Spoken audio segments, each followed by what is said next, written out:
Hello and welcome to this 15-hour edition of the Practical Ethical Hacking course. My name is Heath Adams and I'm going to be your instructor for the entirety of this course. Okay, quick edit. So you might be looking at the YouTube video and seeing that it's only 7+ hours. That is because YouTube recently implemented a rule that we can no longer have videos over 12 hours. So I had to split this into two parts. I had to add this edit in and go back and re-render everything. So this is officially part 1. And we'll go through part 1, and then I'll have a link in the description below for part 2. So without further ado, let's jump right in. A really quick who am I? Again, my name is Heath Adams, and I am the CEO of TCM Security. We are a cybersecurity consulting firm and an educational institution. On a day-to-day basis, we primarily focus on what's called ethical hacking. That is where companies hire us to try to hack into them, to find vulnerabilities and let them know of any security issues they may have before the bad people find those on their own. That could be breaking into a network, a web application, wireless network, mobile applications, thick client applications, etc. It can even be breaking into a building, which is called physical pen testing. There's a lot of different types of hacking out there, and we're going to cover quite a bit of that in this course. Now, hacking is such an interesting field because you don't have to necessarily come from an IT background. I'm actually a former accountant and I just fell in love with hacking. And I know people from all different walks of life. We have somebody that works for us that used to be a mayor. I've seen doctors, I've seen pharmacists, I've seen all different kinds of weird backgrounds come into ethical hacking. So if you're watching this and you really don't have an IT background, a formal one, that's okay. As long as you have some basic computer knowledge, some basic networking knowledge, that's all you really need to succeed in this course. We're going to hold your hand the entire way through and make sure that you get and understand everything that's presented in front of you. In terms of the qualifications, I've listed my hacker certifications. That's not all the certifications, but those are the ones that are relevant, maybe make me an expert, whatever. I've also listed my social media. If you want to follow me on LinkedIn or follow the company on Twitter, follow me on YouTube. I would love if you just hit subscribe right now before we even get started, or you want to wait till the end. That's perfectly fine as well. We're making our way to 1 million subscribers and you could be a part of that. And I would absolutely love it if you did. We also have some sites. We have our consulting site, which is just tcm-tech.com. We've got the Academy, which I'll show you here in a second. We also have certifications site. Now, before we dive into things, you might say to yourself, this course seems familiar. And that's because it might be. Last year, we released a ethical hacking course in 12 hours. This year, it's up to 15 hours. Last year, that total of views got 3 million views in 11 months, which is great. It hasn't even been a full year yet. And we taught quite a bit of lessons in here. You can see all the different lessons we taught in here. So you might say, hey, what's the difference between this 12-hour course and the 15-hour course? Well, there's quite a few differences, 3 hours to be exact, but even with the 3 hours of time difference, we went through a lot of this. And for example, in the Kali Linux section, that's been completely redone. The Python section's been completely redone. So a lot of these videos and tools and ideas have been brought into 2023 methodologies. So not only are there 3 hours more, but a lot of the videos and content have been recreated for 2023 specifically to make sure that this is up to date and fresh. So you're getting a brand new course. This is the latest and greatest. Now, this course is actually an extension of a 25-hour, it's pretty close to 27 hours now of materials that is on our TCM Security Academy website.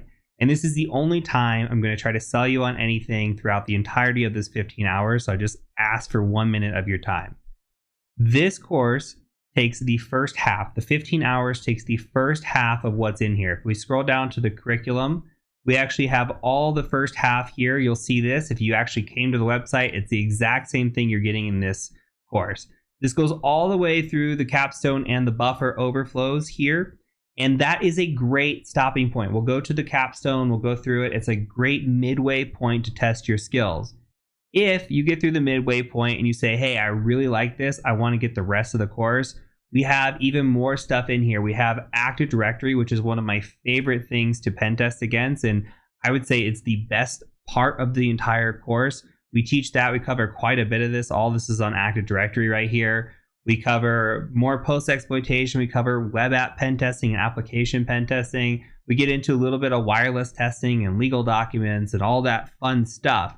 So the 15 hours that's here, it's a great resource. It gets you started. If you love it, you love our instruction, you want more, this course is $29.99. All of our courses, in fact, on the Academy, if we go over here, they're all $29.99. So if you're interested, we have an all access pass that gets you access to everything. We've got courses on Linux, Python. We've got courses on privilege escalation, OSINT, external pen testing, all different kinds of stuff in here. If you're interested in that, I just encourage you to check out the website. You don't have to buy anything. This is completely 100% free if you just want to stick with the 15 hours. Last but not least, this course does lead to what is a certification. We have a certification called the PNPT. It's the Practical Network Penetration Testing certification. I'll link it down in the description below. It's a one-of-a-kind certification. You go through, you try to hack an organization, you write a report, you present a debrief.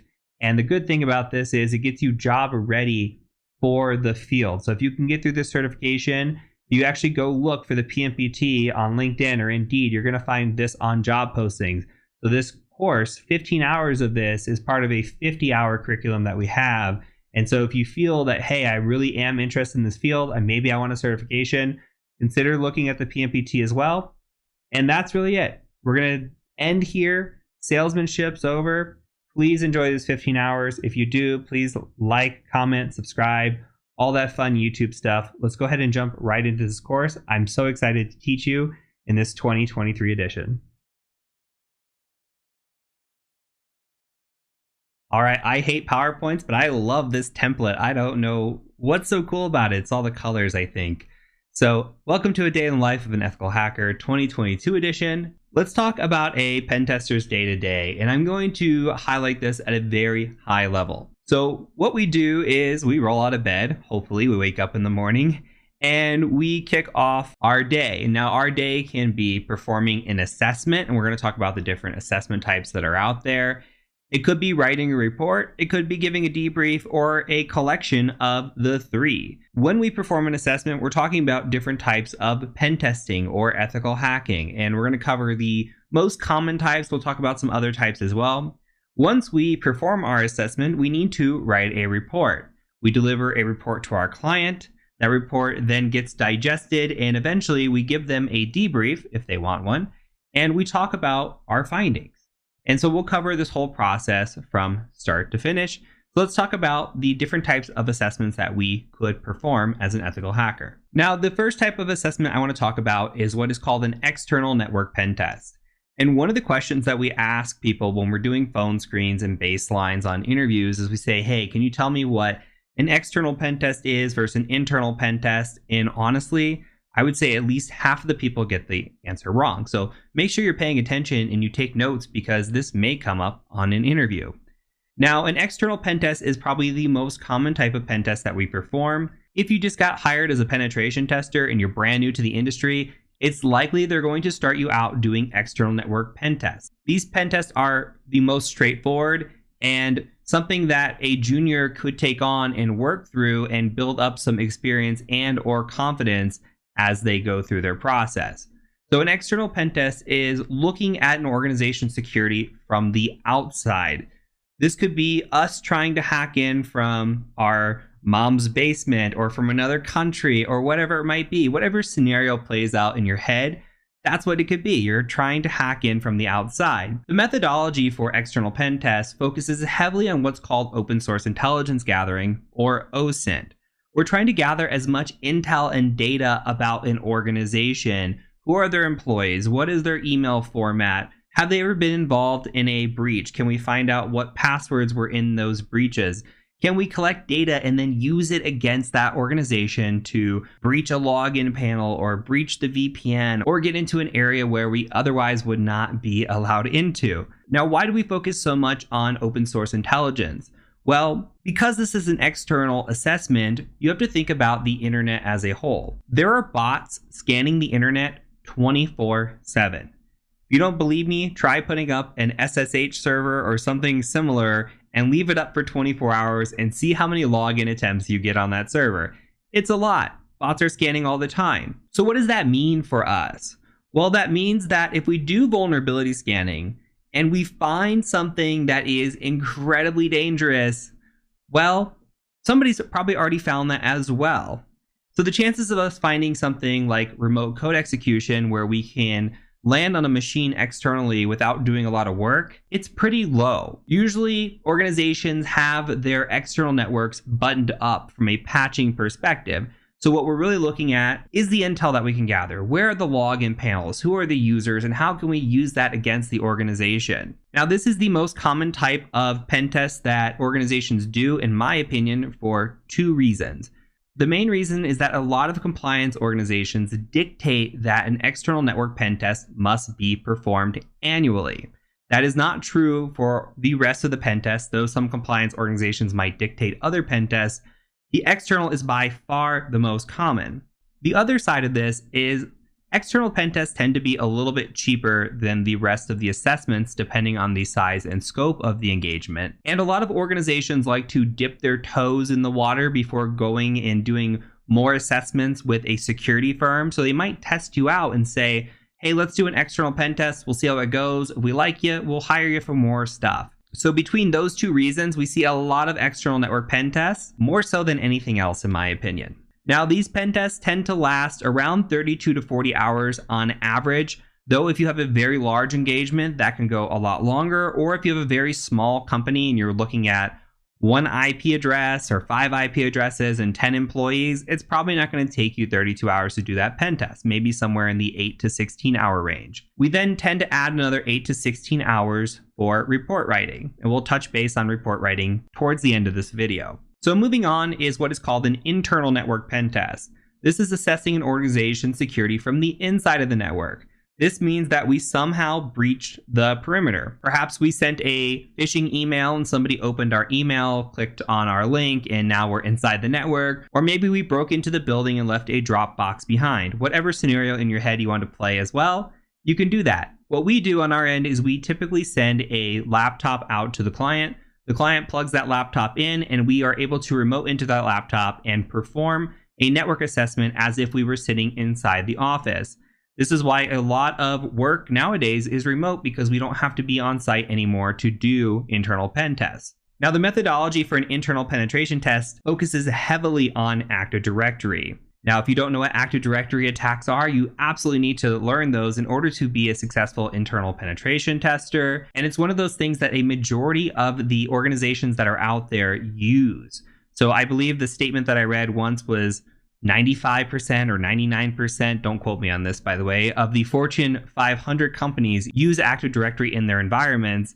And I honestly think that this number is way closer to 99% than anything else. Every single internal pen test I've ever done, with the exception of one client, one very small client, has always been on Active Directory. So you need to understand Active Directory methodology in order to perform an internal network pen test. These typically last 32 to 40 hours, though they can run a lot longer, again, depending on the size and the scope. They don't typically run shorter, though I have seen them run 16 to 24 hours if the network is very small, but there is a checklist that we have to run through that is usually in the 32 to 40 hour range. And just like external pen tests, we tack on another 8 to 16 hours for report writing. Now, the third type of assessment I wanted to talk about is a web application pen test. This is probably the second most common. I wanted to group the external and the internal pen test together. But you have to think about networks nowadays versus web applications. There are websites everywhere. There are more websites than there are networks. If we're just counting websites to business networks, there probably are more websites to home networks as well, though I'm not entirely sure of that. I would argue that the answer is probably way more websites than home networks. So with that, there's a lot of attack surface that's out there. So organizations will come to us and they'll say, hey, we need a web application pen test. This can be dictated again by compliance. Perhaps stakeholders want to see this, or maybe the client is very interested in the security of the application and wants to make sure that it is very secure before they launch their application. Now, the methodology focuses heavily on web-based attacks, obviously, and the OWASP testing guidelines. So OWASP stands for the Open Web Application Security Project. If you've never heard of it, Google it. It's a great resource. They have testing guidelines for not just web application, but mobile as well. They have how to test, how to defend, how to prevent, all kinds of great things.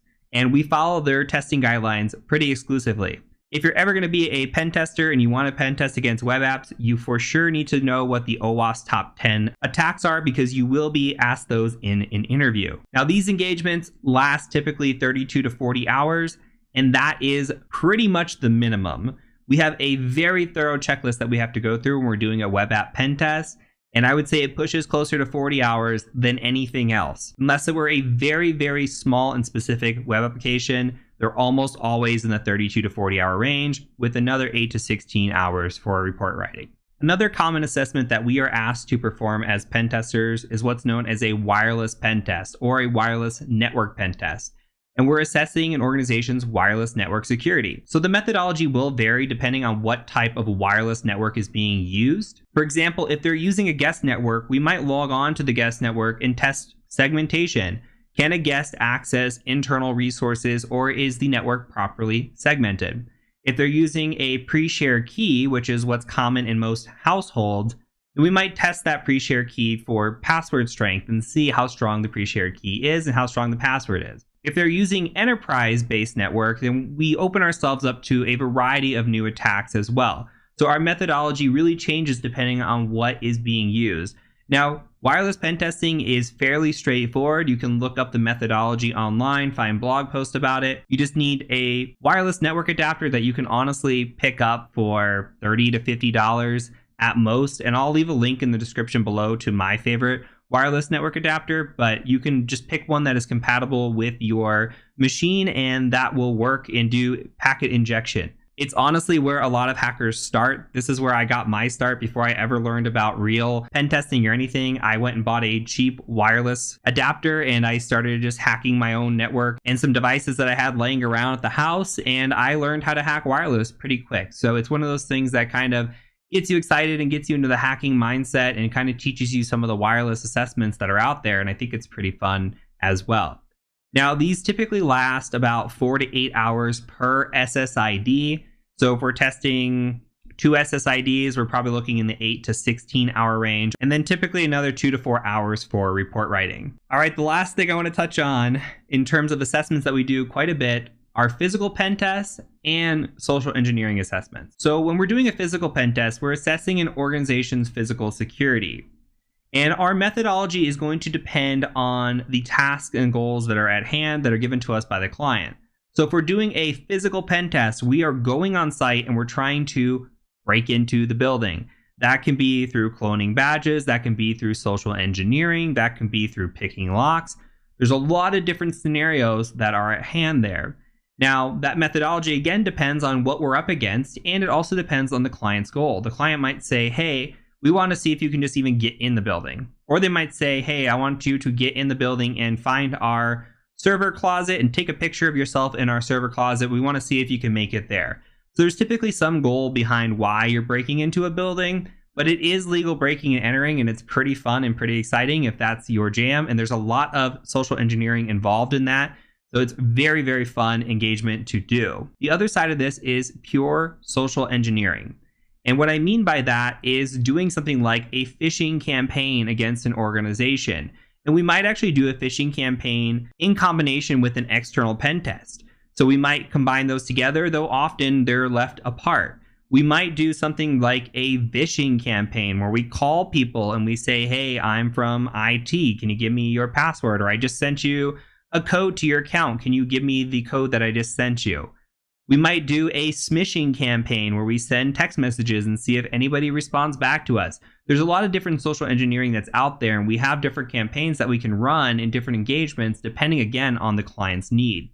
Now, the great thing about this is social engineering and physical pen testing offer a lot of learning opportunities and training opportunities. For example, when we do physical pen tests, we wear cameras on our hip and we record everything that we do, not just for our liability, but also for teaching end users at the end of the day. We'll cut that video, have a lessons learned. Here's the good things they did. Here's the bad things they did. And they can walk away with a way to improve moving forward. The weakest element of any organization is going to be the human. You can have a great environment, great policy, security, everything set up, and all it takes is one really nice person to hold the door open for you, and that can lead to catastrophic events.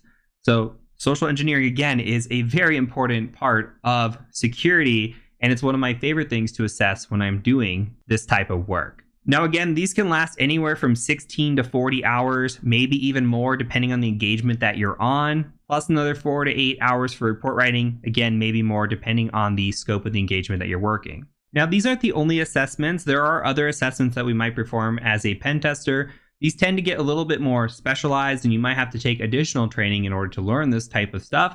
But these are things that we perform at work, and you may end up performing as well. So we have mobile penetration testing. It's a lot like web application penetration testing in the sense that you're testing against an application, except it's on a mobile device, so iOS or Android, and then there's specific methodology and techniques related to those operating systems. You may have IoT or Internet of Things penetration testing. Somebody might send you something. Like one time we got sent over a pressure cooker that was a wireless pressure cooker, and they wanted it pen tested. So we had a lot of fun doing that. There's red team engagements, which are kind of sort of like pen testing, but not really. When I say pen testing, I think of banging at the front door, where red teaming is trying to sneak in whatever creative way you can. So a red team engagement might say, hey, we want you to hack our company. You've got a month or 6 months or a year. And we don't want to hear you, we don't want to see you, we don't want to know about it, just let us know if you can hack into us. In these types of engagements, the methodology can be anything depending on what is allowed in scope. Usually it's pretty open in the scope. I've heard of red teams sending people to the client location, and they might even live there for a little bit. They might befriend some of the employees, try to become buddy-buddy, learn some internal secrets, maybe get a password, slip them a thumb drive. They might do all kinds of social engineering engagements. It's very, very custom and unique to the client and depends, again, on the scope, which is usually pretty wide, and what they can and can't do. So red team engagements are pretty awesome, but they're also incredibly stealthy, where pen testing is very time limited in the sense that we might only have a week engagement. We're going to know the IP addresses, we're going to know our scope, and we're going to have a set defined limitation in front of us, where red team doesn't have that as much. Now, a purple team engagement is something that you might do, tabletop exercises and things like that, where you as a red teamer or being offensive and working with a blue team or defensive, you work together and that makes purple. And in that sense, you might tabletop and say, hey, I just ran this attack. Do you see me in your network? I just ran this other attack. Do you see me? And you try to establish a baseline, and you can see, hey, where's the detection at? Where is the detection weak? And how can we improve detection mechanisms within the network? It's usually a bit of a more mature process. An organization that's never gone through a pen test before likely isn't just going to jump right into a purple team engagement, but it is something that more mature organizations do in order to improve their baselines and improve their detection mechanisms internally. Now, I've covered just a handful of the different types of pen testing engagements that you can work on. There's car hacking, there's airplane hacking, there's SCADA hacking. There's all kinds of really cool stuff out there that you can do. I just covered the most common items, but you can absolutely specialize if that's something that you're interested in. Now, with all the fun of getting to do assessment work, there comes the downside of report writing and debriefing. I actually enjoy doing both, and in order to be a successful consultant, you really need to be a three-headed person in a sense. You have to be really good at technical abilities. You have to be really good at report writing and communicating effectively, not just to a technical audience, but to a non-technical audience. And you also have to be good with presentation skills in the sense that you need to present your findings to a technical and non-technical audience. So with report writing, we typically deliver a report within a week after the engagement. Now, that report should be high level and technical. So we have what's called an executive summary for non-technical people. Think about a CEO who might not be a technical person. If they're going to read the report, it should still be crystal clear what the issues were and how they should be fixed. And that's what the executive summary is. Now, we have a technical findings section, and that's for the people doing the work. Maybe the security engineer, the network engineer, or the web app developer, depending on who you're working with. They can digest the findings. They can say, hey, here's what they found. Here's what tools they used. Here's how they were able to do it. And here are the recommendations for remediation. Now, recommendations should be incredibly clear. You should have high-level recommendations like, hey, patch this.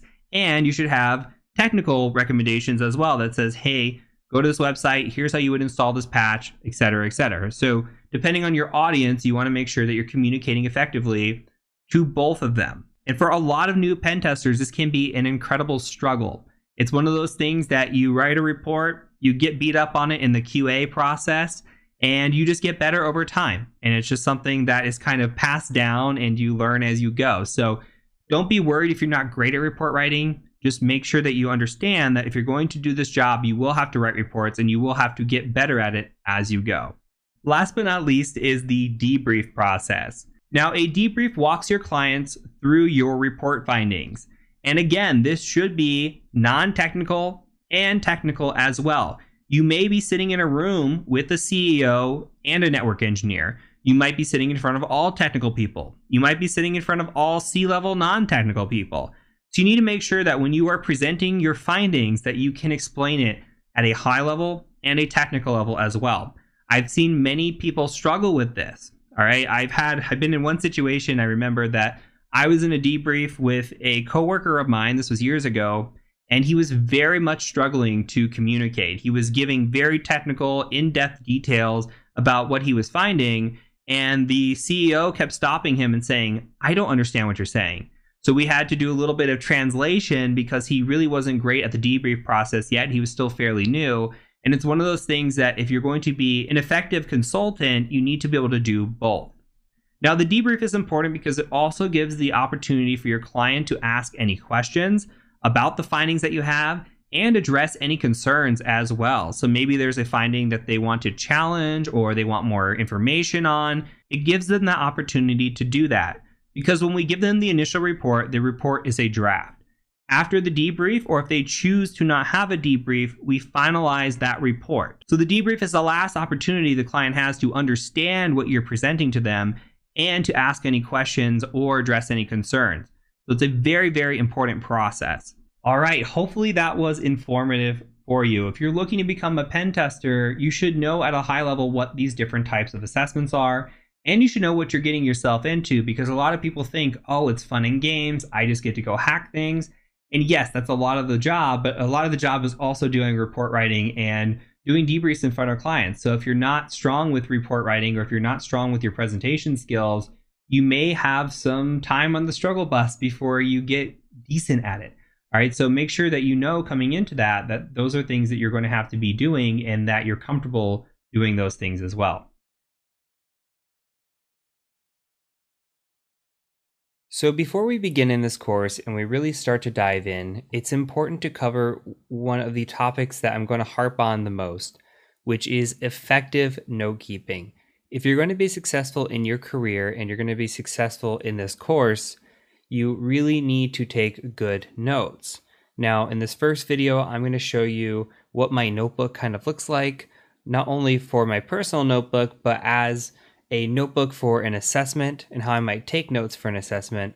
And then I'll also show you some note-keeping applications that I prefer or I've heard students prefer. In the second video, we're going to cover how to install one of the applications and another cool application used for taking screenshots. So let's take a look at my notebook first. So here is my notebook, and actually let's click over here. So this is my notebook, and you can see it's really long. It's got all kinds of stuff in here, and it's just something that I build upon. This one in particular is actually only geared towards Active Directory. So I have a few different notebooks. This one is Active Directory, and it's actually a few different courses that I've taken in the past that I've kind of put together. And then just for assessment work, etc., I just kind of have a little cheat sheet here. So I wanted to show you this one in particular because these were built off of courses, and you're going to be working through a course, so kind of just get an idea of how maybe to structure it. So here you can see I structured it, and I've got different modules here where, okay, module 1 might have had this email macro fundamentals, module 2 here has all these different components to them, right? And we have our notes, then we have child notes, and even sub-children to those child notes. And I'll show you how to create that here in a second. But let's say, for example, enumeration, which is one of the most important things that you're going to cover in hacking. And we take a look at enumeration. You don't have to understand what any of this means here. But you could see if I want to look at a domain and I want to get the current domain that I'm on, here's the command I run. and here is a picture of what it looks like, and here's what comes back when you run that command. That's great. That's what I want to see. And I have a whole list of commands for all of these in here, right? So if I'm confused on a assessment and I want to go and find a command that I'm not sure of, I can go to my little cheat sheet here. Now, again, this is really long, so you have to create your notes the way it really helps you. For a course, I think it's good to write it all out step by step like this, and then go back and make a cheat sheet. I don't need these pictures anymore. I've been doing this for a while. So maybe I just say, hey, get current domain is get net domain. And then I say, hey, okay, get object of another domain. Here's an example of it. I don't need the pictures because it makes it really long. But as an example, and over time, you learn with the pictures as well. At least I do. So let's build from that. Here is an example of an actual assessment that I did for a client. And you can see how I did this. Now, I did an external, internal, and web application assessment for this client, and these were the findings. Now, I'm only going to show you what is masked or obfuscated already or doesn't reveal client information, but as you can see here, one example is on the internal, they had something called SMB signing disabled. You don't need to worry about it, but here in my picture, I've got a nice picture. The picture has highlighted, it says, hey, message signing disabled, that signifies SMB signings disabled. And it has the IP address. So we identified the machine and we give proof of concept that this SMB signing is disabled here. Another example, MS17010. These are both internal exploits that you're going to encounter in this course. Here's one. I checked this machine. It says, hey, this target's not patched. Now this is one I didn't exploit, but it shows that it's actually vulnerable to this attack. So these are a couple screenshots that I'll put. Now, your notes could be different than mine. How I organize is I take a screenshot, I put it in here, and then I make sure that I have at least the IP address and the screenshot for reference because I'll remember it. But if you need to go in here and take detailed notes, that's absolutely fine as well. You always want good notes for your assessments because you never know if a client's going to come back in 6 months or even a year and say, hey, what was that one thing that you did here? And if you go back to your notes, you say, oh, I did this. And some people get down really into the weeds. They have dates, times, everything for step-by-step what they do on an assessment. And that's completely up to you and how well you take your notes. This is kind of how I lay it out. And then you see the green check marks next to it. I add those green check marks when I'm doing my report. So as I'm building my report out and I cover something in the report, I'll just go ahead and right click and I'll change the note icon to a check mark, meaning that I've written that part of the report for that finding. And we just kind of go through over time. So with that being said, I do want to show you some decent applications. The one that I'm using here and that you see is called KeepNote. Now I run on Windows as a base. So keepnote.org, that's how you get KeepNote. It is for Linux, it is for Mac OS X, but this is totally a preference thing. Me, I prefer it. I've been using it for a long time. Some people don't like it, okay? So I'm gonna offer some alternatives as well. Cherry Tree comes built into Kali Linux, as you're going to see here in just a little bit. Worth looking at, worth trying, seeing if you like it. OneNote's another example if you use Microsoft. And if you're a Mac user, a lot of students have told me that Joplin is really good. Now, I've never used this, but I keep hearing great things about it. So what I'm going to do is I'm going to put all of these into the course resources, and you'll be able to look at them, download them, decide on your own. Now, you're not limited to these 4 note-keeping applications by any means. Feel free to use whatever you like to take notes. If you want pen and paper, that's great as well. And so just make sure that you're taking good notes. And we're gonna harp on this throughout the entire course over and over and over again. So make sure you're taking good notes. So from here, what we're gonna do is we're going to install KeepNote in the next video, and we're gonna install an awesome tool called GreenShot. And I'm gonna show you what GreenShot does and why it's so cool, and I cannot live on any assessment without it. So let's catch you over in the next video when we work on installing those tools.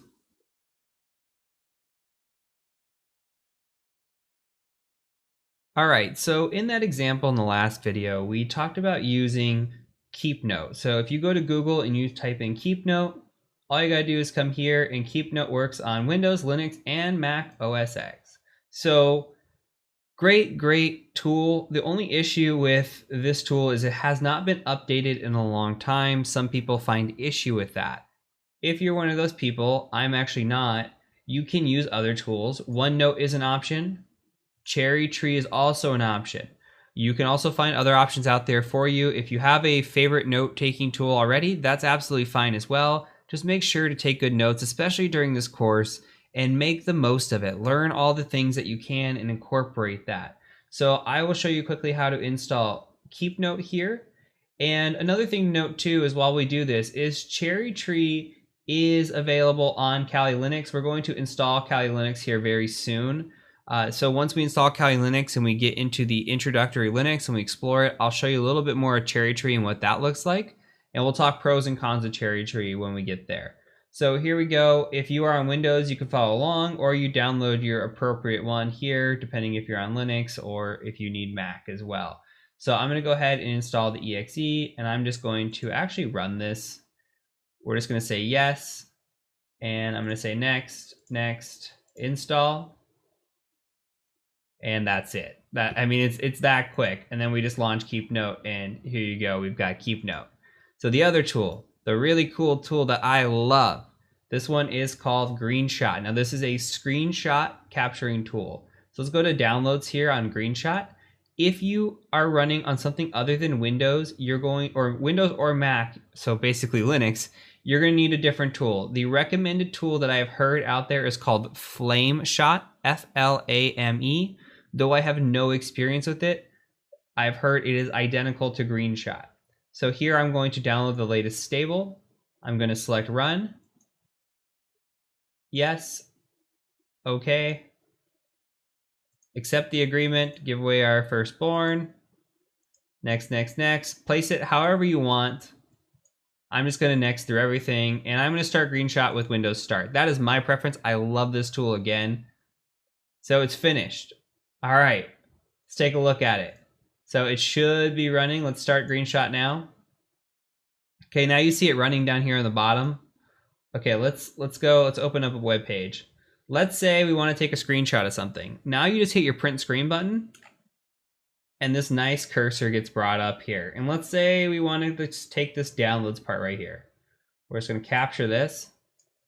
And now we have choices. We can just save the image that we just grabbed. Or my favorite is that we can actually just open in an image editor, right? So let's open this in their image editor. Look at this. Okay, so here's the picture we just grabbed, right? On top of this, really great tools. Let me show you two that I use always. So I come into effects, I put a border on it. Let's say that you have like a Kali Linux, and Kali Linux, if you've never used it, has a black terminal. It's really nasty. So let's imagine here that it's black. It's nasty when it comes to reporting. So let's imagine that we're in this situation and we're writing a report and we've got this black background similar to this. Well, you can see what I just did. I just inverted it. And I do this for all of my reports. I invert the Kali background. So that way it's white. And that way it looks nice on a report. And when we get into the reporting, you'll kind of see what that looks like. But I like a nice clean background. It saves on ink as well if they were to print it.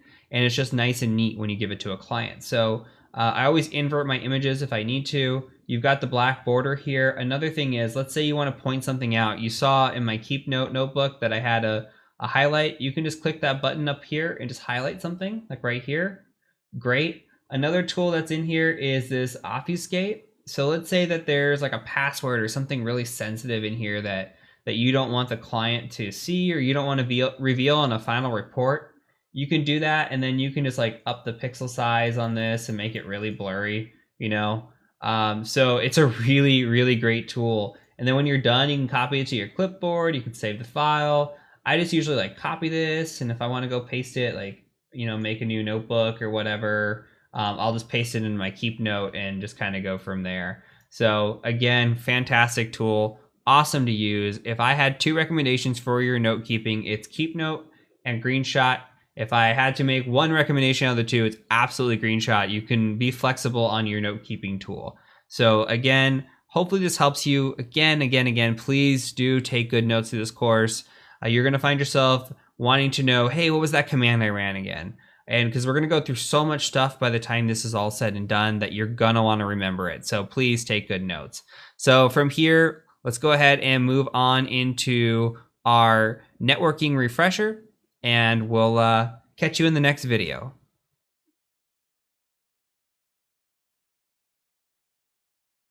Hello everyone and welcome to this section on networking. So this section is titled Networking Refresher, meaning that some of you might have a networking background. And if you're looking at this list that's on the screen and you go down the list and you say, yep, I know all those, you can feel free to skip this section. If you've taken some of these in the past and you just might want a little bit of a refresher on them, then this section is for you. We're going to cover these topics not totally in depth, but we're going to use it as a way to brush up. And then we'll hit on networking again when we get into introductory Linux. So if you are unfamiliar with things like TCP, UDP, and the three-way handshake, or if your subnetting's a little shaky or you don't know what the OSI model is, chances are you should probably stick around and just click through this series, watch it, and build that foundation. Remember, we talked about one of the core foundations of pen testing being a strong networking background. This is a good way to build it up, remember what you might have forgotten, and go from there. So let's go ahead and just jump right into the first video, which is going to be IP addresses. What's up, everybody? So I'm going to preface this video really quick with that it is raining pretty hard here. So if the soothing sounds of the rain put you to sleep during this video and you can hear it, I'm very, very sorry, but the show must go on. So what we're going to be doing today is we're going to be talking about IP addresses. Now, if you've ever used a computer before and you're anywhat familiar with IT, you probably know what an IP address is. But I want to take this a little bit deeper in theory on why we use IP addresses, what types of IP addresses are out there, and talk more about protocols and how IP addresses are actually designed and made up. So I'm here in a Kali terminal, and I'm just going to type in a simple command, and that command is ifconfig. Now, if you've used Linux before, this might be familiar to you. If you used Windows, it's similar to ipconfig. All I'm trying to do is bring up my IP address. So what we can see here is that we have an IP address, which is our inet. This is my IP address here. I also have another IP address, this inet6. This is what's called an IPv6 address. So we've got this inet, which is considered an IPv4, and this inet6, which is considered an IPv6. Now you can notice right away that there's two different types of notations for these.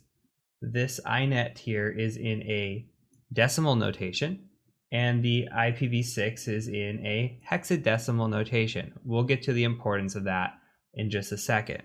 So when it comes to IP addresses, this looks probably pretty familiar to us. This is an IP address. This is how we communicate. We communicate over layer 3. And you're going to hear me talking about layers repeatedly throughout the course, or at least throughout this part of the course, so that we can get familiar with how we're actually doing this.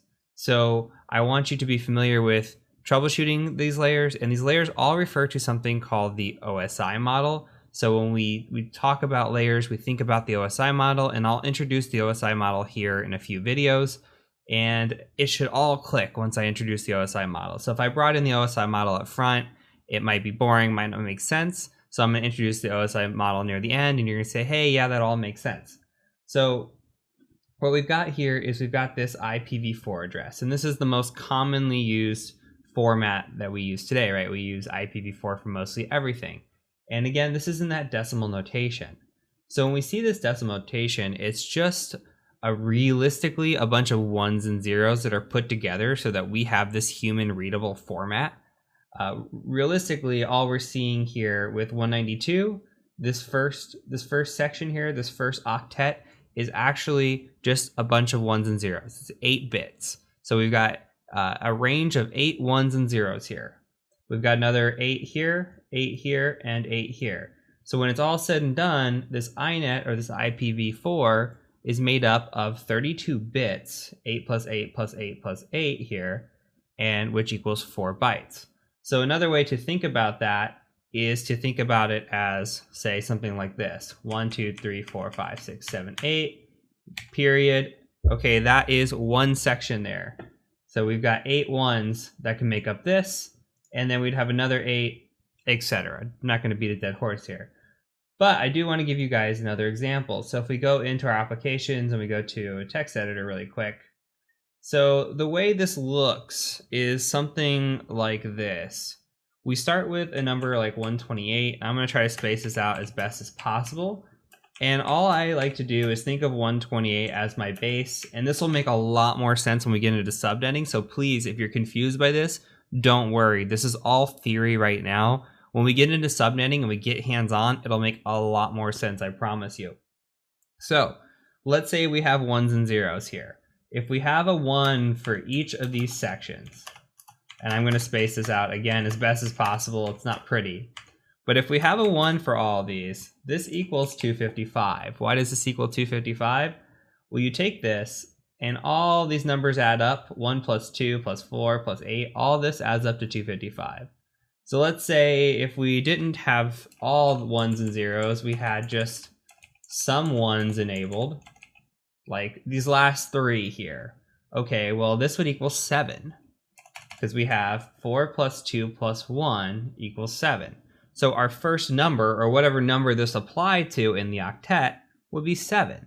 So if we had 7.7.7.7, it would just be this numbers repeating over and over. These numbers repeating over and over, right? So be 0.0000111 dot 0.0000111, and so forth. So this is kind of what it looks like behind the scenes, because again, a computer is just ones and zeros. We're all binary. So what we're going to do is we're going to close this out. We're going to talk a little bit of other theory when it comes to this, and why INET or IPv6 and why IPv4. So let's close this and let's talk about IPv4. So I'm going to bring up a calculator. And with IPv4, we have these 32 bits. So what we can do is we could take 2 to the 32nd power, and this is the possible amount of IP addresses that we could have. So we have somewhere in the 4 billion range of IP addresses.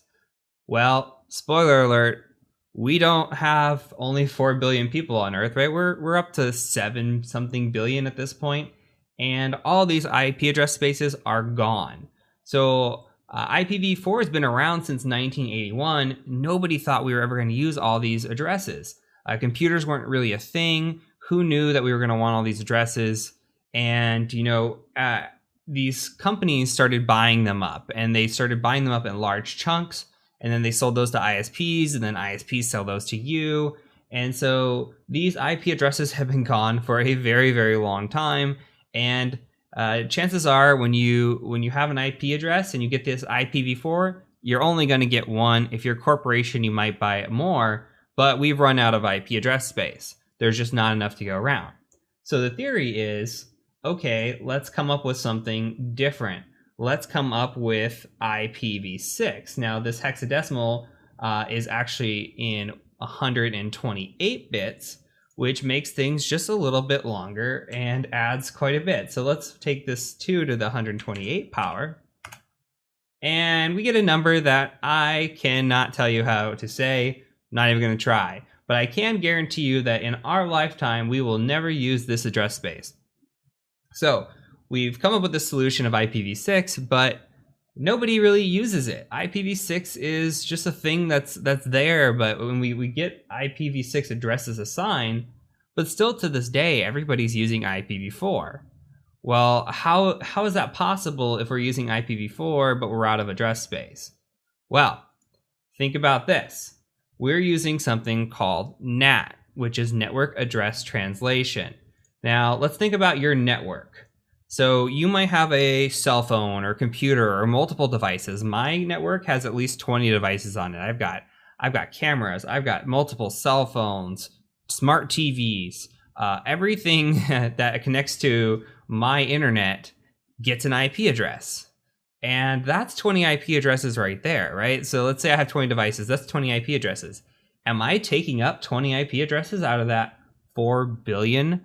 No. We're actually using something called Network Address Translation, or it's called NAT for short. And we'll talk about this again when we set up our actual lab. But with NAT, what we're doing is we're assigning these private IP address spaces. So we've got this 192.168.57.139. Now, if you've ever seen a IP address before and you've been on a network, good chances are it probably started with 192. or maybe it started with a 10 dot or something along those lines. And that's because those are private IP addresses. So anything that starts with 192.168 is not an IP address that is going to be out in the interwebs. It is going to be an IP address that is only known to you. These are called private IP addresses. So because we use these private IP addresses, we can pass them out through what is called a public IP address. Now, to make better use of this, let's go out to Firefox, and I've already got a tab open. So I went to Google and I just said private IP addresses, and I clicked the second image here because I think it's a great image. So if we look at this, there are classes of IP addresses, private IP addresses. Now, there is a class D and E. We're not going to worry about those. The big three are class A, B, and C. If you know these, you are good to go.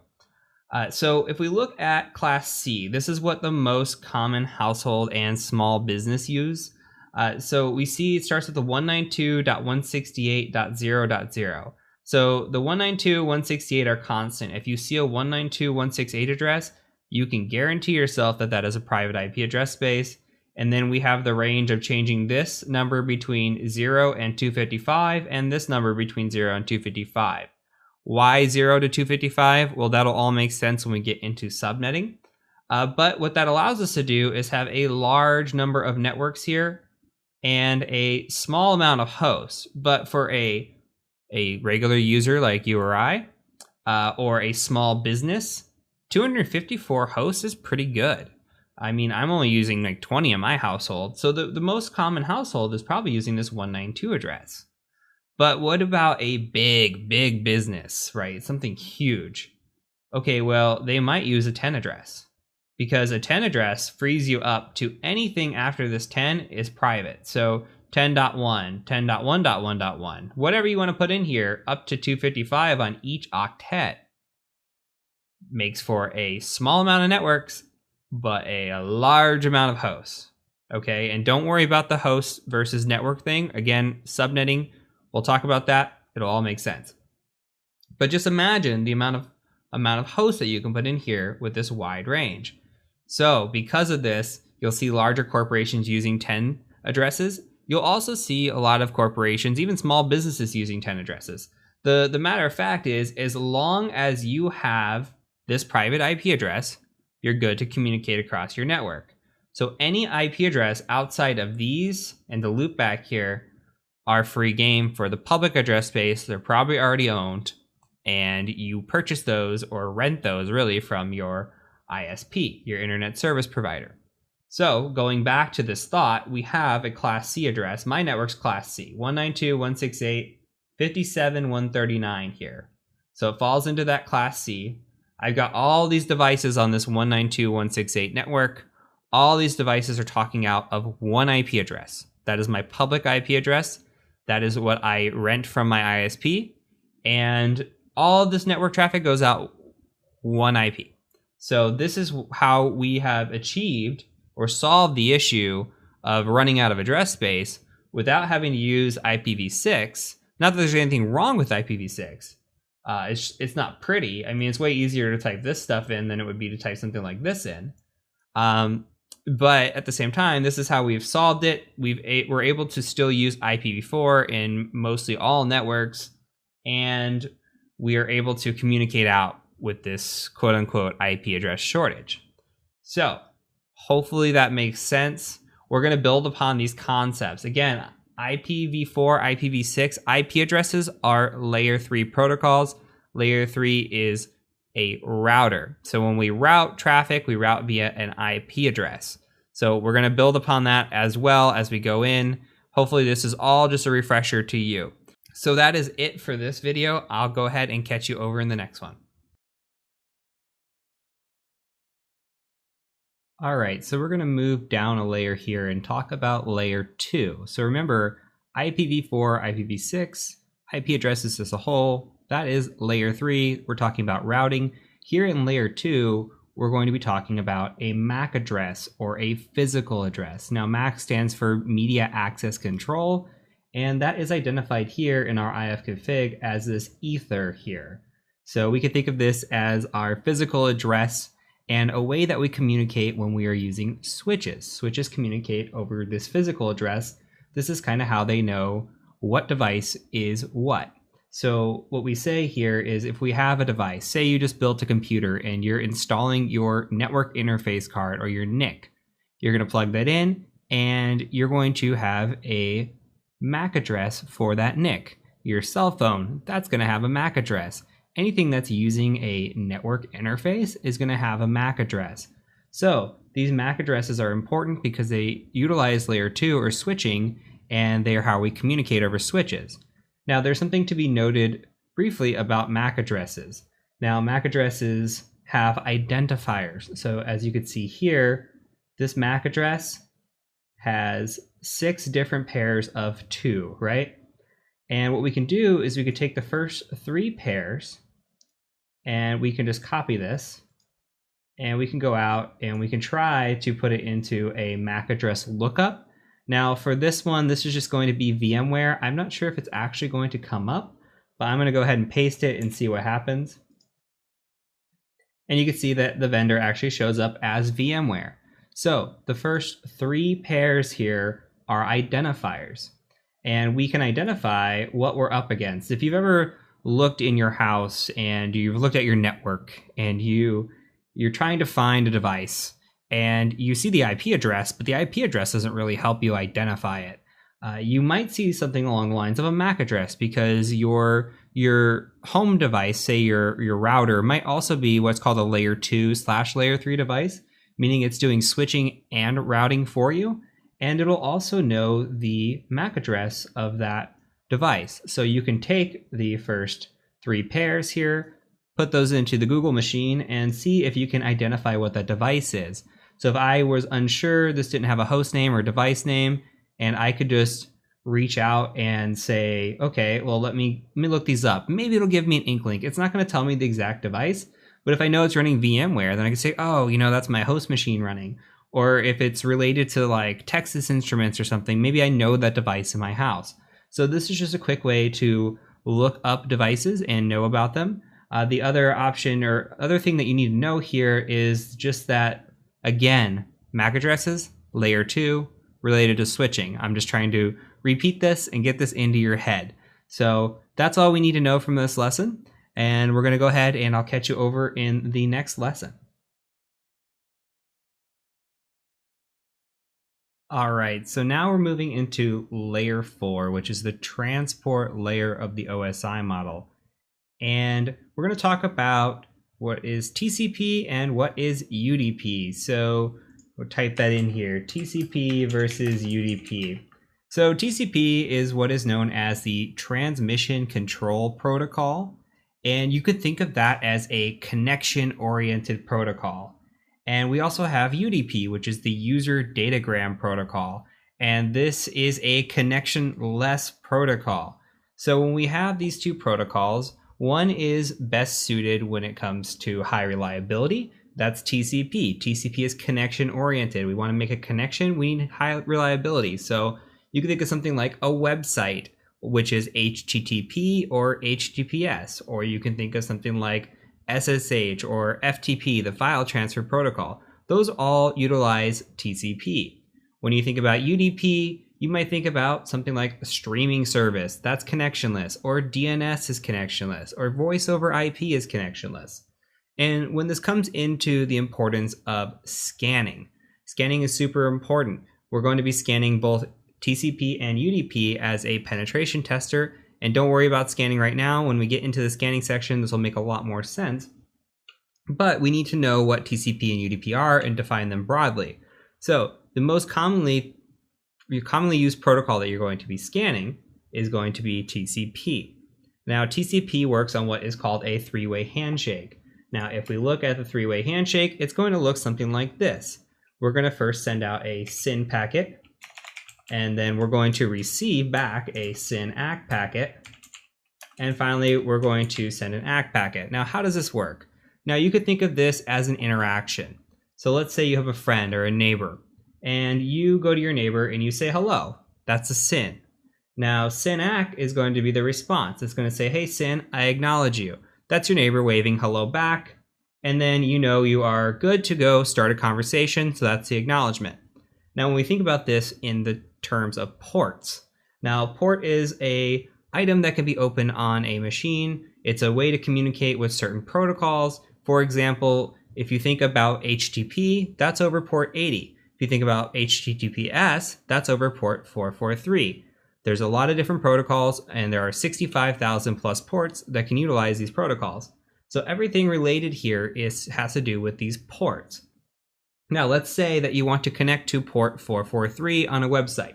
You're going to send out a SYN packet to that website. You're going to say, hey, I want to connect to you on port 443.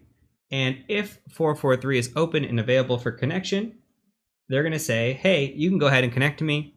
And when you want to actually establish that connection, you're going to send that acknowledgement packet back. Now, let's make more sense of this. Let's go ahead and open up a tool called Wireshark. So this is built into Kali Linux. I'm just going to type in Wireshark, and I'm going to provide an ampersand here just so I have shell access if I need it in the background. And all I'm going to do is capture packet data. So this is going to be listening in on my NIC, and it's going to say, hey, what's he doing? Let's capture all that data. So we're going to capture that. I'm going to start a capture here. You're going to start to see a bunch of traffic coming through. You can see the different protocols here. You could see UDPs coming through right now. But we're going to go establish a TCP connection. So let's go out to the World Wide Web. And I've got Google up. I'm just going to refresh Google. You're going to see a lot of traffic start coming through. So I'm going to go ahead and just stop this right here. Look at all the data packets that get sent when you're using your computer. This is what's going on in the background. You don't even think about it. So we could see some synax there. Those are in the gray. Let's see if we could find a good one. Okay, so here is one right here. So what we're going to do, actually, let's find a better one. So we're going to come down to here, and we're going to say, okay, so here we are. We're our source IP. This is 192.168.57.139. We're going out to destination of 74.125.21.155. We're saying, hey, I've got this port here. I want to connect to your port. So port 443, this is a web page. We're sending a SYN packet. If that port is open and available for connection and communication, what's going to happen back is that IP address is going to say, hey, here I am. I'll allow you to connect on this port. And if we make that final connection, we're going to go ahead and send the ACK packet back, which is right here. It's going to say ACK. So that is the three-way handshake. Please do remember this is going to come back into play when we get into scanning, and we'll talk about stealth scanning and how we modify the three-way handshake to actually do some scanning. So that is it for this lesson. I will catch you over in the next one. All right, so before we go into the OSI model, I do want to talk about some common ports and protocols. Since this is a refresher, most of these should be pretty familiar to you. I'm going to run through them pretty quickly and just talk about them briefly on each of these common ports. And the reason I've listed these is because there are things that we'll see quite often as a penetration tester, and it's just something that as we're going through the course, if one of these show up, it's something that just rings a bell, and you see a scan, it comes back, and you see port 21, you just think, ah, yes, FTP. Or you see port 80, you think, ah, yes, HTTP. So you got to start training your mind to memorizing these ports. So when we get into our scanning, which again, we haven't covered scanning, but when we get there and we see what ports are open on a machine, we're going to be able to have these common ports memorized. So on the TCP side, we've got FTP. FTP is the file transfer protocol.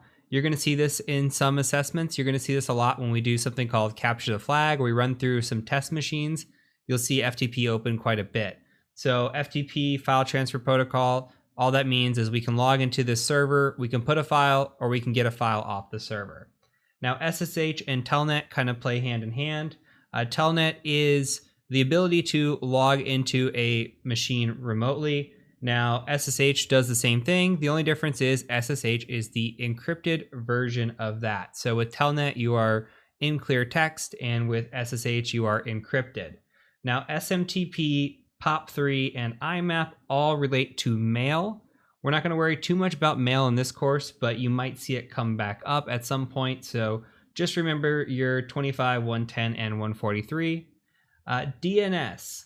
So DNS is a way to resolve IP addresses to names. And we could take a quick look at that if we go back to our Kali machine and say we're at Google here. We've got Google up, but the computer doesn't really know what Google is. The computer's just using nice text like google.com for us, the humans. What's going on the back end is Google actually resolves to an IP address. Now that IP address is how the computer knows to get back and forth. Because we don't want to sit there and type in IP addresses, this DNS or domain name system has been implemented for us. So we type in google.com. On the back end, it knows, hey, I want to go out to 179.10.22.34, whatever it is in reality. But this is just a quick way for the computer to relate to a human and the human to have easily readable access to some of this stuff. So going back to our PowerPoint, we have HTTP and HTTPS. That is a website, just what you saw there. Mostly everything is on 443 now, or HTTPS. The HTTP on port 80, you'll see sometimes. Remember, that is the non-secure version of the protocol. So HTTPS is encrypted, HTTP is not encrypted and not secure. So lastly, SMB ports 139 and 445.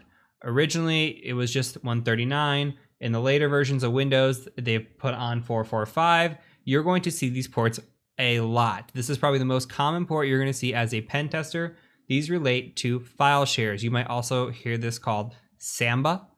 So there are a few names for it, but when you think of SMB and you see 139 or 445, think of file shares.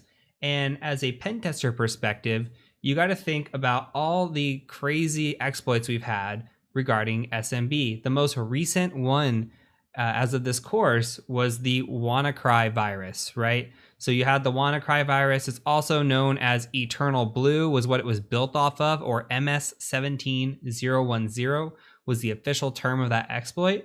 That exploit utilized an SMB exploit to navigate through networks. So it became very vicious very quick because SMB is open so frequently on networks. Now, on the UDP side, we also have DNS over here. DNS is both a TCP and UDP protocol. We also have DHCP. Now, when it comes to IP addresses, DHCP associates you with an IP address kind of at random. Now, you could have the opposite of that is what is a static IP address. So with DHCP, you plug into your network, say your home network, and the internet just fires up.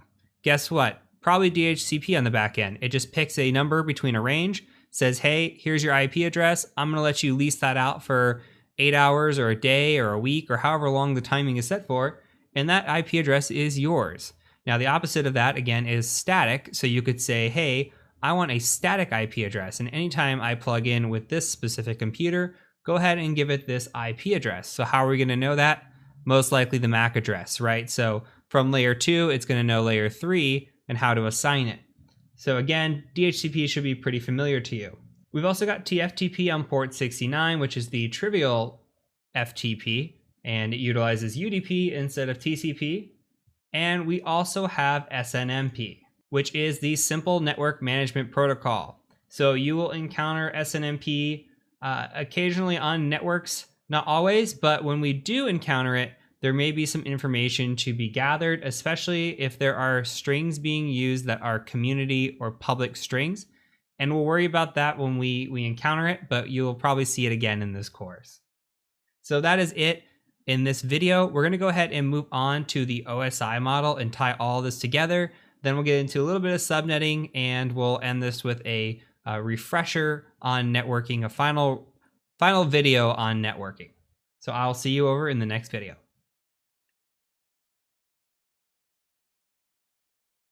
All right, so this whole time we've been talking about networking, and I've been throwing terms at you, and every time I throw a term at you, I try to use the respective layer for it. So you've heard me say layer 2, layer 3, layer 4, and those all correspond with what is called the OSI model.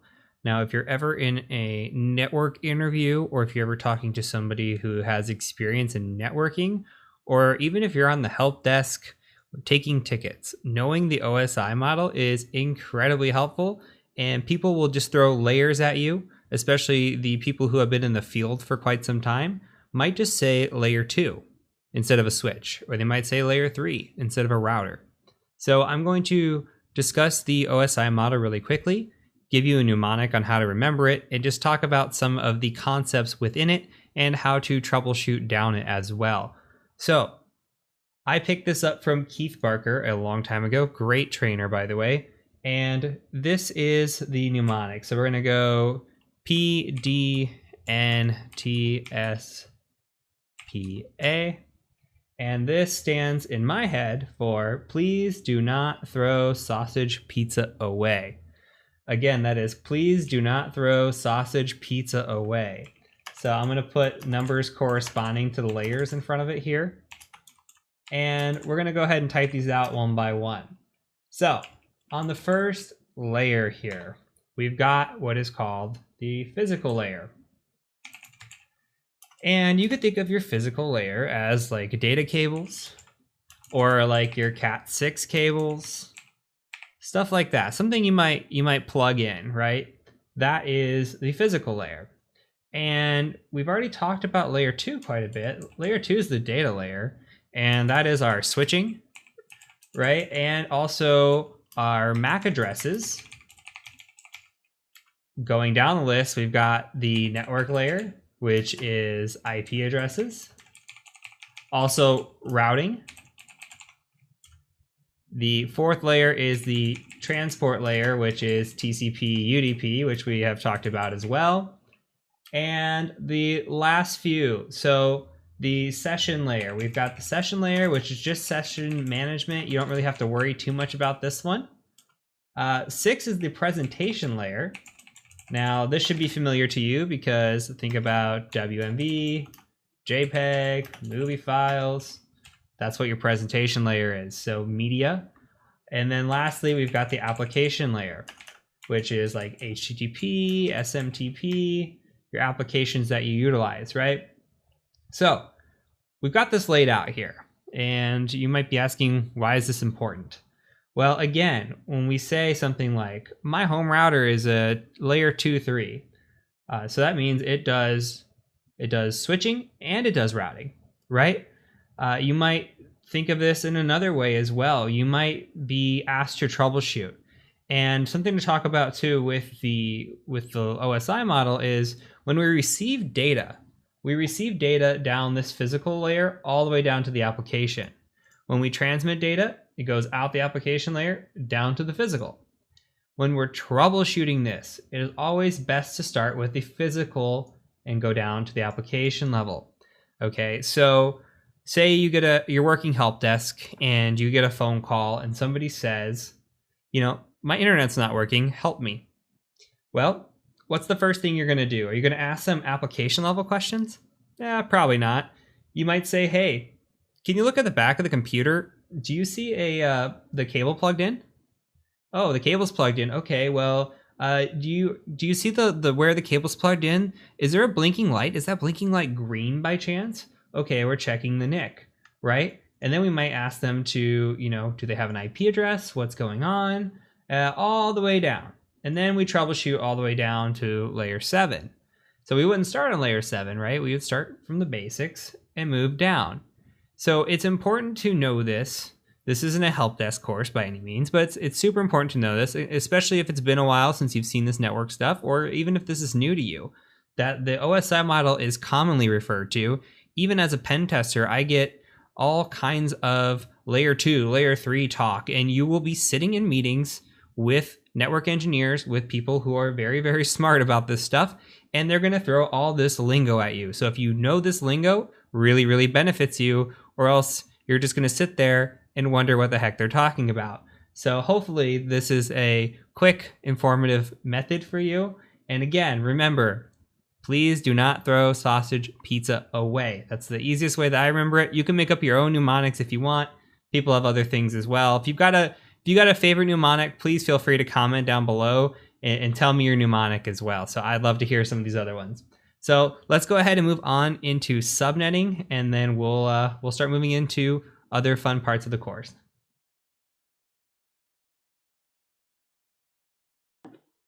Let's talk about subnetting. So subnetting is important in networking. You hear about it all the time. You hear even people perhaps freaking out. I know I freaked out when I heard that I had to do it for exams like Network Plus or CCNA. And I feel like there are a lot of complicated methods out there for subnetting, but there was a method that was shown to me middle of my career and it just blew my mind. It's really, really fast subnetting method. And I really want to break down for you what subnetting is, why we do it, and then show you the methodology behind it. So if we want to talk about subnetting, if we just come in here and just do an ifconfig, and we look at our IP address, right? We have our inet, which is our IPv4. And you can see here too, we have this net mask. This is also known as a subnet mask or a subnet. And it just says 255.255.255.0. Doesn't really tell us a lot if we don't know much about it, but this is what a subnet looks like. And we can think of subnets in ones and zeros. It's all bits, right? So we've got 8 bits here, just like an IP address, IPv4, same thing. 8 bits, 8 bits, 8 bits, and another 8 bits. And we've got ones and zeros. If all the ones are switched on, we've got 255. If none of the ones are switched on, we've got 0. And depending on how those ones and zeros are switched on or off determines a lot of things for us. And that's why this net mask is important. Now, attached to your resources for this course, I've created an Excel sheet that I think will be useful. So if we look at the Excel sheet, here is the CyberMentor's subnetting sheet. And let's talk through this. It looks like a bunch of numbers and it might look crazy for you. And we're going to talk about how this breaks down, how the bits break down, and then how I would write this shorthanded for an exam or a test or just something that I do on a day-to-day basis. So first, let's talk about the bits. So come to the bits tab here, and we have our 8 bits, right? We can count this across, and there's 8 here on the count, and you can see that. And it starts with 128 and descends down to 1. You just keep cutting it in half, right? So 128, 64, 32, 16, 8, whatever. What's more important is why we get to these numbers. So if we have a 1 switched on here, it adds to the value. When all the ones are switched on, it equals to 255. You see all the ones switched on here. If we were to highlight over all this, come down to the sum, you see the sum is 255. That's all this formula is doing here. So if we were to come through and you see all the zeros here, nothing's flipped on to actually turn any value on here. How this actually works is the switch has to be on in order, right? So if we were to switch on another bit, we'd have to switch it on here. And we'd have to switch another one on here. We couldn't just come down here and switch it on here. It wouldn't make sense. It doesn't work that way, not with subnetting. So we're going to take these back off and just show zeros again. But you see how the values change. If, for example, we had this network and you saw the default, and I'm showing you the 255, 255, 2550, this standard here, because that is what's known as a /24 network. That's very, very common. And it's very common because it's used mostly in households and small businesses. And it's done this way because of the amount of hosts that it allows. Now, if we talk about the host, you can see that I have here 2 to the 8th power. Why do I have that? Well, we actually go by how many bits are switched off or how many hosts are available to us. So if a host here or a bit was switched on, then we lose the amount of hosts we have available to us. And this subnet gets smaller and smaller. Now, don't worry too much about the ones and zeros. It's going to make a lot more sense when we stop talking in these binary terms. I just kind of want to break down the math behind it first before we make it really, really simplistic. So again, we're talking about what's called this /24 or WAC24 network. And it's so standard because of the host. Again, 256. Think of all the devices in your house. You have cell phones, you probably have computers, you might have like a Roku or Amazon Fire or something along those lines. You might have smart TVs or smart watches or something that connects to the internet. Well, again, they're all connecting through NAT, right, and going out, but the amount of hosts that you can have on your private network really depends on this subnet mask and how you set it. So we have this class C that you saw before, the 192.168.1 or .0 or however you want to have it, right? Well, it allows us to have 256 when we have a subnet of /24. So that's very common for a household. It's also common for a small business. Maybe there's a printer, some few devices in there, but they're never going to get over this 256 hosts. Okay, so when we come to the subnet cheat sheet, let's break this down a little bit differently. So we have our host here. Let's start with the /24 where we just were. And you saw that there is 256 available hosts as we start turning off bits. Okay, we turn off a bit here, we turn off a bit, keep going down the list. The hosts start getting bigger, and that just corresponds here. We have a /24, and the only reason I'm saying 24 is I'm counting the ones across, right? So we got 24 bits switched on. If we had 23, okay, it gets bigger and bigger and bigger. Now, let's stay away from the ones and zeros. I think it's a little bit complicated. The better way to think about this is to look at the subnet mask down here. And I'm going to replicate this, and then we're going to come back to it.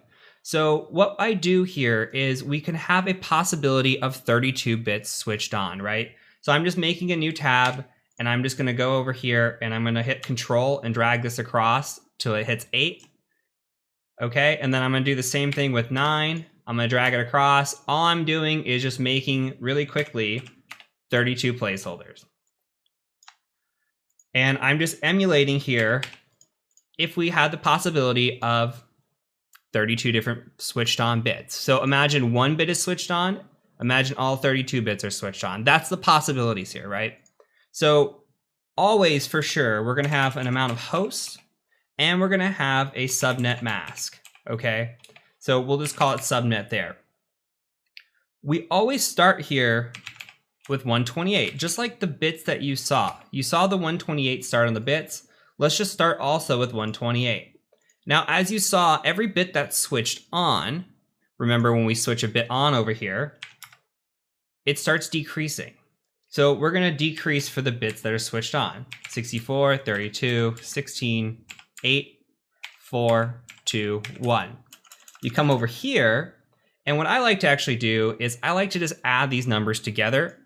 And you can see 128 and 64 is 192. And then you can add these two together. So you get 192, 32. You just add diagonally is the way I actually always do it. So 224, 240, 248, 252, 254, and 255.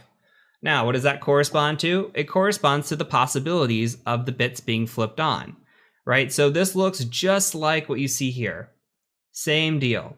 And if you had a 1 underneath of it, okay, then you got 128. If you've got another 1 underneath of it, well, guess what? You've got 128 plus 64, which is 192. And this number keeps growing. Why is this important? This is still all ones and zeros, right? Well, let's start thinking about it. If we have a /24 network, we've got 24 bits turned on. Our subnet mask is 255.255.255.0. If we had a /16, it becomes 255.255.0.0. Why? Where are these changes coming from? Let me show you this. Okay, for a /8, I'm just tying this into just this right here. Well, this is coming from the number of bits that are turned on. 8 bits turned on, we've got 255, and the rest are zeros. You got another 8 bits turned on, 255, 255, the rest are zeros. Come down to this /24, which is that really common subnet that you see, and you've got 255, 255, 255, 0. Now, this is very common, okay? Let's go back to the cheat sheet now. And you can see that I've got X as a placeholder in the subnet. So what I'm saying here is you look at this list and you say, I've got a /1. Well, for this whole area here from 1 to 8, the placeholder is going to hold in place of this X. So for a /1, if I've got 128, then guess what? It's going to become 128.0.0.0 because that's how it would be. And if you turned on just one bit here and made all of these zeros, guess what? Just the 128 would be on, the rest would be zeros. Okay, if we had a /14, okay, so 255's automatically flipped on. You have a /8 already, you passed through it. Okay, so you're starting on the second iteration here. /14 corresponds down here to 252. So you'd have a 255.252.0.0. So all this is placeholders. Let's go back to the sheet here. So I make this quick and dirty list. This is what I write out when I'm just writing out something quick for an exam. I'll write out 1 through 32. I'll put the host here and I'll put the subnet here. So again, if we know that once we cross through 8, 16, 24, 32, that has a 255 in front of it, all we've got to do then is we'll say /27. Well, we've come through 3 columns. Then I know for sure that we've got 255.255.255. something, right? You see the /27, you come down here, the subnet would be 224. Say 28. Okay, 255, 255, 255. Look at the 28, you've got a .240. And this is going to be confusing. Subnetting's not necessarily easy. Once you get the chart down, it makes a lot more sense. So let's start piecing some more things together. When I say that I've got host, now the hosts that I'm showing you only correspond to these first rows, but it's very common or very useful just to know this number right off the bat. Now, if you look at the cheat sheet, what you can do here is you just know that you start with a 1 or you start with the 128 and you go down, but every time you go up, you're doubling. And why are we doubling? Do you remember from the bits part? Every time a bit is turned off, so as we go up a number, we take it to the next power. So we've got 8 bits turned off, we take 2 to the 8th power, it's 256. Well, here you go. Look, come through here, 256, we go to the 9th power, 512, to the 10th power, 1024. It just keeps doubling, okay? That's all you gotta think about in your mind, is it keeps doubling. So on an exam, for example, you might have something like, how many hosts could be potentially in a /20 network? And you come to your cheat sheet that you made or you have in your head and you say, well, 496, and then we'll get to this in a minute, but we have to subtract 2. So 494 potential. And why is this all important? What do we even care about any of this? Why am I rambling on? Well, you need to know based on the network. Okay, the /24 is great for a small office, home network, however you want to have it. But what if you're a large enterprise? Maybe you have thousands of devices, okay? Maybe you want a /16 network. That might make more sense for you. Or you even see some with a /8 network. It just depends on how big the company is. The larger the company, the greater chance that you're going to see that they're not using /24. Or they could even have subnetted segments of their network where, say, they have just telephones and they've got 500 employees and 500 telephones. They might just have one /23 network for nothing but telephones because that's the amount of hosts that fit in there. So what we're after with subnetting is how many hosts can we fit and what is the mask that's behind it? So those are questions you might be asked in an exam, and these are questions that you're just going to see. And when you're given addresses, say you're doing a pen test for a client, you might be given something like this. You might be given an IP address, 192.168.1.0/24. Okay, and immediately in your head, you're like, oh, /24, that's standard. There could be up to 256 hosts or 254 hosts or devices in this network. But if they gave you something like 192.168.1.0/20, then you might look at your little chart and say 4,094 hosts. Remember, we're going to subtract 2. 4,094 hosts in this network. Now I know if I'm scanning this, I'm up against a lot more devices potentially than I am in this. Okay, so when a client gives you your subnets, they might just write it out like this. And depending how big your client is, might depend on how big their subnets are for you. For example, I just pen tested a client that was a /16 all the way across. And it looks something like 10.1.0.0/16. Okay, and your subnet mask for that would be something like 255.255.0.0. And how does this come into play? Well, every time you have a 255, that number's locked in place. That's another way to think about this. So that 10 is always locked down. This 1 is always locked down. The rest of the bits are fair game. Meaning we could have 10.1.1.0.1.2.3. We could actually have a 0 here. 0.1.2.3.4. And that's how this number for like a /16 gets so big, because you have 10.1.0.0 through 255 on the possibilities, which equals 256 hosts. Okay, for one range, you get 256. Well, imagine you have to do that 255 other times, right? And that number gets substantially bigger here. And then if you were to have a /8, then of course it gets bigger and bigger. So what you need to realize are a few things here.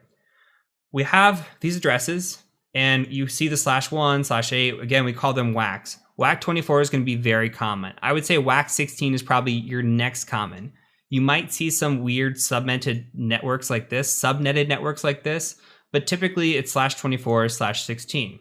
Now, your network ID is typically what is known as your first address, and your broadcast ID is known as your last address. This is not always the case, but it is very common. And let me log back into this Kali machine here and I'll show you. So we have our IP address, 192.168.57.139. And we've got a net mask of 255.255.255.0. What does that tell you from what we just learned? That tells you we have a /24 network. Okay, this is a common network. There are potentially 254 hosts. Why do I keep saying that? Why do I keep subtracting 2? Well, we've got a network ID and a broadcast ID or broadcast IP here. Well, what we need to know is we are .139. We could be anywhere from .1 to .254 within this network.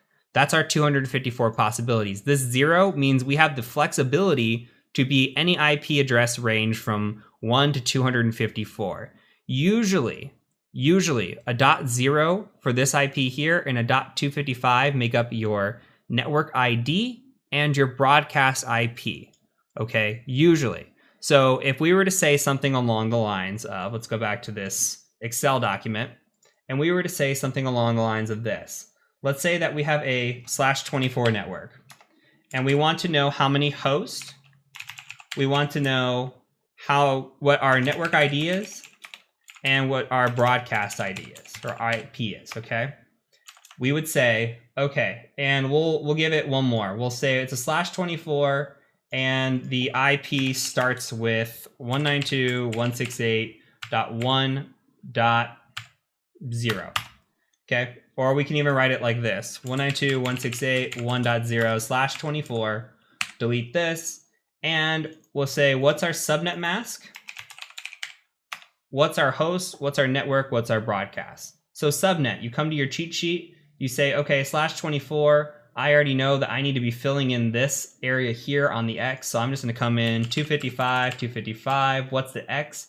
Well, we know to come down this row, 255 here, .0. Okay, and then we've got hosts, so I'm just gonna expand this a little bit. We've got the hosts, okay, hosts are right here, 256 hosts. Potentially 254 though, because we always subtract 2 from the host total. So our network ID is usually the first address available to us, which is 192.168.1.0. The broadcast is 192.168.1.255, meaning available to us is anything from .1 to .254. Let's take a look at something else. That's a basic example. Let's do like a /28. Let's say we got 192.168.1.0/28. Now what?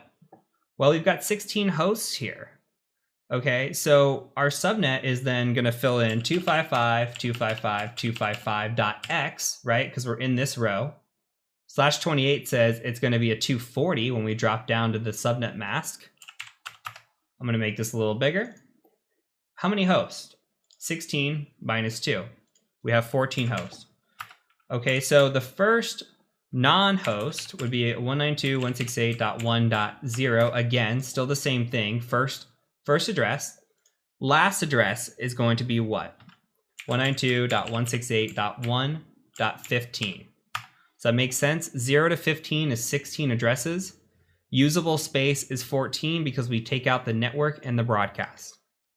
Now, you could see something like this, and then guess what? You're segmented. So because you're only using this little bit of space, you can then in turn have something like this, 192.168.1.16/28. And then it starts the same way. Your subnet mask is actually the same because you're using a /28. You come through, you can just copy and paste that. The hosts are still the same. What changes here? Well, your first address, 192.168.1.16, and then your last address, which is 192.168.1.31. So because this is smaller on the /28 side, we can actually have multiple networks within, like, say, a .1, .0, .1, .16, .1, .32. You get multiple little networks here with only a small amount of hosts. So maybe you have just a few servers in this range, and you have like servers A, B, and C. They go in a /28, and then you have another one of servers D, C, and E, or D, E, and F, however you want to say it. And you have more in that range. Okay, so you can subnet this out into different things. And when we see subnets, we see all kinds of stuff. We could see phones, servers, user computers, wireless, all different sort of things. Some companies get really specific with their subnetting. Now let's try one more. Let's say we have a /23. Now I want to put in 192.168.1.0/23, but that would be wrong. Why would this be wrong? This is actually going to be a 0, and I'll show you why in a second. So we're no longer locking in this number anymore, right? When we get below the /24, the 255 all the way across for 3 of them, guess what? We're now have the ability to change this number other than what's locked in. So let's do a .0. We'll talk about why. Let's hit enter here. So a subnet on a /23. Well, we're going to do a 254, which is going to be the placeholder of the X here. We're going to come in and say 255, 255, 254.0. And now again, we're not locked in. So remember, this 255 would lock in this .1. That doesn't happen anymore. So we've got 255, 255, 254.0. We're actually going to start at 0 here. And we're going to say the number of hosts that are possible, it's 510. Okay, 512 minus 2. We'll say our network ID is 192.168.0.0. And our broadcast would then be 192.168.1.255. Why? Okay, so we have the possibility now that we're spanning 2 ranges. We've got 510 hosts in this network. Okay, and we have the ability to go between 0 and 1. We've got 2 options now, 0 and 1. So if we were to say another network, if we wanted to get to like a 2, we'd actually have to say 192.168.2.0/23. It would be the same subnet mask, same number of hosts, but then this would be 192.168.2.0, 192.168.3.255. Again, there's 510 possible hosts in between this, right? Because you got to think, .0.1, .0.2, .0.3, all the way through 254. And again, 1.1, 1.2, all the way through 254. So that equals 510. Once you've hit that maximum, that 1.255, then guess what? You start at 2, you have a whole new network here. Just like these smaller segments, you get whole new networks on the bigger side as well. So what you need to know is that if I were to put something like a 192.168.1.0/23, that would have fallen into line with the 1 and the 0, and our actual network ID still would have been 0.0, and a 1.255 would have been the broadcast here. And you can double check this. Anytime you're confused, you can double check your CIDR notation. So I'm going to bring over a website that I will show you here. And this is just an IP addressing guide. It's called ipaddressguide.com. You bring this over and you scroll down just a little bit, and I just put in 192.168.1.0/23, and you can see that it actually corrects me and says the first bit is 192.168.0.0, the last one's 192.168.1.255. Total host is 512 minus 2. Shows you that, again, first IP, last IP, you got your net mask. Very easy to use a CIDR calculator here, or an IP range to convert to CIDR as well. So very useful calculators, but if you're not allowed to use these for like an exam purpose or something along those lines, then using the cheat sheet that I've shown you is super useful. Now, what I want to do is I want to try 3 more subnets. Okay, I'm going to write these out. I'm going to say 192.168.0.0/22, 192.168.1.0/26, and 192.168.1.0/27. I want you to solve these for me. Tell me the subnet mask, the host, network, and broadcast. And with that being said, this again is a very complicated topic. I did not pick this up the first time or the second time that I got it. If you're running confused right now, perfectly normal. You can go back and watch this video again, try to pick up more topics, try to understand it. Maybe I'm not the right instructor for this either. I do recommend looking at other resources to completely fill in your knowledge gap if there is one that exists. Another resource that I'll link down is what is called 7-second subnetting. It is very useful. A lot of students have recommended it to me. I'm going to push it forward as well. So go ahead and try to solve this. Understand that what you're after here is just understanding what a subnet is.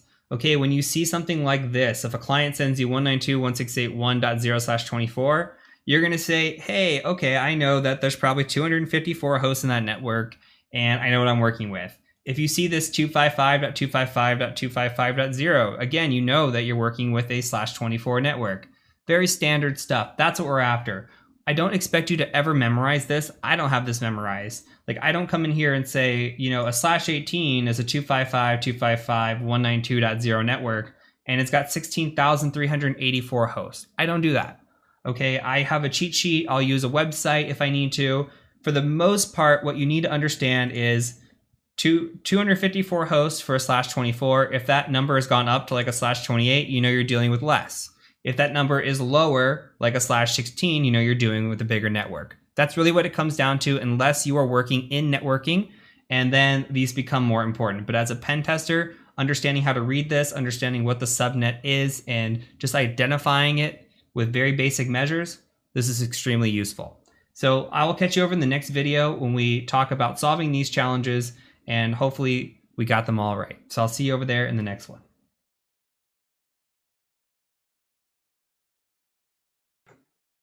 All right, so let's solve this challenge together, shall we? We've got a 192.168.0.0/22. Why did I write this out this way? Well, similar to the /23. So if we come to a /22, we see that there are 1,024 hosts, which means we have a possibility of 1,022, right? And all we need to do is fill in the blank on the X. So 255.255.252.0. We come across, we know our first IP here, or ID, is 192.168.0.0, first address possible. Now, if we think about this, we can kind of do this mentally in our head. We can think, okay, there's probably 250 or so hosts in a network, and we've got 1,000 or so hosts here. Well, that's going to be about 4, right? 4 ranges, because we've got 1,000 divided by 250. So I'm going to go ahead and go 0, 1, 2, 3. That's 4 total.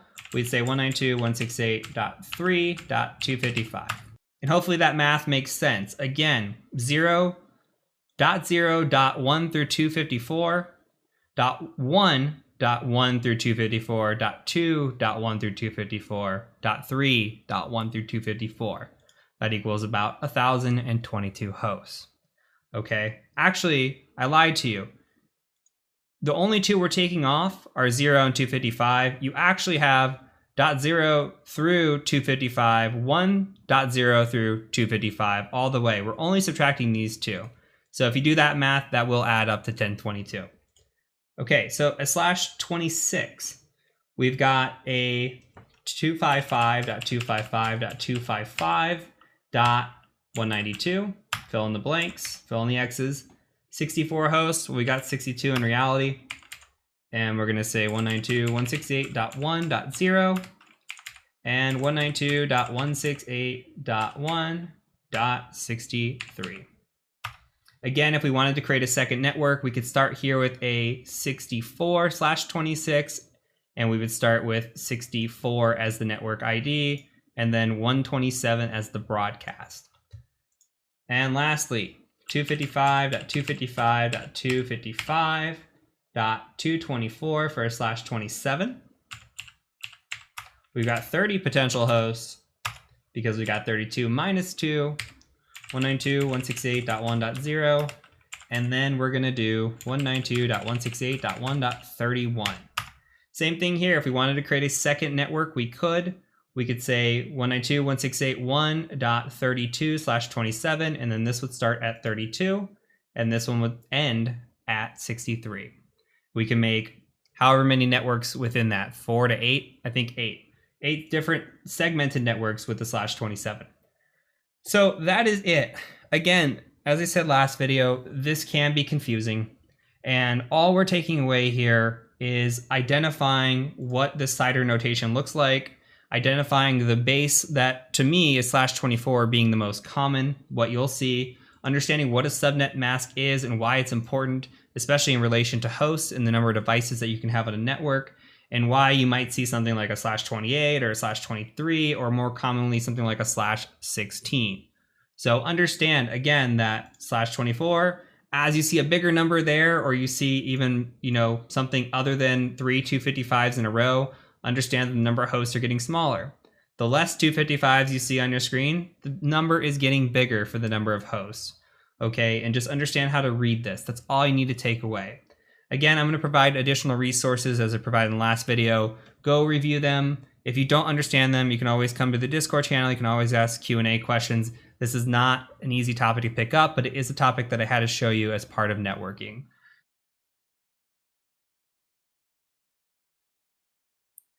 All right, so in order to be successful in this course, we are going to be utilizing what is called a virtual machine. Now, virtual machines are known as VMs for short, and a VM is just a machine on top of a machine. And to give you an example, I'm actually running this Windows 10 instance that you see here on top of my Windows 10 instance. So here you can see, if I scroll up, that I have a Windows 10 machine. I also have a Linux machine sitting here. If I were to demaximize this, you can see that I'm actually running here a Windows machine in the back. This is my wife and I, and you come through here, we just blow it back up, and we're back inside of our machine. So a virtual machine is just a machine inside of a machine. So what we're going to be doing is we're going to be utilizing this to build out labs. That way we don't have to actually have a bunch of hardware. We can just use this for our course and run what we need to on top of our own machine already. Now, this can get resource intensive. So if you are only utilizing something like 8 gigabytes of RAM, then you might have some issues with this, but you can still follow along. When we get into the Active Directory portion, you might run into issues if you do not have at least 16 gigabytes of RAM to utilize. But we'll worry about that when we get there. There are still plenty of ways to follow along throughout this whole course. So another thing to note is that I use VMs every single day. This machine that you see here is actually my day-to-day pen testing machine. So I run a Kali Linux instance on top of my Windows machine and utilize that to do penetration testing. So I'm going to demonstrate that to you and how we're going to build out our labs with that. And a lot of us in the industry run through VMs as opposed to running it directly on Metal or on a machine. So in order to utilize virtual machines, we first need some sort of virtual machine software to play these. So there are two different ways that we can do this. If you are on a Windows machine or a Linux machine, you can utilize VMware Workstation Player. Now, if you type in VMware Workstation Player in Google, the first one here that says download VMware Workstation Player, you just click on that. And if you are in a Mac environment, you're going to be utilizing Oracle VirtualBox. So if you type in Oracle VirtualBox, you come here and you go to Downloads. You have your option there as well. So in this course, I will be using VMware Workstation Player. I'm going to be running it on top of Windows. If you are using Mac, that is absolutely fine. You're going to be following along just the same. All you need to be able to do is follow the same instructions that I give you, and you will be A-OK. So if you scroll down here, you can see try Workstation Player for Windows or try Workstation Player for Linux. Go ahead and just select Download Now. That should bring up a download, and go ahead and save it. If you're doing VirtualBox, go ahead and download for OS X. I will download the Windows version just so that we can see what that looks like as well. So I'll save both of these. So let's view our downloads, and we've got VMware Workstation Player here. I'm going to go ahead and open this one, and we're going to install this. And this will be very point and click. So next, accept the agreement, possibly give away our first child. Yeah, we should go ahead and install the enhanced keyboard driver while we have this. And then we don't need to join any improvement programs or check for product update. That's okay. We will install desktop, start menu. You check your preferences as you like it. I'm just going to install this. And this should just finish here in just a second. Okay, then you'll be brought to this screen once everything's done. It should take about a minute or two. And we're going to go ahead and hit finish. And it's going to want a restart to take effect. You can go ahead and restart your system. I'm going to say no right now. Let's go ahead and install VirtualBox if you are a Mac user. We'll hit next. Next here. Next. And yes. And install. Accept. And again, very point and click with the installation. Select install and any options that do pop up. And then we can start Oracle VM if we want. Let's go ahead and just start that. This is what Oracle VM looks like. And let's see if we can start the VMware player here, even though we need a restart. And this is what VMware Workstation Player looks like. So here you can see that we have virtual machines. We can create new virtual machines, open ones, etc. We'll get into that in the next video. So again, if you are using Windows or Linux, this is probably what your view is going to look like for the rest of the time. If you are using Oracle on a Mac, this is what your view is going to look like. Another side pro tip here is that I am using Workstation Pro, and I might utilize this in some instances throughout the course. Other instances, I'll be utilizing the Workstation Player. They are not much of a difference, especially in the beginning. When we get into the Active Directory portion, it might actually be worth it for you all to download the VMware Pro trial, because the trial is 30 days and you can utilize that to get through some sections and actually have nice little windows here to be clean and just have a pro edition. You can do everything that I'm going to show you in the course on the player. It just is that you have to open, if you want to run more than one machine, you'll just have to reopen the VMware Workstation Player several times to run multiple machines, but that's okay. It just won't look like this nice clean layout where you can transfer between machines like I can do just here. So with that being said, let's go ahead and move on to the next video. We're going to be installing Kali Linux onto our VMware Workstation Player.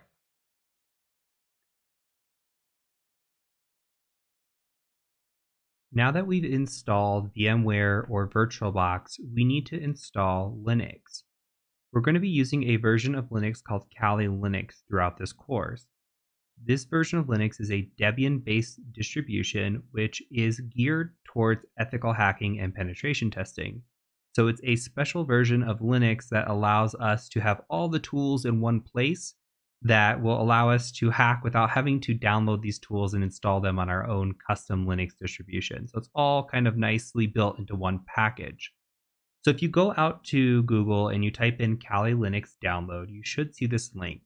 I'll put the link in the description below as well, but you should just be able to go to Get Kali right here. And you're going to be presented with a couple of options here. We're going to be using a virtual machine in this course, so we're just going to go ahead and click on this virtual machine option. And that's going to take us down just a little bit here. What you're going to do is you're going to download the respective version that you need. So if you need VMware, you download VMware. If you're using VirtualBox, go ahead and download the VirtualBox one. Now they have a direct download, which is a 7-zip, and they also have a torrent if you know how to torrent. What you're going to do is go ahead and download the file that you need. And while you're doing that, if you do choose to download directly, you're also going to need a tool called 7-zip or a way to unzip this file. So go ahead and start your download. While it's downloading, let's also go ahead and navigate to 7-zip. So if you go to Google and you look at 7-zip, you'll see this page here comes up. You just go to download. In here, you're going to download the file that is for your respective system. So here, I'm using Windows on 64-bit. I would download this executable right here. Now, if you're running on Linux, here's where you download Linux. If you're running on Mac OS, here's where you download for Mac OS. Very straightforward. I've already got this installed, but what you need to do is just download this and literally click next through it. Make sure you get it installed. Go ahead and pause the video, Once that is installed, 7-zip that is, and once you have the actual Kali image downloaded, go ahead and unpause the video. I'll be here waiting for you. Okay, so your next step should look something like this. You have your 7-zip file open. You should see a folder located in there. And the easiest thing is to just drag and drop this. You can also right-click and extract if you know where you want to extract it. I created a folder called Kali. I'm just going to grab this and I'm going to drag it over. And it's going to take a minute here, just a few seconds honestly, to unzip. The file size of this one, at least for the VMware version, is around 11 gigabytes or 11 gigabytes exactly unzipped. So make sure you have the space on your hard drive in order to do this. Now, once you have it unzipped, you can go ahead and just double click in here. You'll see a bunch of files. If you have VMware installed, you can actually just double click on this VMX file and that should open things up for you. I'm just going to show you the other way around doing this as well. So with VMware Workstation Player open, what you're going to want to do is go to Open a Virtual Machine. And in the folder that you have, you should see this VMX file as well. Again, you could double click it or you could just open it through this. What's going to happen is it's going to open that file here and you're going to want to edit this virtual machine settings. Once you have it loaded, click on Edit Virtual Machine Settings. And in here, we're going to want to first change the amount of RAM that we have. Now, this is dependent on your system. If you have like 8 gigs of RAM or maybe even 16 gigs of RAM, you might want to try leaving it at 2 at first. I'm going to bump mine up to 4 gigs, which is 4096. And I have 128 gigs of RAM, so I have more than enough space to allocate for this. But if you're on like 8 gigs of RAM, probably not the best idea to jack this up beyond 2. Honestly, I would try it at 1, maybe 2, see how it works. The other thing you're going to want to make sure of is that you're running on NAT network. So if you click on network adapter, make sure that it says NAT and that's selected. Once that's selected, go ahead and hit OK. And then you're just going to hit play virtual machine. When it asks you what to do, just say I copied it. Now from here, it's going to take a minute for this to load. You can just let this run through. It'll boot on its own. Once you are presented with the login screen, go ahead and unpause the video. But until then, pause, and I'll meet you back when you're at the login screen. Okay, I'm at the login screen. I'm going to make this a little bit bigger just so we can see. And from here, what I'm going to do is I'm just going to type in the username of Kali, K-A-L-I, and the password of Kali, K-A-L-I. Hit enter. And if you see this screen, congratulations, you have successfully installed Kali Linux and you now have it up and running. In later videos, we're going to cover what we're going to be doing and how to use this and how to use Linux and all this. But for now, pat yourself on the back. You've got Linux installed, and we're going to pause here and move on to the next video.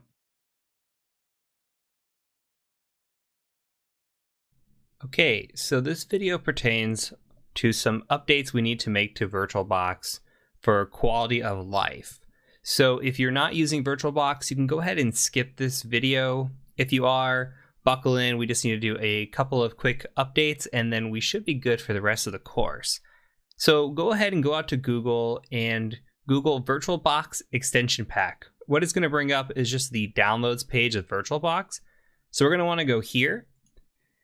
And on this page, if you look kind of towards the middle, you'll see that there is a VirtualBox extension pack here. We're going to just click all supported platforms and that will automatically download the file that we need. So once that is downloaded, and pause if you need to, go ahead and open VirtualBox. And you can come in here and up at the top, we're going to go ahead and click on Preferences. And from here, we are interested in extensions. See extensions right here. Go ahead and click on that. There's a little plus sign. We're going to go ahead and click on that. And then you should have your downloads right here. So we're going to take the downloads and just go ahead and install that. Hit install. Read this. Give away your firstborn. Accept all the terms. And you should be good. Very quick install. Okay. The second thing we need to do is we need to come to the one tab up here above, which is Network. We're going to go ahead and hit the network button, or this add button, and we're going to add what is called a NAT network. Okay, and we're going to come in here and we're going to double click. And you can go ahead and keep these defaults. I'm going to actually change them to 192.168.57.0 because that's what's going to be used through the rest of the course. And that is what the CIDR notation of my Kali machine and my Keyoptrix, which you'll see later, etc., all fell into this 57.0. So we're going to go ahead and keep it on this NAT network. Make sure you support DHCP. Go ahead and just hit OK. Hit OK. And then for a machine, and make sure any machine that you use, again, any machine that you use in this course, make sure you set it to NAT network if you're using VirtualBox. So you can come in here, click on a machine like this mail machine I have here. You can just click on that, settings, go to network, and then you can go ahead and just go to NAT network. All right. And that name right here, you see name NAT network. That's all we're going to use. That'll automatically set it up. So when you have a Kali machine running later and you have Keyoptrix or another box running, or even when we build out an Active Directory lab, you need to make sure that you're running that NAT network so that all of the machines are on the same subnet.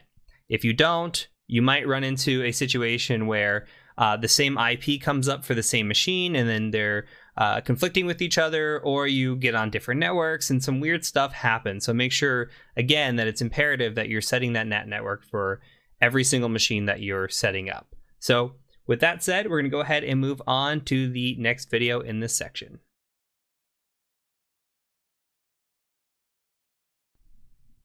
The first thing I'd like to do before we get started with any commands or anything like that is just take a look around Kali Linux and kind of demonstrate why a pen tester or ethical hacker might use this distribution of Linux.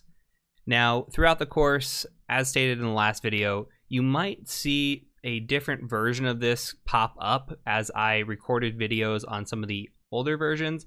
Everything should still work just as is. You just might see a different look and feel to some of the Kali interface, but all the commands I'm going to show you, everything that we do is going to be the same. So let's take a look and just explore Kali Linux just for a bit. So if we come up here into the corner and we just click on the little Kali logo, you could see that we have nice things broken out for us. So we've got these favorites up here, which we have our terminal, which we're going to be living in essentially. We've got a text editor. We've got a web browser, which is basically Firefox. We've got some other tools down here, docs, etc. The other thing that we can come scroll through is we can see that we have different applications in here.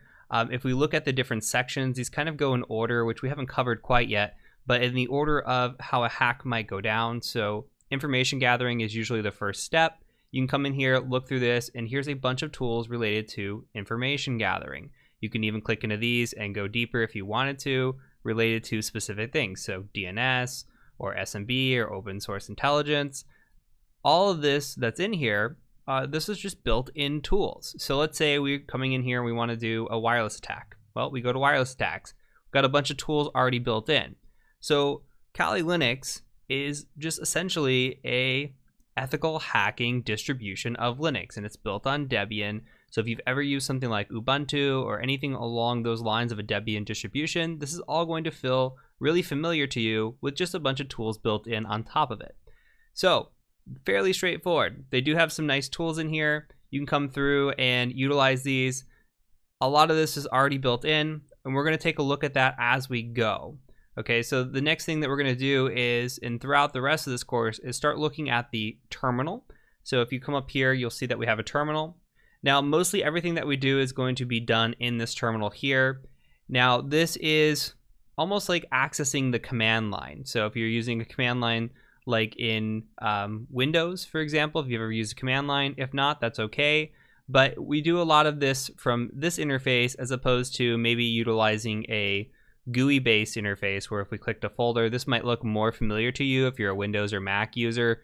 You come in here, you have this kind of area. Yeah, we can do that, and sometimes we'll utilize this, but a lot of times we're going to be living right here. Okay, so as we move forward, we're going to start talking about this command line, how we can utilize it and use it to our advantage, and then we'll do some tips and tricks and hopefully learn some pretty neat stuff as we go.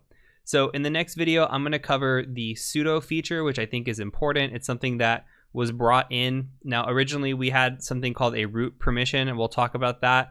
That has changed since 2020.1 moving forward. So we're introducing that into this course, and we'll talk options that you have. So let's go ahead and move to the next video where we talk about the sudo feature. All right, so before we look at any commands or learn any command line, we have to talk about sudo. Sudo is very important, and what had happened previously was that in the earlier versions of Kali Linux, we ran as a user called root. Root is the ultimate user. You could think of it as the administrator of the machine.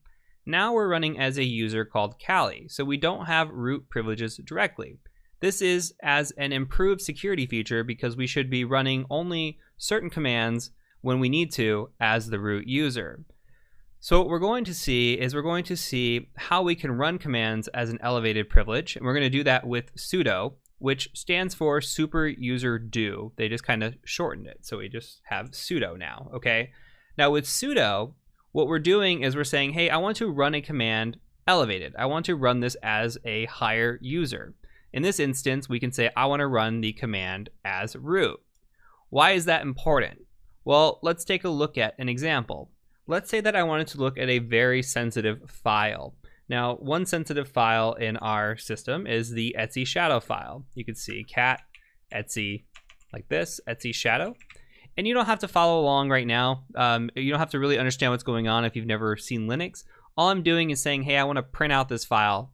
I want to look at it, okay? And for here, I can't see it. It says permission denied. You don't have the access to see this file. That's a good thing.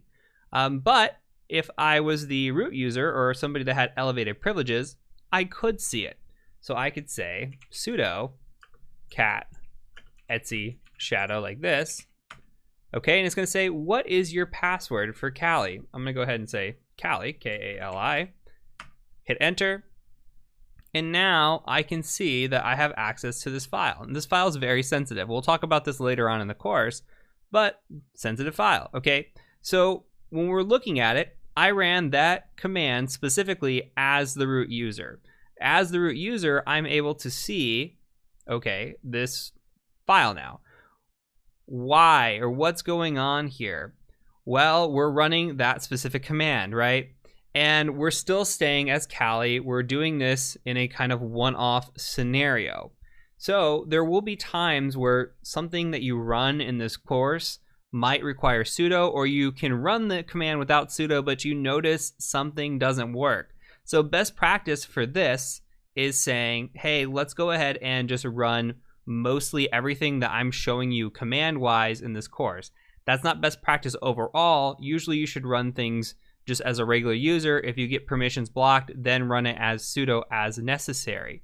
Now, the other thing to point out, and we'll talk about this again later on in the course, but why can we do this is because this user is part of what's called a sudoers file, meaning we can have this permission. Not any user can come in here. Say we made a new user and we just call the user John. We can't just take John and just go ahead and just run these commands as root. No, John has to have the permission to do this. So you can think of Kali as being an administrator, but only when we utilize that access or that privilege. Okay, the other thing I want to show you though is that we can switch over to root if we want to. We can come in here and we can say sudo switch user dash, just like that. And that'll put us into root. Now you can see, okay, we're running root at Kali. And that's only for this instance. You can, if you want, I'm not going to demonstrate how to do this, but you can, if you want, change the root password, log out, and log back in as root, and run through this course as root. Again, that's not best security practice, but that feature is available to you if you are a Linux user that is comfortable with Linux, comfortable with running as root, and you want the easy path. Otherwise, I highly recommend just staying as Kali, running as sudo privileges as you need it, and then moving forward. But this is a quick way to switch into root if you need to. Sometimes even running sudo causes some issues, so switching to root to run a command is okay. What we can do here too is a demonstration is we can go file new tab and look at a new instance, and you'll see that this instance of root is only good for this tab here. Once we start a new tab, we're going to be brought back right back to Kali Kali. You can see that from the top line in the tab as well. So just keep note of this when you're running commands in this course. If you see something, again, try running it with sudo if it's not working, or if it says access denied, then you know, hey, I need to run sudo. Very, very, very important. Okay, I'm trying to drive that into your brains right now. So from here, we're going to move on. We're going to start looking at how to navigate around the file system, taking a look at everything from a bigger picture and diving into terminal. So I will see you over in the next video. Now we're going to take a look at the Linux terminal. And if you're a user of a regular computer like Windows or even Mac OS, you are probably used to using what is called a GUI, or a graphical user interface. And we can do this with our version of Linux. We can come in here, and if we want to like go to folders, we can absolutely open this and go to folders. We've got the ability to go to Firefox. We've got all of our tools in here that we want to use or look at, and we have a graphical user interface. However, a lot of our time is going to be spent on the command line and using a terminal. So it's very important that we learn how to use a terminal in Linux. So looking at our terminal here, we can see a few things before we even get started. The first thing is that we have a Kali at Kali. What does that mean? Well, the first instance here is Kali. That is your user. So remember, when we first logged in as Kali, and that is our user. So if we ever switch over to root, we'll see root here. The second part of this is our host name. So our computer name happens to also be Kali. If you change your host name, you could say whatever you wanted to say here. The last little part of this is this a tilde. This is actually the directory that you are currently in. So this is a quick way to say, what user am I, what workstation am I on, and what directory am I in.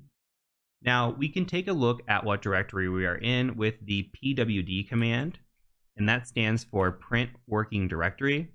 And in this instance, you can see we are in the home/Kali folder, and that is the equivalent of being in the tilde. So if you see the tilde, that just means you are in your user's home folder. So if we were a root user, we would actually be in the /root folder as opposed to the home Kali folder. So the tilde means something different for every user that you're on. The next thing we're going to look at is the change directory feature. So imagine that we are in our folder here. So if we go to like, I don't know, our desktop, and we're sitting in our Kali folder, this is really what we're looking at. So we're looking at Kali right here, and we want to get out of this Kali folder and change into another folder, say like, I don't know, downloads, for example. If we go into downloads, it's very easy to click into, but how do we navigate around on the terminal? I'm going to show you how to do that. So the first thing we're going to do is use the cd command. That stands for change directory. Now, if we do change directory ... that says I want to go backwards. So if I do that, now you can see that we are in the /home folder, but we can also do a pwd, print the working directory, and you can see that we are in the home folder. Now, can we go any further back? Well, let's try cd ... again. And now you can see we are at a /. If we do a pwd, we are at a /. And one more time, I'm going to cd ... and see if anything happens. Nothing happens here. We cannot change any further. We are in what is called our base directory. So if you see a /, think of that as the base folder. You cannot go any further back from that. Now I'm going to clear my screen. If you want to clear your screen, you just hit Control-L like that, and that'll clear the screen. And from here, we are going to look at what is in our base folder. And to do that, we can use a tool called list, which is ls. So from here, we can see different colors and different things. And we can tell based on the colors, though these color schemes are not the greatest in the newest Kali Linux, we can still see like, hey, this darker version of blue is actually a folder where some of these other things are actually files. We don't have to worry too much about that right now, but we just came out of the home folder. So we can see here that we have a bunch of files and folders. And let's say we want to go back to the home folder. Well, we can cd home. And I'm going to start typing H, and I'm just going to hit tab. And because there's nothing else in here with an H, we don't have to worry too much. It will just autocomplete to the home folder. Now, for example, if there's a bunch of L's, I'm going to back up really quick before I hit enter. If I wanted to try something that has multiple items in here, if I try the L and I hit tab, you're going to see that there's going to be a lot of options for me to go through. And depending on what you have is when you can autocomplete. So if I start typing LO, it should know that there's only one LO and I can tab and autocomplete the rest. So you just have to be able to get to a point where you can tab out. Or if you know the first letter of the file that you're looking for, you can hit tab on that and you can see, okay, here's where I need to be, or here's what I can look at with everything that starts with that letter. So I'm going to delete this and we're going to cd back into home. We're going to ls to list the contents of home, which is just our Kali folder. So I'm going to cd into Kali. And if I ls from here, you could see that I have our desktop, documents, downloads, similar to what we saw in the graphical user interface when we were in the folder. Now we can see it from our terminal. Now, before we go diving deeper into these folders, something that I want to look at is what if I wanted to get to this Etsy folder over here? So there's this Etsy folder that was in our base. Now, if I try to cd into Etsy from here, nothing's going to work. I'm tabbing, nothing works. If I try cd Etsy, it's going to say I can't find it. So what does that mean? Well, when we change directories, we can only change directories from the folders that we have available to us. So I can only change directories into these folders by using that sort of nomenclature. However, if I can provide a full directory or a full path, then I can cd from any folder that I'm in. So if I go cd /, because remember we have the base here, well then I can say /et, start typing that out, and guess what? I get Etsy here. And if I wanted to dive deeper into what folders are in there, I could hit tab, and I could see all the folders that are available in the Etsy folder to complete my task.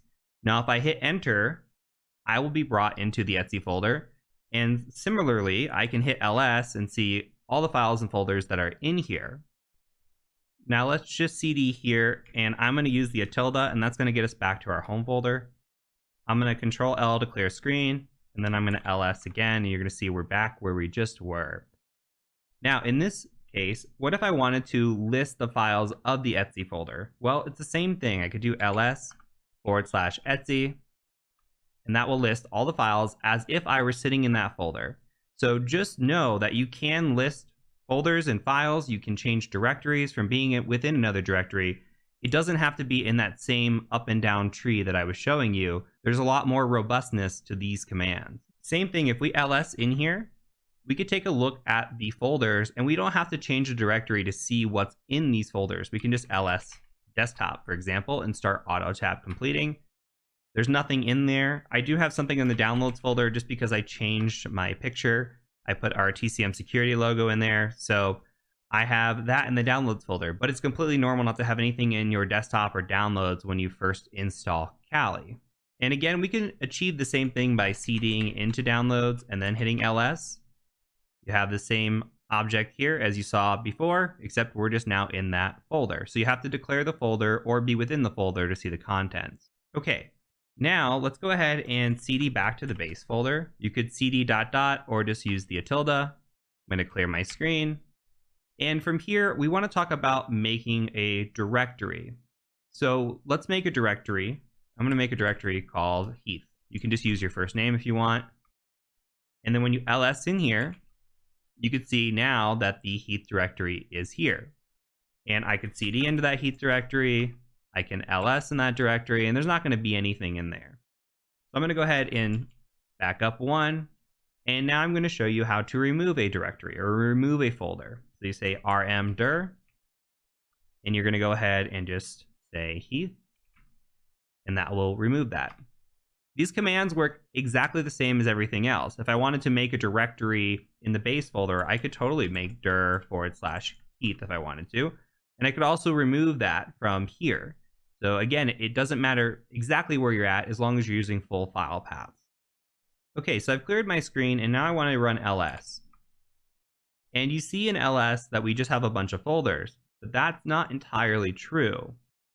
What we're going to do is we're going to do an ls-la, and I like to think of this as list all, but really it stands for long all.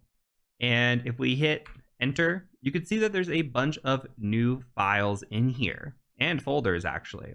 So from this, we can see that we have like a bash history. We've got a .java folder.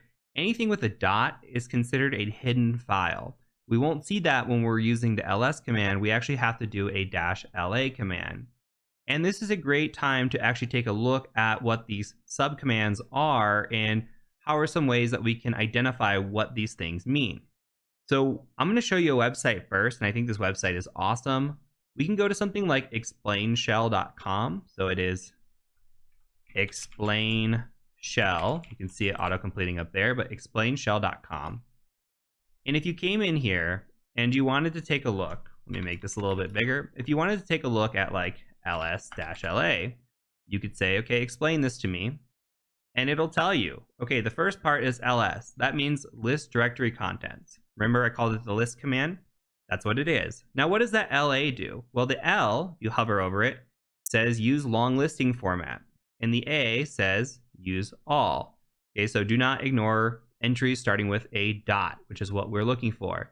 And the long listing just gives us more detail. It gives us these file permissions, which we'll get into a little bit later, and who owns it, and what the file size is it a directory, etc., etc. We'll get down into that in just a few videos. We can also use what are called man pages. I'm going to Control L again. If we do man ls, man stands for manual. So man ls, we could see in here that ls means list directory contents. Great. -a stands for all. Do not ignore entries starting with a period. Same thing as we saw before. We could scroll down, look for the L portion of this, and we'll see that we have use a long listing format. You can hit Q to quit this. So if you don't have internet access, for example, you can use the man pages. I like using explainshell.com. I think it's pretty awesome, but man works very quick. And from the terminal, you don't have to leave or do anything. Another thing that you can do is ls-help. And that will give you similar to the man pages, though not as full detail, I guess is the best way to say it.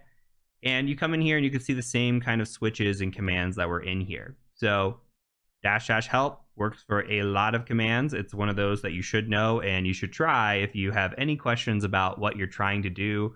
It's a great resource. So if we ls-la, we can cd into one of these hidden folders. Like we could cd into .cache, for example, and we just ls that. You can see that there's actually stuff in the cache in here. So we're not going to get into this. I just want to show you that hidden files and folders do exist. So if you're looking for something, especially pen test related, something might be hidden. If you're on a Linux machine, you might need to do ls-la to see a hidden file.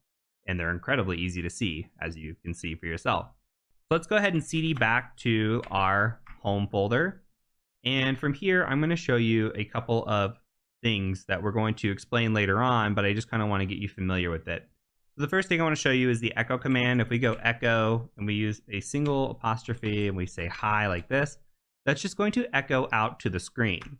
We'll get into the echo command a little bit later on in the course. What we're doing here is we're going to echo this into a file. So I'm going to say hi, and then I'm going to put that file, I'm going to use this greater than symbol, and that's going to be a redirection operator. And I'm going to say, hey, just go ahead and make a file called test.txt. And while you don't need to know this yet, if I ran cat on this, on test.txt, you'll see that it prints back out hi. Okay, so I just want to have this file here that we created. And what we're going to do is we're going to just quickly ls. We're going to see that it's there. You can see that there are color differences for files and folders again. And the reason we're making this in this video is I want to show you the copy command. So if we run copy on this, we could say copy test.txt.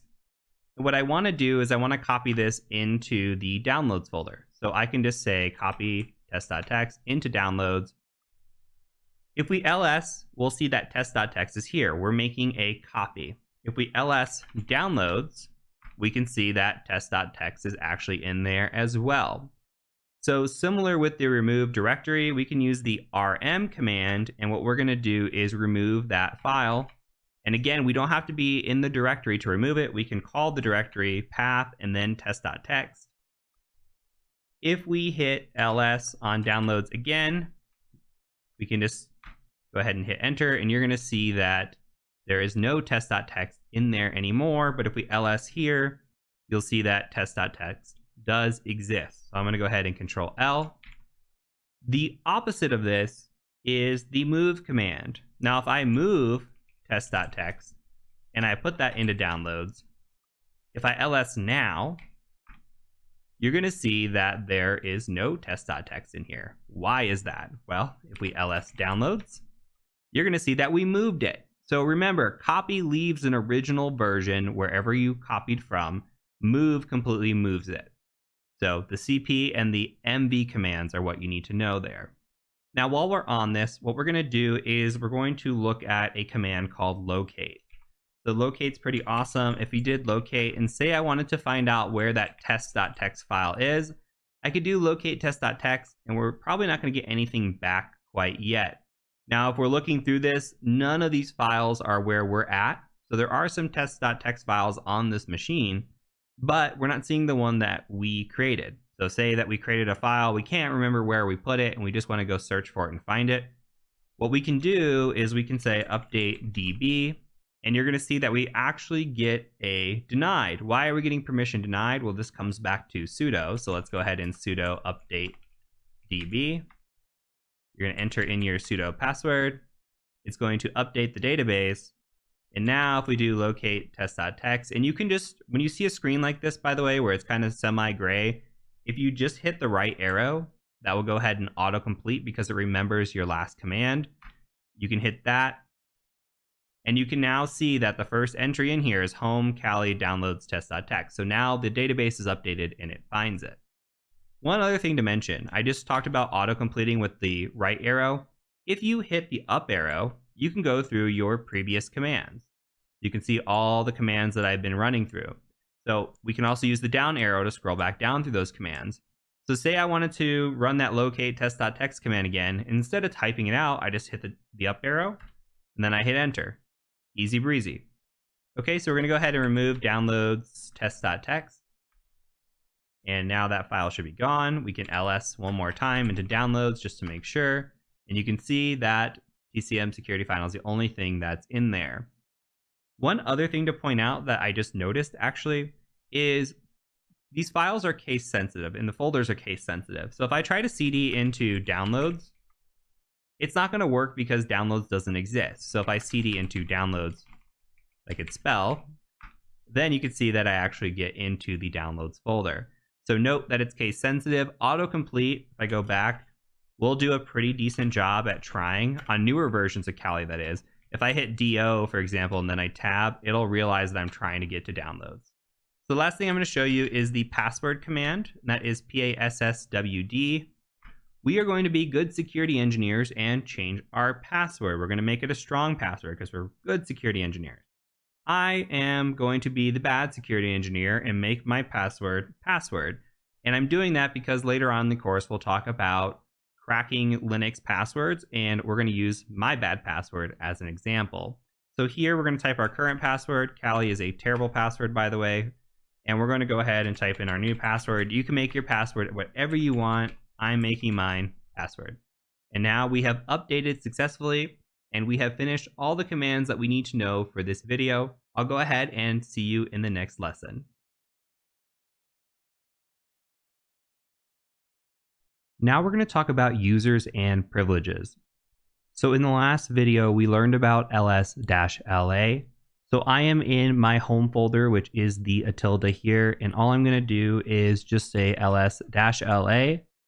I'm going to hit enter, and we're going to see a bunch of stuff over here on the left-hand side. We've got this, we've got the details kind of ownership, we've got some file size in here, and we'll talk about all of this. But when we do ls-la, we're getting so much more information than whether or not a file is hidden, which is kind of the purpose we looked at it for last time. But now we can take it and look at it from a different scope or lens. We can see that we have this column here, the first column. Now the first column tells us something interesting. It first tells us whether or not we are looking at a file or a directory. So if we see a D here, we are seeing that this is a directory. Note that these are also color-coded, right? So we have blue for directories, it looks like, and then white here for files. And then we also have links, which we're not going to get into much right now, but a link looks like it's a lighter blue. So we have the indicator here first. It says, okay, it's either a D or maybe a dash or an L. There are other settings that could be here, but for now, this is all we need to worry about. The next set of things that we're going to look at are these RWXs or R blank X. What does that all mean? Well, RWX means read, write, execute. When we're missing one of those, like a dash here, that just means we have a read and an execute. And there are actually three groups that we're looking at here. So we have the first group, which is the owner of our file. So this first group says read, write, execute for the owner of this file.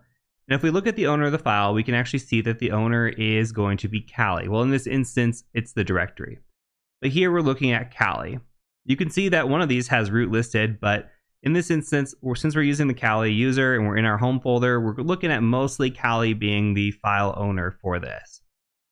The next one we're going to look at is we're going to say, okay, group membership. So anybody that is a part of this group, what do they get ownership to? Or what do they get to do with this directory or this file? Well, anybody in this group can read or execute, but they cannot write to this directory or file. And lastly, we have the third setting, which is all other users. What can all other users do? All other users can read and execute, but they cannot write here. And we don't have anything in here besides this link that is read, write, execute. We don't have a world read, write, execute in this folder, and that's okay. This does come into play when we're doing penetration testing, however. When we want to find some sort of file that has read-write access or read-write execute access. If we have full access, that is ideal, especially if there are some sensitive files that we're not supposed to see, or maybe we're misconfigured, or if we need somewhere to write to on the disk. For example, if I clear the screen here and we do an ls-la of the temp folder, we could see that temp actually has read, write, execute privileges throughout. This is a great place when we're doing pen testing and we're working on a Linux machine, that if we need to come drop a file, we know that this temp folder can be written to, we can write whatever file we want and execute these files from here without having to worry about too many permissions. So if we're attacking machines later on, especially as we get on into the practical ethical hacking course, you may see me go and use the temp folder to upload malware or write a malicious file or something that I can do from a folder that is read-write executable. So let's clear the screen again. Now, another reason and importance for the read, write, execute is that if we write a script, we won't be able to execute that script until we have full access to do so. That's going to become more important as we download files and try to run them against machines. But even in this little section, when we're looking at the bash scripting, we're going to need to be able to execute our script, and we're going to need to be able to change the permissions on that. Let's go ahead and do that here. We're going to create a little text file and just look at the permissions and how things change. So similar to the last video, we're going to do an echo, and we're just going to say hello. And in this, we are going to use our directional operator, and we are going to just put this in a hello.txt file.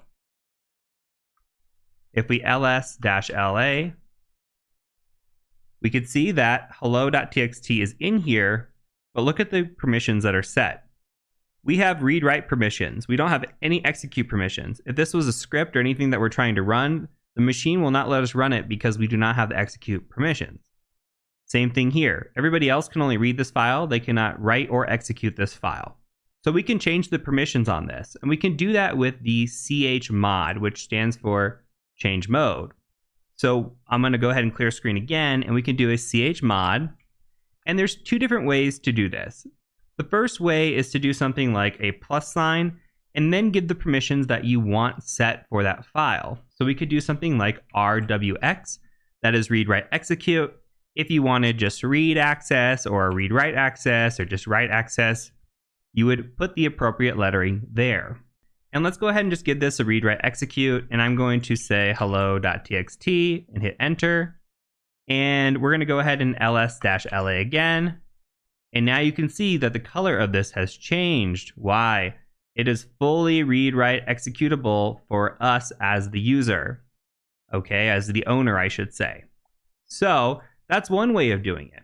However, there is another way of doing this as well. We can say chmod 777 hello.txt, hit enter, do an ls-la, and you'll see now that everything has read-write execute here. Well, what changed? What is this 777 and why is it so important? Okay, for that, we're going to jump over to PowerPoint for just a second. Okay, so we have different numbers that we can set for the chmod. And remember, we did 777 because we gave a 7 to each group. We had the first, second, and third groups. Remember that. Well, what does 7 mean? Well, 7 means read, write, execute. So for a read permission, we get 4 points. For a write, we get 2, and for execute, we get 1. So as you can see down here, we have 4 plus 2 plus 1. That equals 7.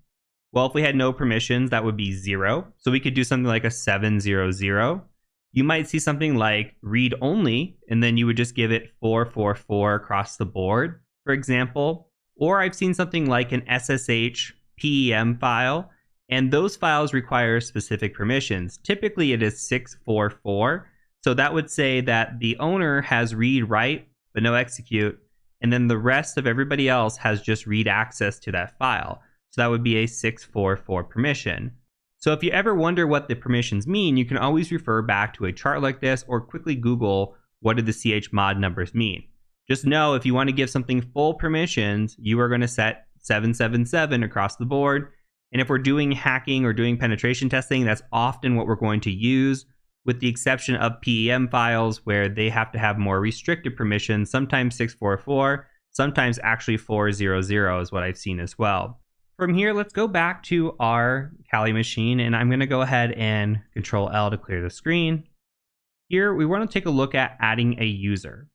So we're going to do a sudo add user, and you can give whatever username you want. I'm going to just call this user John. It's going to ask for our sudo password. Remember, we changed our password, so make sure you put in the right password. And now it's going to say, okay, what password do you want to use for John? I'm going to go ahead and enter that, and I'm going to enter it again. And then you could just hit enter through all of this and get back to this screen where it says Kali at Kali.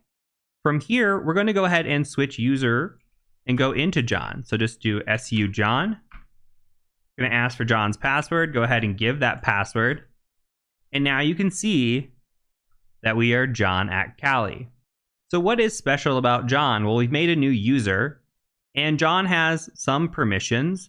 Now, if we wanted to cat out like the etc password file, we can. And this is a very common file that you're going to look at as a pen tester. If you come in here, the etc password file is important. This is something that we can see a lot of information about this machine. Now, the etc password file is called the password file not because it has our password in it, but because it used to store our password in it a very, very long time ago.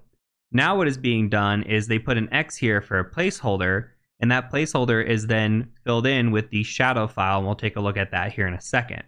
So we are using the cat command, and you've seen me use this several times throughout the course. We are using that to basically print out a file. So when we print out the file, we can read the file. So from here, we're reading the file, and we're saying, okay, I see root. Root is the 0 user ID, and that is important. That's telling us they are the ultimate user on the machine. They are user 0. If we scroll way down to the bottom, we should see some users that were created here. For example, we see Kali. Kali is user 1000, pretty common. We can also see that John is in use here, and John is user 1001. We could see what type of shell type they're using and what their home folder is as well. You could see the ZSH shell type compared to John's bin bash. So they are different shell types, and we'll get into those a little later on. But from here, we can also see roots here. We can see the root shell type, and we can also see what kind of services are running on this machine. So if you want to find the users, I typically look at root, and then I look and scroll all the way to the bottom to see what's been installed besides what's on this machine. So in here, we can see some things like SSH, which is important. We know, okay, this has the capability of running SSH. Maybe it has an SSH service. Maybe it has a SQL service here with the MySQL, OpenVPN. So it's a little bit of information gathering. If we were to land on a machine, for example, and we're a low-level user with no privileges, we could start to look at who are the other users on the computer. Why are they important? How can we get a hold of them? Where are their files located? What kind of services are running on this machine? This is all part of the information gathering stage of ethical hacking, and this file leads to a lot of clues for us. Now, clearing the screen, let's say I want to view the shadow file. The shadow file is the file that contains the password hashes for this machine. I'm going to go ahead and try to type in cat etc shadow. Permission denied. Okay, maybe I need to use sudo. Let's try it here, enter our password. Oh, John is not in the sudoers file. This is also called the sudoers file, and you can also call sudo sudo. Depends on your nomenclature and how you pronounce it. I'm a sudo person. So from here, I'm going to go ahead and Control L. We're going to switch user back into Kali, and we're going to take a look at some stuff. So if I go switch user, Kali, it's going to ask me for the password. We're going to enter our password in. And first thing, I want to show you the shadow file before we move on to the sudoers file. So if we go sudo cat etc shadow, I think this is important to see. You can come in here and remember how I said with a hash that this is set here. So our root password has not been set. There's no hash in here. And this is security best practice. We don't really want to have a root password unless we absolutely need to. In this instance, we might just want to have certain users that can elevate into root. And then if logging is enabled, we can then see from our logs who accessed that root account at what time. You really don't want to have a root password where anybody can just log in with a known password, because then that eliminates some accountability.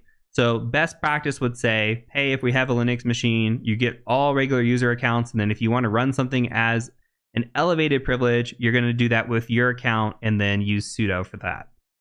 But looking down here, we can see the hashes for this computer.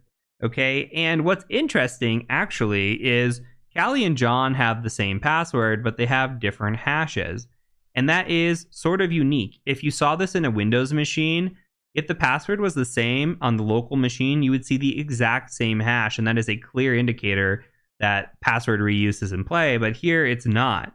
So the hashing algorithm that's being used is a little bit different, and it's generating different hashes even though the password is the same.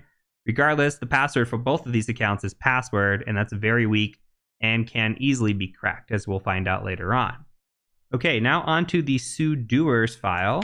What we're going to do is we're going to do a sudo cat, and we're going to look at etc sudoers, just like that. And I might have typed that a little fast, so I'm going to go ahead and scroll back up for a second. Sudo cat etc sudoers. Okay, just like that. It should auto tab complete.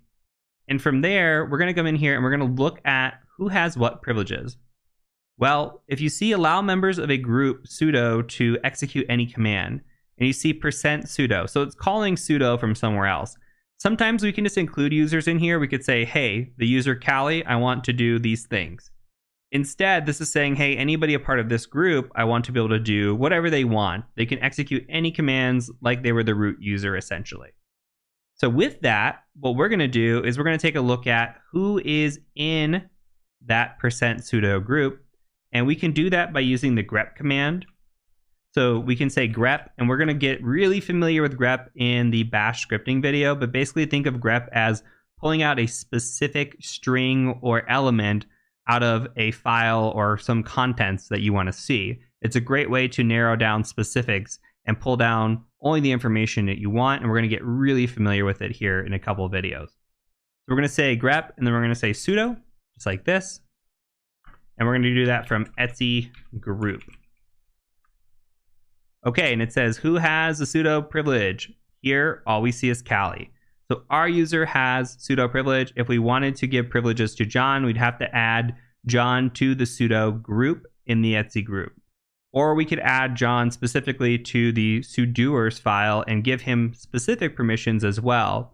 And as we move on in the course and we get into privilege escalation, and if you ever go into more of the privilege escalation courses that we have, you'll see that we look at sudo privileges immediately when we get onto a machine by doing something like sudo-l, and we'll take a look at those and say, okay, what commands can I run? And in this instance, we could see, okay, all commands can be run here. But sometimes that's not the case. Sometimes we can only run one specific command, or maybe John, for example, we want John to be able to run Python because John's a developer. So John can run Python with sudo privileges, but cannot run anything else. So something to think about. Depending on the individual and who we want to give permissions to on that machine, they might not have privileges to access everything as sudo. They can actually be limited in what they can run as well. So that is it for this video. I'm going to go ahead and catch you in the next one.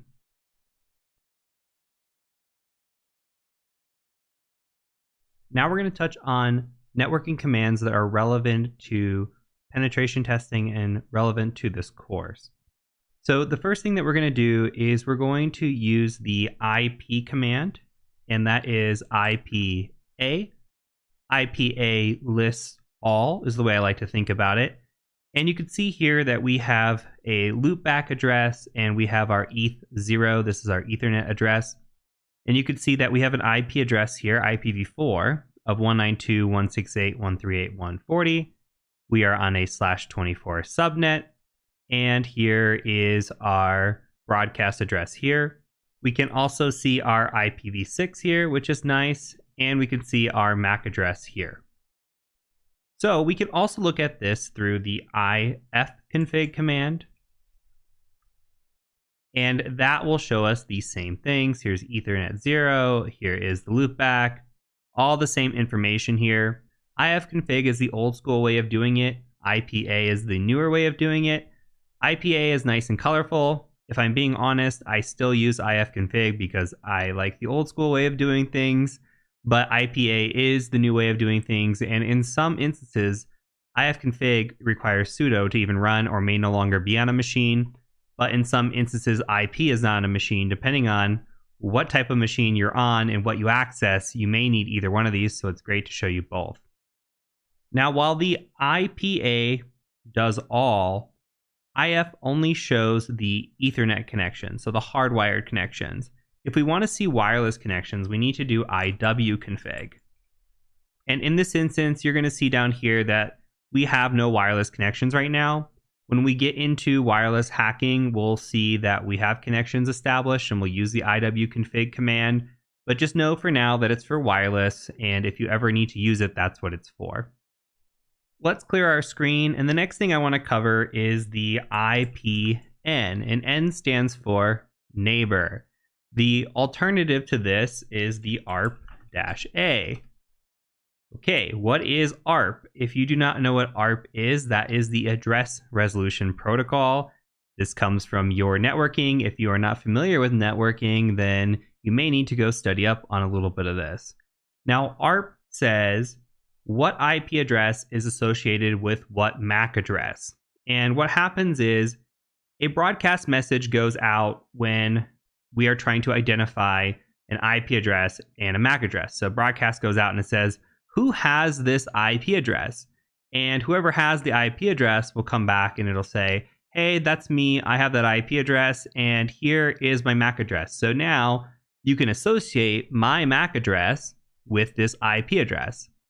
And it is a way to identify these two items together and link them up. So again, in this instance, we can use the IP command or the old ARP command. Now the IP command is a little bit prettier and a little bit more colorful, and I think easier to read in my opinion, but either will work in this situation. Another IP command that we're going to want to run and know is the IPR command. Now R stands for route. You could also type in route and you'll get similar feedback here. So what we're looking at is what is called a routing table. We want to know where our traffic is routing. And here you can see on either one of these that we're routing through 192.168.138.0. We have an open gateway. We can see the gateway here is 138.2. We can see our mask here. And we can find all that information out up here as well. So it's important to know the routing and what's going on, especially if you are in a network, for example, where you might have multiple routes.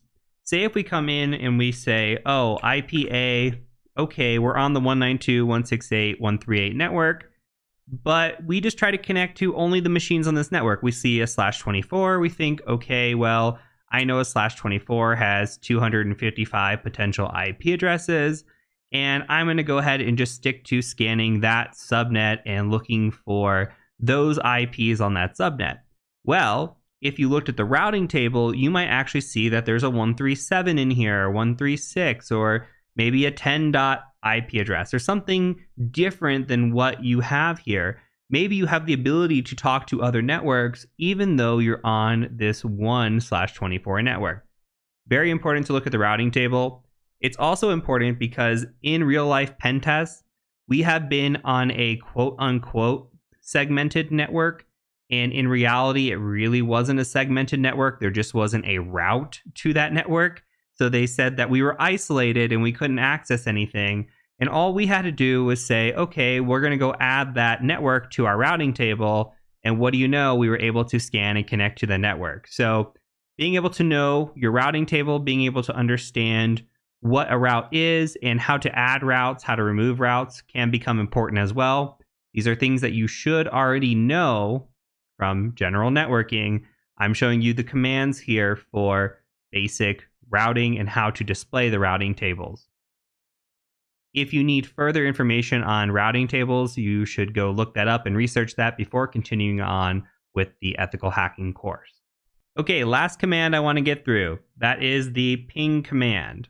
So I'm going to do an ifconfig again.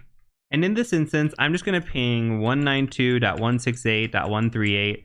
And I believe earlier I saw a .2 was my gateway. So I'm going to go ahead and just hit enter. That should talk back to me, and it does. Now, if you are a Windows user and you've ever used ping before, it will only send 4 packets out. So it'll check 4 times. As you can see here, we are getting more than 4 packets sent. We are sending indefinitely. And I'm going to go ahead and just hit Control-C and stop that. We are definitely seeing that we're getting responses back. Now, there is a way to limit the amount that we send and the amount of traffic that we're sending. But basically what we're doing with the ping command is we're saying, hey, are you there? Are you alive? Can you respond to me and let me know you're there? So I asked the machine at this IP address to respond and tell me, yes, I am here. Now, this is called ICMP traffic. Not all machines permit ICMP traffic. Just because we ping a machine and it does not respond does not mean that it's not online. Okay? There are machines that have ICMP disabled and will not respond to ping requests. But ping is a quick way to see if a machine is online, and typically by default, ping or ICMP is enabled on most machines. Just as a further example, we can ping a machine that we do not believe to be alive. So I'm going to change this to a 3. I don't think there's a 3 on my network.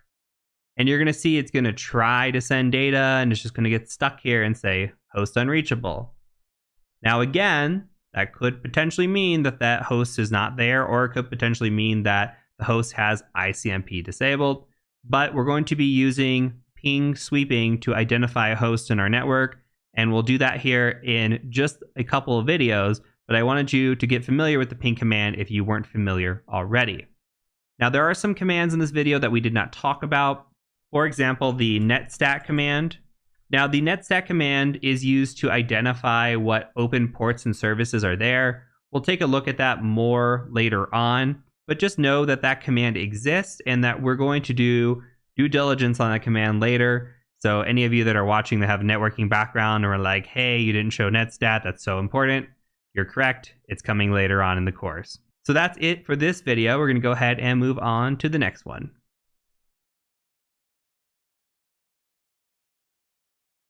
Let's now talk about viewing, creating, and editing files. And we've done a little bit of this in the course already. You've seen me do something like echo hello, and remember that prints out to the screen. And we could just echo that again, like a hello, and put that into a file. And you've seen me do that. We'll just call this one hey.txt. And if we ls, we should see hey.txt right here. If we do a cat hey.txt, we should print out to the screen, hello. All these should be pretty familiar to you. So let's build upon this. Let's talk about how we can append to this and overwrite these files in different ways that we can actually create and edit files. So I'm going to clear the screen here.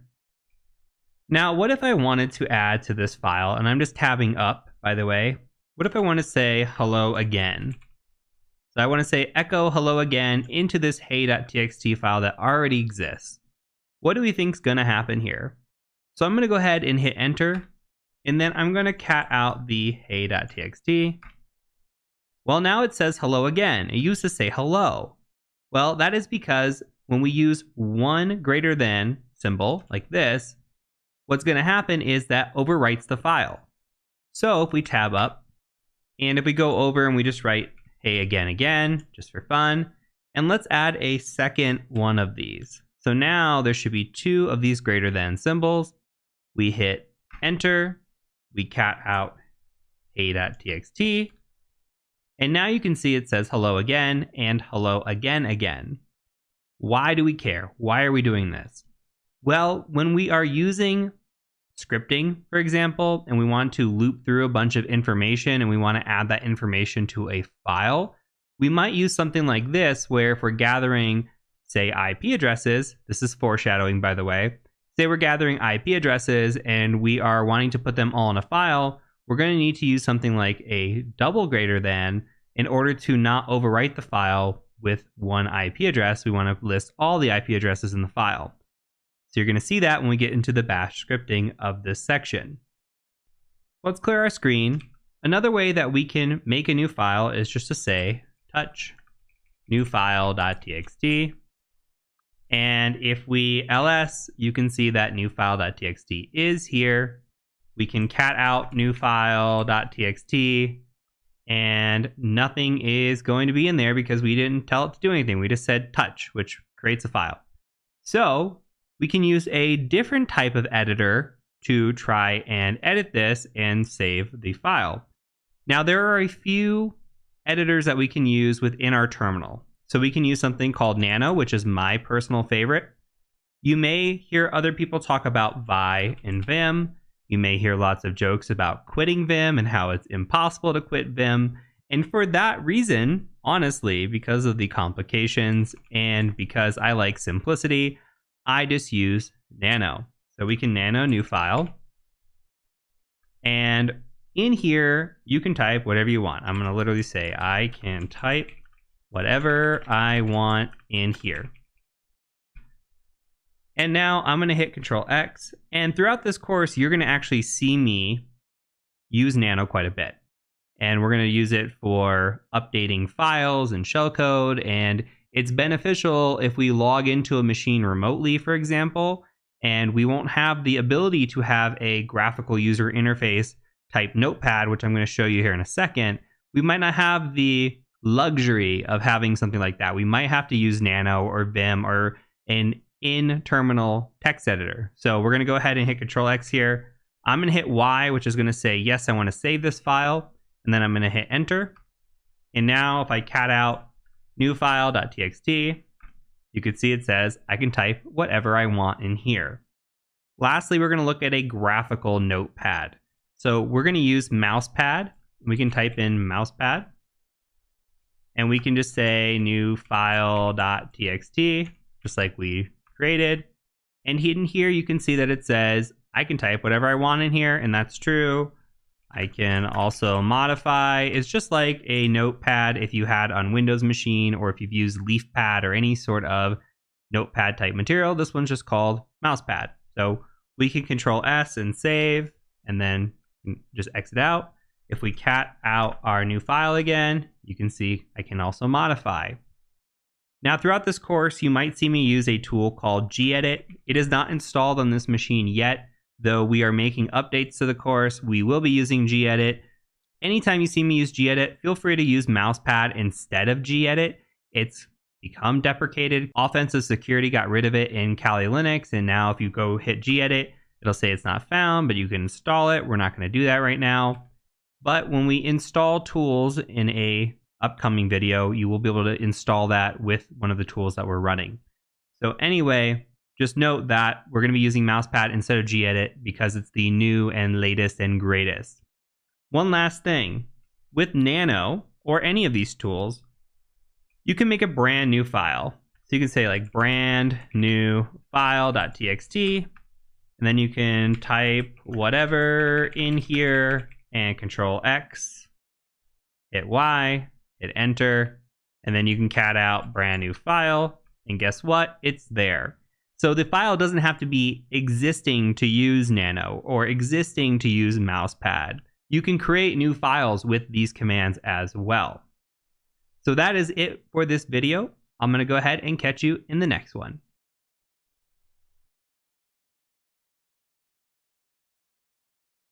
Another topic we need to talk about is starting and stopping services. We may have a service like a web server or SSH or maybe SQL or some sort of database that we need to start while we're already running Kali, or we might want to start a service on boot every single time that our computer loads.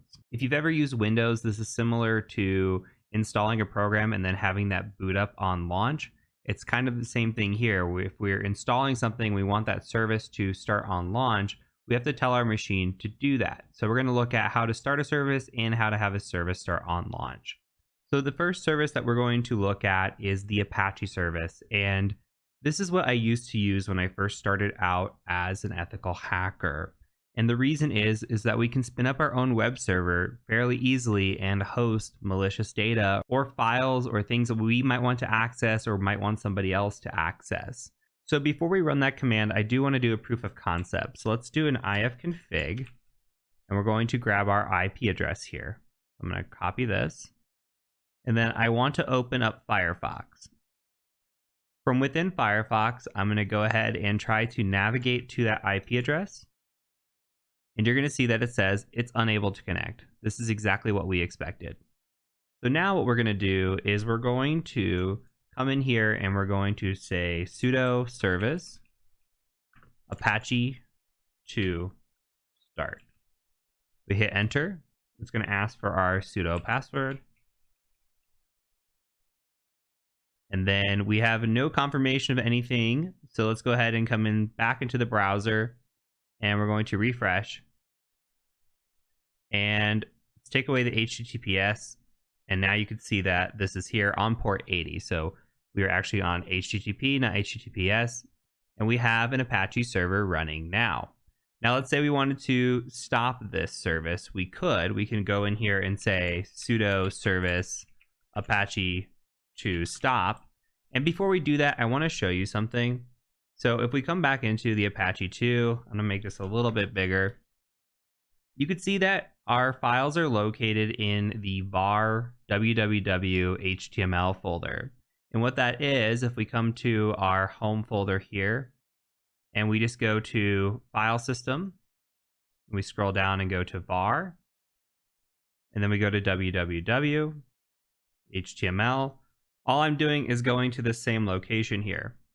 Why I'm doing this is where if I wanted to host like a picture or a file or malware, I could put that in here. This index.html is the same index page that's loaded here. Like if I open that, that's literally the same page that's being hosted. You're seeing it here from a file format, but now if I go back, you can see I'm hosting it at this IP address. So if I wanted to host something malicious, I could do that. Now, in order to stop the service, all we have to do is say stop, hit enter, then we come back and we refresh this page. You can see that we're now again unable to connect. Now, I did mention in the beginning of this video that this was my favorite way to host malicious stuff or just host files for whatever purpose. Now that has changed. I now use Python to do this. So we can create a file. Let's go ahead and just say echo hello, and we're going to do hello.txt. So if we ls, we can see that we've got a bunch of stuff in here, hello.txt being one of them. So what I'm going to do is I'm going to spin up a web server on the fly with Python. So I'm going to say Python 3 -m http.server, and then I'm going to give it port 80. Now, what we're saying is we want to run the module HTTP server, and we're going to run port 80 here. You can put whatever port you want. And you can see now it says, hey, it's hosting up HTTP on port 80. And what's going to happen is any file within the directory that I'm in is going to now be hosted. So you can see that I'm hosting all this stuff here. Pretty awesome. It's a quick way to host up a web server without having to start and stop services. And you can, on the fly from within a folder, just start a web server. So I think this is the cooler and better way to do it. So I wanted to show you how to start a service, but also that Python has some robust capabilities as well. If you follow into the Python section, we'll cover how to run an FTP server as well, which is also fun stuff. So I'm going to hit Control-C, which is going to, again, shut down this server. If I come here and refresh, you'll see that it's now shut down. And we can go ahead and talk about one more thing before we go. So let's say that we wanted a service to start when we started our machine. Well, for that, we're going to use the systemctl command, systemctl, and we can say enable. If we wanted to, for example, enable SSH, we can come in here and just enable SSH, and we just hit enter on this. And now you can see that it's enabled. So when we restart the computer, SSH will always be enabled for us. Now I'm going to disable that. This isn't like security best practice. And now you can see that we have disabled it and we're good to go. So if you ever have a service that you want to run, you just need to figure out the name of the service and enable that. And there may be times that you want things to run. Like historically, I have ran SSH with it enabled, or I used to run the Apache 2 server, so I didn't have to spin it up every time. I just had a place to go immediately host that. But your mileage may vary depending on what it is you want to run, but knowing these commands is important in case you need to start or stop a service, maybe restart a service. Same thing with enabling a service at boot up or disabling a service at boot up. So that's it for this video. I'll go ahead and see you over in the next one.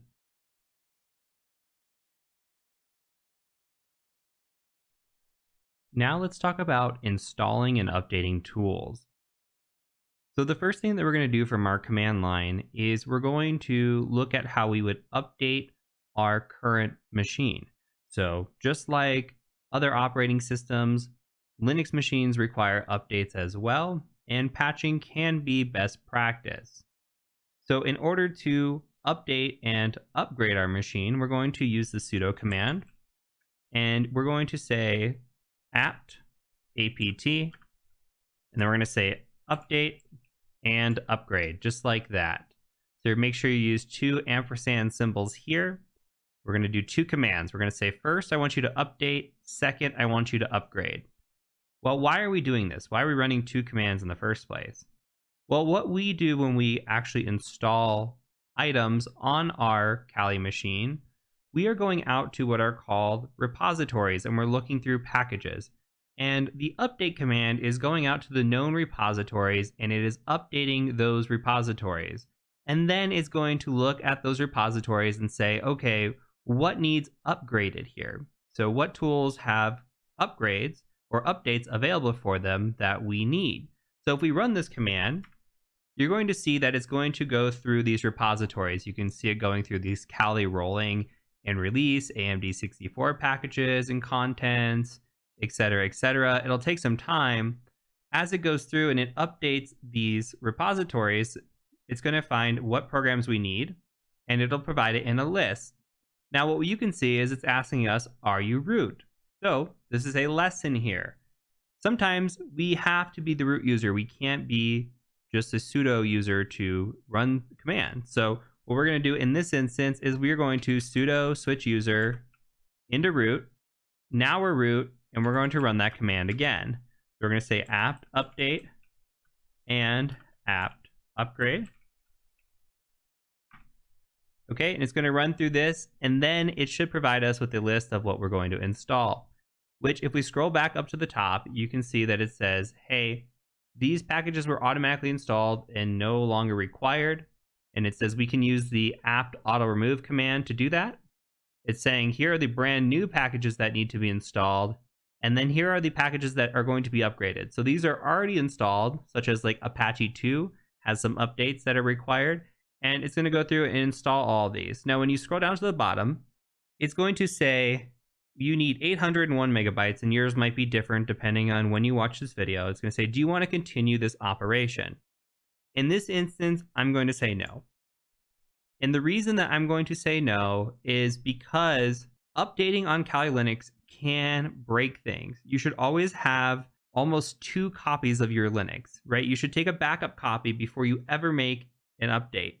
And there are some limitations on being able to make backups, depending on if you're using VMware or VirtualBox, and we're not going to get into that right now. But just know that tools can easily get broken by pushing updates. And we'll talk about a tool that you can use that is up to date and kind of makes your Kali the latest and greatest without breaking anything. Even the current version of Kali right now, 2022.2, not all the tools work out of the box as the way that they should. We'll talk about that in just a little bit. So let's say that you wanted to install a tool, and we're just going to go grab one as an example. So let's say that there was a tool you wanted to install, like this cron daemon common. I'm just going to copy that. You could come in here and you could say apt install cron daemon common like this. Hit enter, and it's going to say, oh, you want to install this? Just hit yes, and it will install. And it will also upgrade this cron package here. I'm not going to do that, but just know that you can also install applications as a one-time thing if they're a part of the repository that you have. We're not going to get into updating repositories and adding manual repositories. We don't need to know that at this point in our Linux careers. We just need to understand that we're going out to a repository and we can download those items or packages based on what is in the repository. So updating the repository is always good, and then we check for upgrades available to our packages. In this instance, we're not going to do any updating or upgrading, but there may be a time where we need to install a specific tool, or we go out to the web and we have to grab a tool and it says, hey, run this apt install command. This is what it's going to be doing. This is how we would install something if we need to. Now, the next thing that we're going to look at is we're going to look at the git command. And Git is a tool that runs with GitHub. I'm going to open up a new Firefox, and I'm going to make this a little bit bigger. We're going to go to GitHub. Actually, let's just go to Google. We're going to go to Google. And a lot of times in our ethical hacking careers, we're going to be searching for tools. We're going to come out here and we're going to say, oh, I really want to find a tool maybe that does brute force Office 365. And then I might say something like GitHub, and you can see it's already starting to fill out. And we might go find something like, okay, there's this daft hack tool. We might click on that. And we come in here and it might tell you how to install this. Well, this is PowerShell, so that's not a great example. We might come into here and we might say, okay, here's one how to install. So you go through and it'll say, here's the usage on how to use this. And sometimes they'll give you installation instructions, but a lot of times all you will need to do is you'll need to come in here and just download the code to install the file. So I'm going to show you a tool that we're going to install and run. We go to Google and we search for pimp my Kali, just like that. You're going to see that we can click in here and this tool is available to us to download. Now, one way to look at a tool and see if it has any relevancy on GitHub is to look up at the number of stars that it has and the forks that it has.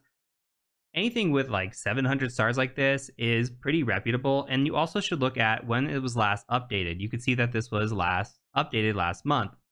Now, full disclosure, DeWalt actually works for TCM Security and is a fantastic person. If you never got to interact with DeWalt, he is somebody that is awesome and a great resource.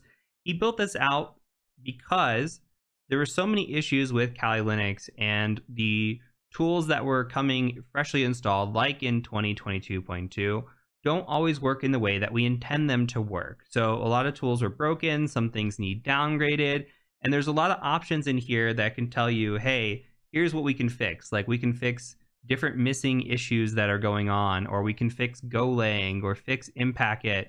And you don't have to worry about what any of that means right now until we get into pen testing. But this is something that we actually do install and run when we build out our lab machines, or we build out our machines for even hacking on clients. This is such a well done tool. And he tells you in here how to install it. He says, hey, get clone right here off of this address. We can also come up here and we can go to the code and we can just copy. We say copy pimp my Kali right here. And then we'll come in and we can just say get clone. Actually, let's switch user. I'm sorry. Let's switch user back to Kali. And we'll enter here. And then what I like to do when I install tools is I like to install them into the op folder, the OPT folder. So from here, we're going to run get clone, paste that. Actually, we're going to run sudo get clone. I apologize. And then enter your password. And now, if we look in here, we should have pimp my Kali, which we do. So if we cd to pimp my Kali, and now we ls, we can see that we have the pimpmykali.sh script. If you come back into the website, it will tell you how to run and operate this. Any decent GitHub will say, hey, here's how you run this script. So it says, hey, you just run sudo pimp my Kali. This is for a new Kali VM. You just need to run menu option N. We're going to copy this and paste it. And then we're going to run it. So now this tells you, what do you want to do? Well, here's all the different options. N is a new VM setup. Run this option as your first time running pimp my Kali. Okay, so that's going to fix all the things for you. I'm going to go ahead and hit N and let this run. It's going to go out and fetch some stuff from repositories, and it's running apt update. And now it's going to install certain tools and packages and uninstall certain tools and packages. As you can see, it's rolling through here. So go ahead and let this run. I'm going to pause the video here for a second and then meet me back when you're at the next screen where you can actually enter in any sort of command. Okay, so it's been about 5 minutes and we get to this page here. And you can see that it's asking us if we want to run root login installation. It explains that in Kali 2019.x, the default user used to be root, which we talked about early on in this course. And now that they've switched it to Kali, which is what we've been using. Now, do we want to re-enable the ability to log in as root in Kali? In this instance, I'm going to choose yes. However, you need to make sure that you are comfortable and capable of running as root in Linux. If you do not feel comfortable, stick with running as Kali. You're going to see me throughout the course as we get into the ethical hacking section running as root. Just know that there may be times where you might need to use sudo, or you may need to switch user into root, as you saw me do with upgrading packages just a few minutes ago, that may be required. So if you're understanding of that, you can hit no on this screen, and that's perfectly okay. Security best practice suggests to hit no. I'm going to hit yes because I feel comfortable running as root. I'm the only user on this machine, and I don't have any accountability or repudiation to worry about. So I'm going to give a new password for this. And I'm going to enter it again. And now it's going to ask if we want to copy everything over from our Kali folder into our root folder. I'm going to say no. And now it's going to continue on installing. So we're going to let this run again. Go ahead and pause the video if you need to, and then we'll meet you back when this is all said and done. Okay, and when everything is said and done, which it took about 10 minutes to get through all of that, you should get to this all done, happy hacking screen right here, and everything should be installed for you. If you chose to go the root route, that's a weird thing to say. If you chose to go the root route, you can log out and log back in as root and begin using Linux as root. Otherwise, you can continue on with this lesson using Kali as your main user. So we're going to go ahead and move on to the next video. Last video in the section, and this is going to be one of my favorites. So what we're going to be talking about is scripting with Bash. I'm going to show you some cool tricks that we can do to kind of narrow down some of the results that we get, and then I'm going to show you how you can automate some of that process, and we'll take that and even write out some for loops and one-line loops, which this might not make any sense right now, and that's absolutely okay, but by the time the video is done, hopefully it does. So the first thing I want to show you is I want to show you how we're going to write a ping sweep. So we're going to write a ping sweeper. Basically, we're going to go out and say, I want to ping a device. If that device is alive, go ahead and show me that result. And we're going to sweep an entire network. So what we're going to do first is we're going to identify a device that's alive so we can test this out and then build upon that. So you can go ahead and type in ifconfig and then just hit enter. Now my Ethernet here is on a NATed network. So I'm running through a different IP address subnet here. So this one is 192.168.57.150. My actual IP address is on a .4.x here. So I'm going to, for this example, I'm going to be pinging 192.168.4.29. However, and you can see here's the ping that we're getting back. However, if you are unsure of a IP address in your house that is active or your subnet in your house, that's okay. You can just run 57.1 for this example. You might not get a lot of returned results. However, you might only get 1 or 2 when we do this sweep. So I advise you to figure out what your IP address is. That's a good challenge anyway. And if you are familiar with networking, which you should be at this point, then you should be able to determine the IP address of your home network. But if you do not do that, then you can use 57.1 or whatever your IP address is here on this third octet. So that will also work if you see that. All right, so I'm going to clear this. Now, what are we noticing when we're pinging? We're pinging this address and we're getting some data back. Now, if we ping an active address, you can see that we get, okay, 64 bytes from 192.168.4.29. It's saying it's active. We're getting details back. If we were to ping something, let me do like 41, where we just don't get any data back. Okay, and let's try this one more time. Let's try this a different way. Let's do like a count of 1. -C of 1, we'll do a count of 1. It's going to try to send one packet over and see if it works. Nothing's happening, right? It's trying to transmit that packet. You could see that it's getting 0 received here, where here's getting 4 received. No data is coming back. It's just not doing anything for us. So the thing that we can identify here is what's the big difference? If we look at line 1 and 2 versus line 1 and 2, what are we seeing when we get data back? Well, the big difference here is well, 2 of them, I guess. We see that we get this response, right? That's big difference. And then down here, it'll say, hey, we received some packets if it's not 0. Now, the easy way to do this is to look at a line that says, hey, we received data, which is this line here, okay? Now, what I want to do is I want to narrow this down just a little bit. What we're going to say is we're just going to do a ping of 1 time. So I'm going to clear this. I'm going to bring it back to this like this. I'm going to do a count of 1. And that should just ping once, and that's perfect. We don't need to ping endlessly. We just want to make sure we can ping once, and then we're done. Okay, and then from here, I'm going to put this into a text file. I'm just going to call this ip.txt, just like that. So when I cat out ip.txt, now you can see that I have this file. It's stored. I don't have to run the command again. We're good to go. So what we're going to do now is we can take this, and then we can start gathering data based off of what we see here. So what I want to do is I want to just extract this one line here, the 64 bytes from 192.168.4.29. And the best way to do that is with a command called grep. So grep is going to look for a specific term or phrase, and we can do that, and it's going to pull down any line that has that term or phrase.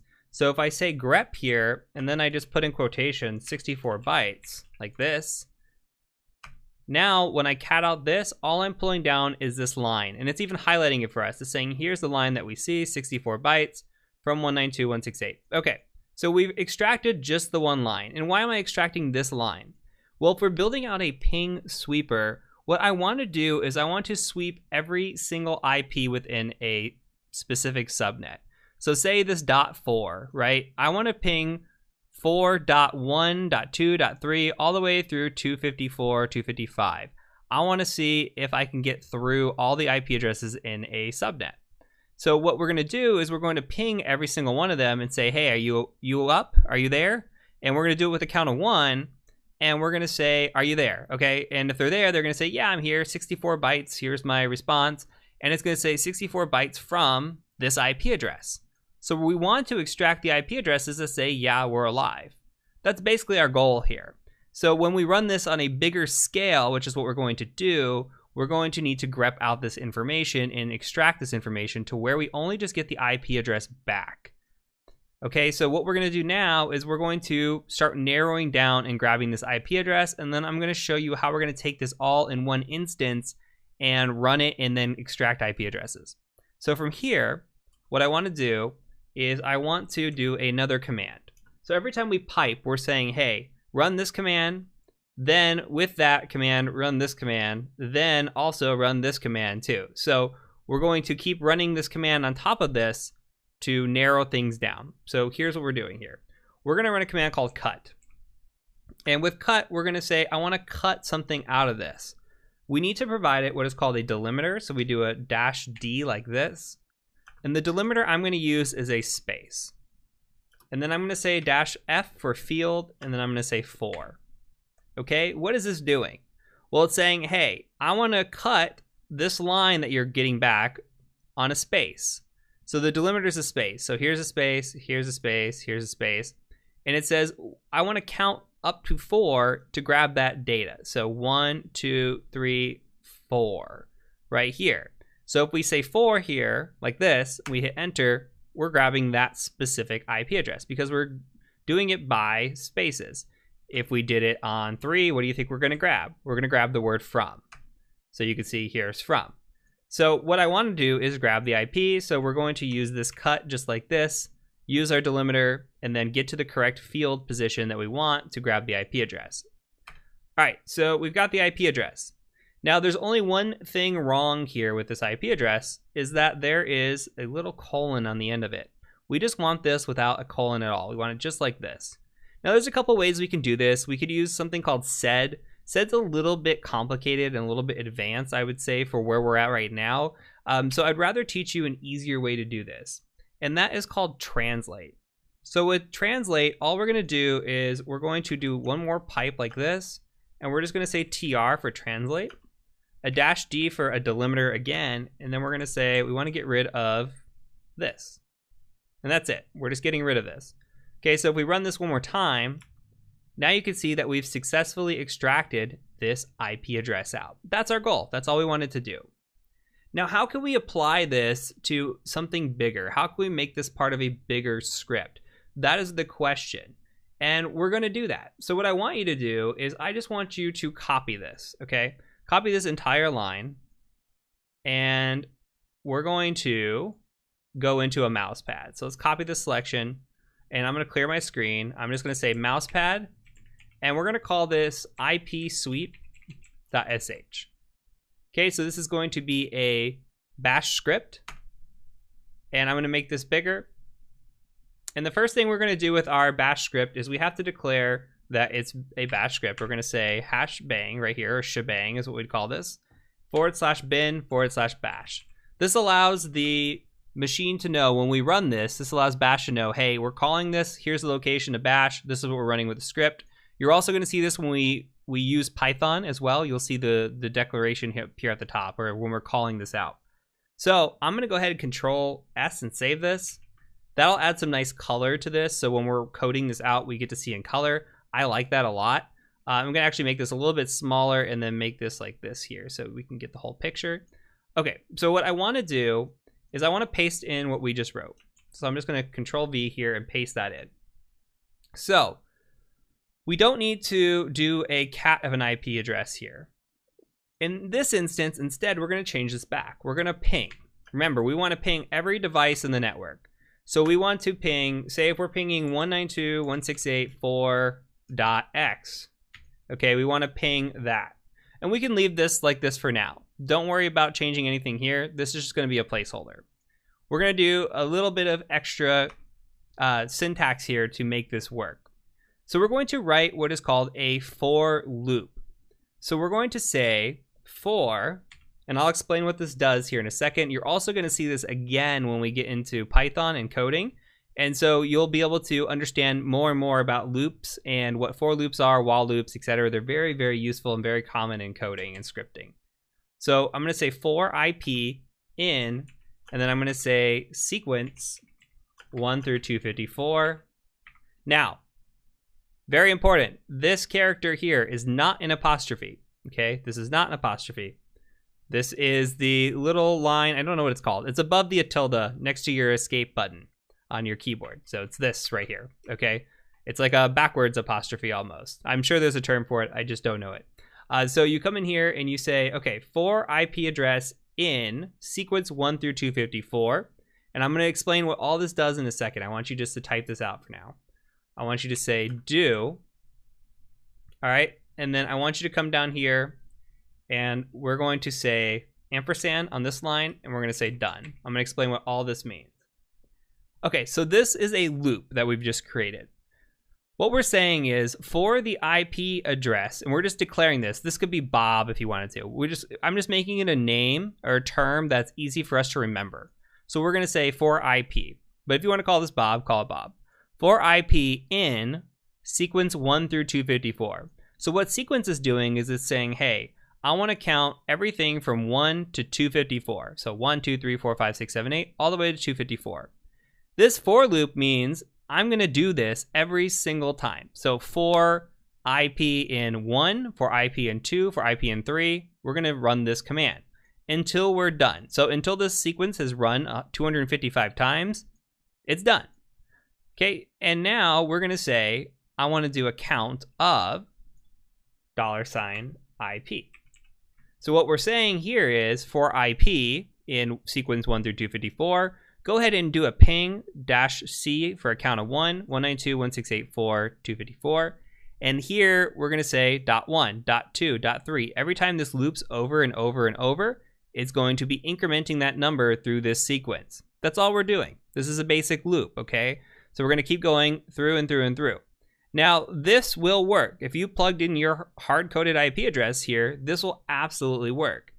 Now, we can improve this just a little bit if we want to. So what's going on here is what we're gonna say is, if we wanted to run this, we would just do // and then IP sweep, okay? And this would work, that's fine. But we can make this a little bit better from a coding perspective. We can come in here and we can give this a $1, and that means argument 1. So what we're saying here is I wanna give an argument instead. So if you wanna be technical, this first /IP sweep.sh, that is argument 0. So you can consider this $0. Argument 1 would be what you type after that. So this would be argument 1, argument 2, etc. So in this case, what we could do is we could say, I wanna run 192.168.4 like this, and this will run the .1, .2, .3 after it. So you provide the argument, it places that here in argument 1, and then it does the rest for you. So this way you can specify your network, and if you wanted to ping multiple networks, you don't have to come back in here and keep changing this.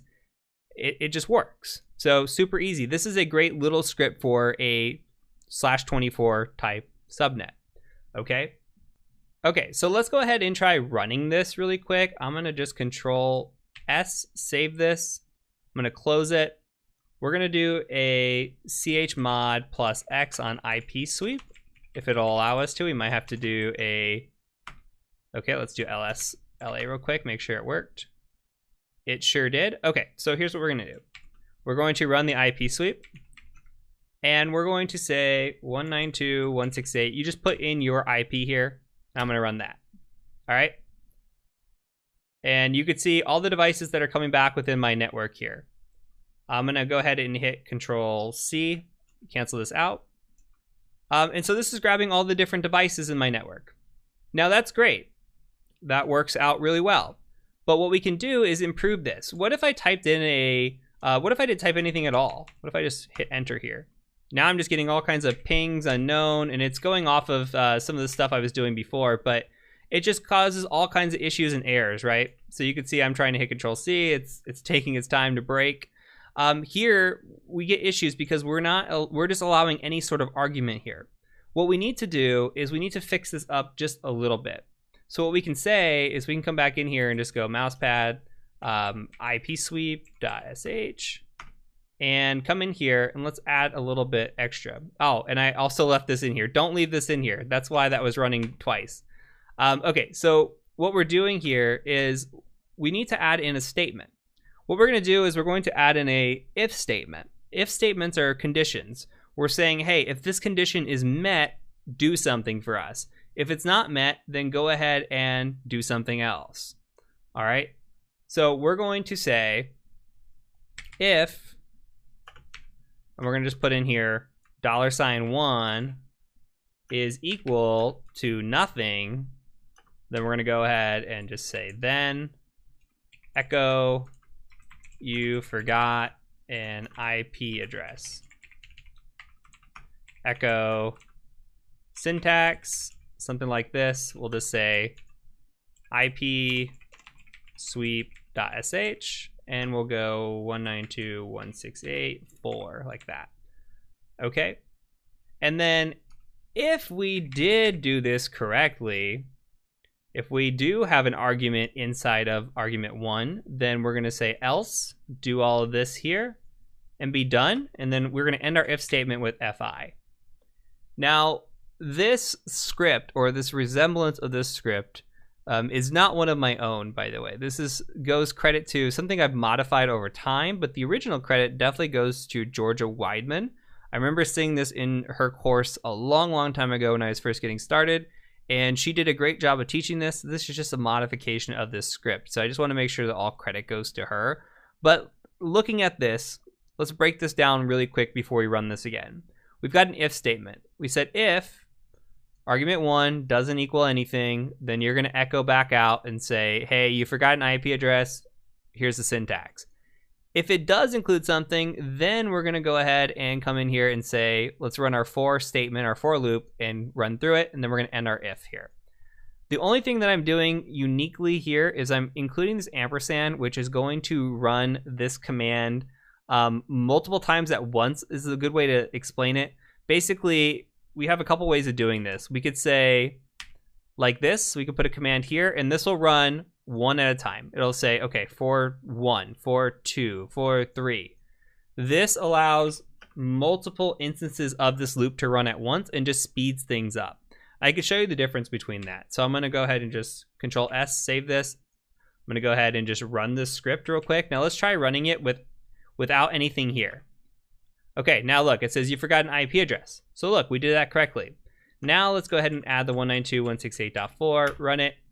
And you can see, okay, it's sweeping, but it's taking its sweet time.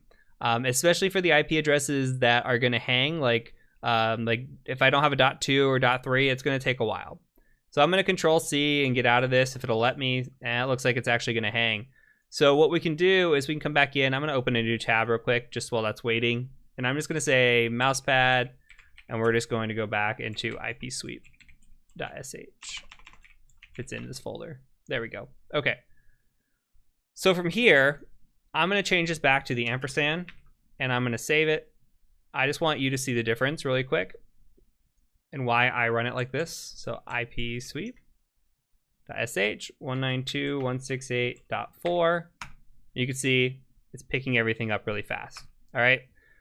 What I can do now is I can run this and then store this into like ips.txt, something like that. Just like found IP addresses. Okay, so now if I cat ips.txt, I have all the IP addresses I just found, and I found them that fast versus this, which may still be going, and it is, and I can't even kill it. I'm just gonna close this out. Okay, so this is the big difference there with that ampersand and the speed of what it is capable of doing. So with all that being said, we could take this and do one more thing. So I wanna show you how we can utilize a one-liner. These are called one-line statements in Bash, and we can do similar to what we just did and accomplish that in this command line. So now we have an IP address. We have a list of IP addresses. Let's say that we want to run nmap. Now we haven't gotten to nmap yet. You don't need to really know about it. Just know that it is a tool that allows us to go out and do port scanning.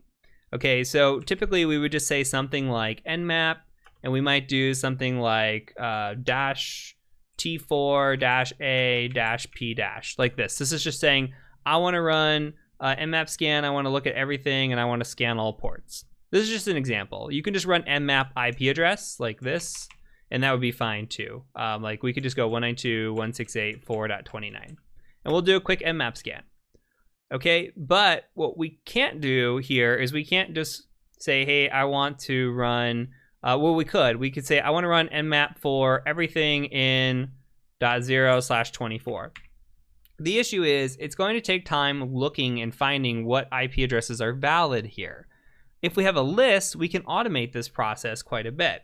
We can just come in here and we can say something a little bit different. We can say, hey, for IP, we're using the same kind of syntax, in $, and we're going to put parentheses here. We're going to say cat, and then we're going to say ips.txt, and then we're just going to do this. We're going to say do nmap $IP, and then again we have the option of doing done, or we can do ampersand done, just like this. Okay, I'm just going to do done here as an example and just show you. So this is really easy. We're saying, hey, for every IP address in this list, and all we're doing is we're catting out this IP list that we just had. So it's going to take the first IP, then run the nmap scan, and it's going to come back and run the next one. So until this list is completely done, it's going to keep going through this loop. That's all it is, a simple loop. And then we're going to say done.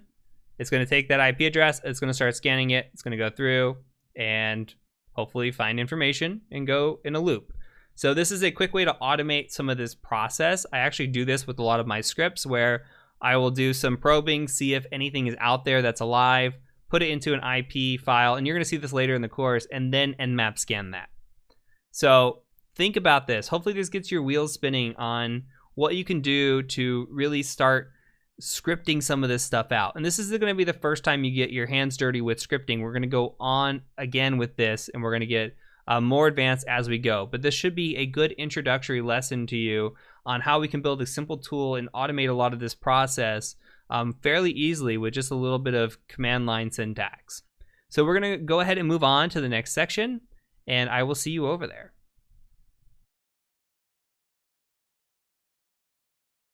Welcome to this module on Python. So if you've never used Python before or even heard of Python before, Python is a coding and scripting language.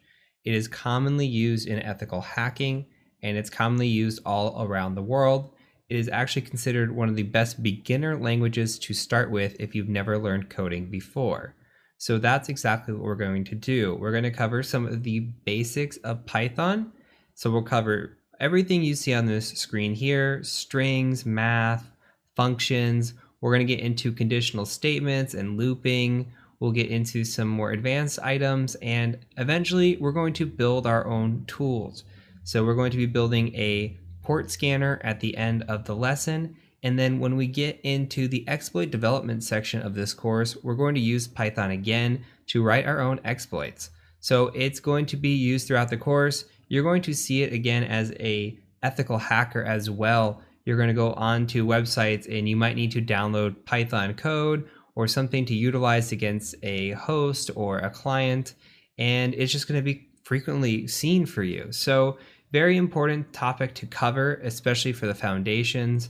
One very big thing to point out: you do not have to be a developer to be successful in penetration testing. The important thing is that you understand what you're seeing and understand how to read code. If when you come away from this module, you have a better understanding on how to read what you are seeing in code, you'll be much better off. By no means do you have to be a developer. I am still to this day nowhere near a developer level, and I'm very, very successful in what I do. You don't have to be a developer. So the big takeaway here is to take very good notes, understand what you're seeing. If you need to watch a video multiple times in this section, absolutely okay. Just make sure you understand everything in front of you and understand that the lessons are going to build upon each other, and it should all come together in the end. And you're going to get to see it over and over through the course, especially in the exploit development section where we write our own Python script. So I look forward to teaching you this module on Python, and look forward to seeing you in the next video. Okay, on to our first lesson. The first thing that we're going to cover is going to be strings. And in order to do that, I'm going to go ahead and make a directory on my Linux machine. You can make a folder in your Mac or your Windows machine if you're using those operating systems. I'm just going to go in here and just say make dir Python, and then I'm going to go ahead and go into that directory.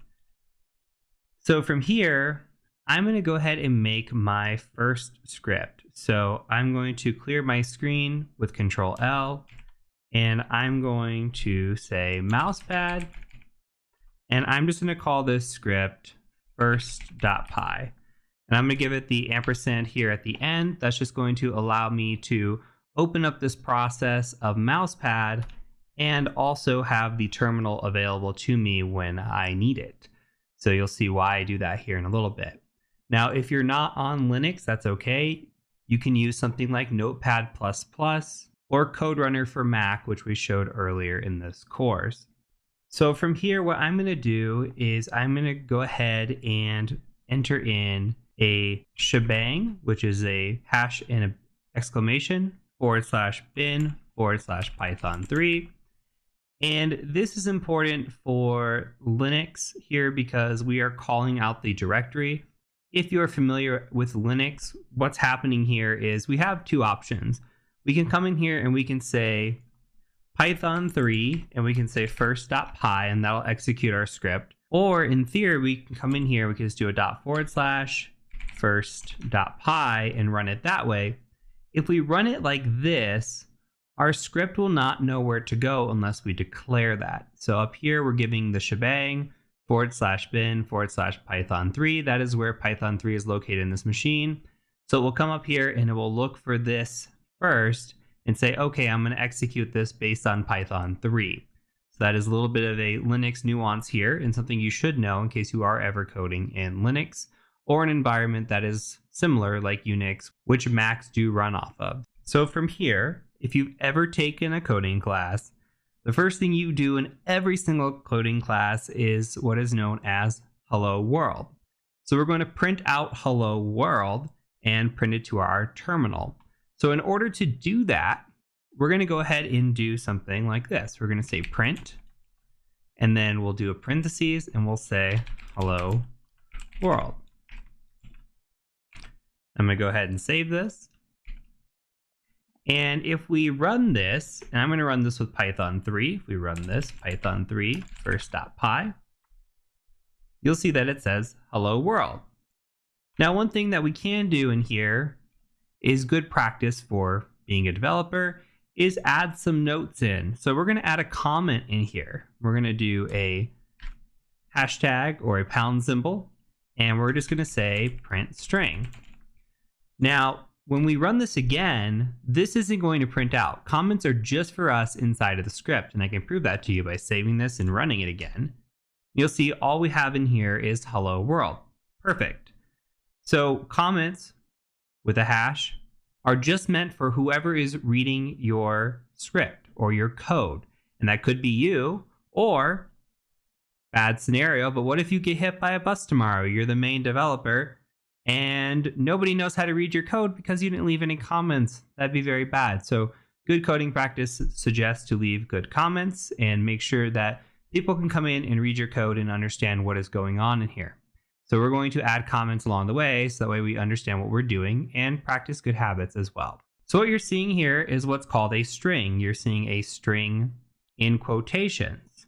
And you can see a string printed out with single quotes as well. So we can just do hello world. I'll add the exclamation for consistency. And if we save this and print this, you'll see that it also prints hello world. So it really doesn't matter if you have single quotes or double quotes until we get into more advanced strings, and we'll talk about those a little bit later on in the course. But for now, just know that you can use single quotes or double quotes when printing out a string.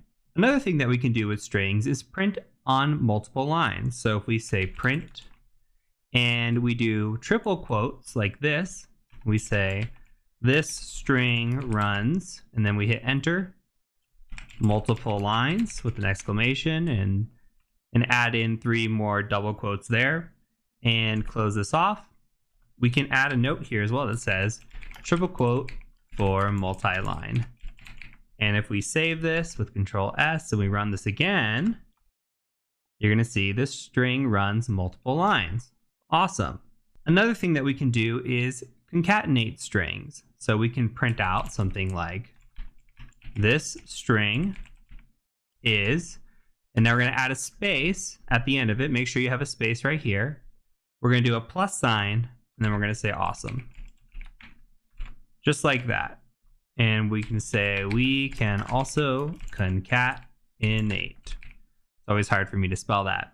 So what's going to happen here is it's going to take this string plus this string when it prints out. So the reason we have a space is it's got to have the space because there's no space here, and this won't just add a space for us, even though in our heads we might want it to. So we're going to go ahead and save this, print it out one more time, and you can see that it concatenated and said this string is awesome. Now, one last thing. We can also print out a new line. So we can just do something like this. And we can use a single quote this time just to do a proof of concept. Do a \n like this. And this will print out a new line. And we'll get familiar with that later on. As we get into functions, we'll write our own function to make a new line. But for now, if we wanted to add another line, we could, and then we can just print test that new line out. And let's see if it actually gave us a line printed in between this concatenation and this new print statement here. Let's go ahead and save that. We'll print it, and you can see there is a line here. So the \n will print out a new line for us. And that is all we need to know for basic string. So we're going to go ahead and move on to math. You can go ahead and leave this open. We're going to run through this as we go, and then you'll have a long script, which will also make for very good notes. Let's go ahead and move on to math. So math. Python actually has a built-in math interpreter. So we can do a bunch of fun stuff with Python and with math that's automatically built in. So I'm going to go ahead and just call this section math. And if you want to keep track of sections, you can come up here and just call this strings and just capitalize it like that. And then that way we kind of have an idea of where we're at. You can even add an extra line here if we want to. So from here, let's go ahead and play around with math just a little bit. So if I wanted to do a print of 50 plus 50, we can definitely add. We can also subtract. So if you want to do 50 minus 50, you could do that. And I'll give you some time to catch up here in just a second. I'm just going to do a few print statements, then we'll take a look at them, and then we'll move on to some more math as well. We can also do 50 times 50. And we'll just use the little star or the asterisk. We'll just say multiply. And we'll also do 50 divided by 50. We'll just say divide. So if we save that, you could take a second to catch up. You could see we are just doing simple math here. We should expect 100. We should expect 0. We should expect 1 here and 2,500 if my mental math is correct. So I'm going to go ahead and print this out. Okay, and we've got 100, 0, 2,500, and 1.0. So this 1.0 is a little bit different. This is what's known as a float. Everything else that has come out so far is just an integer. And we'll talk a little bit about that here in just a few minutes, but know that integers are on the left-hand side. And if we don't have a decimal point here, we're looking at integers. And on the right-hand side, when we see anything on the right-hand side of the decimal, we're looking at what is called a float. And that becomes very important depending on when we need it. For now, we're going to keep worrying about math. We'll get into integers and floats in just a little bit. So another thing that math built into Python can do is it can do PEMDAS. If you've never heard of PEMDAS, please excuse my dear Aunt Sally. So parentheses, exponents, multiply, divide, add, subtract. You may have had something different within your educational experience, but it will do that for you. So if you do 50 plus 50 minus 50 times 50 divided by 50, it will give you the answer. I don't know that mental math offhand. Another thing that we can do are exponents. So we can print say 50 to the second power, which is the same thing as 50 times 50, which would be 2500 as well. And we can get exponents out of this. And we'll actually go ahead and save this and run this here because the next stuff I want to be able to lay out clearly. So you can see that we have successfully done the math here. It did it for us. Awesome. And it also did the exponent for us as well. So now a couple of weird things with division. So you saw the 1.0 before. Well, we have a few things that we can do. For example, the 50 divided by 6, but using a percentage sign is what's called a modulo. And that it just takes what is left over.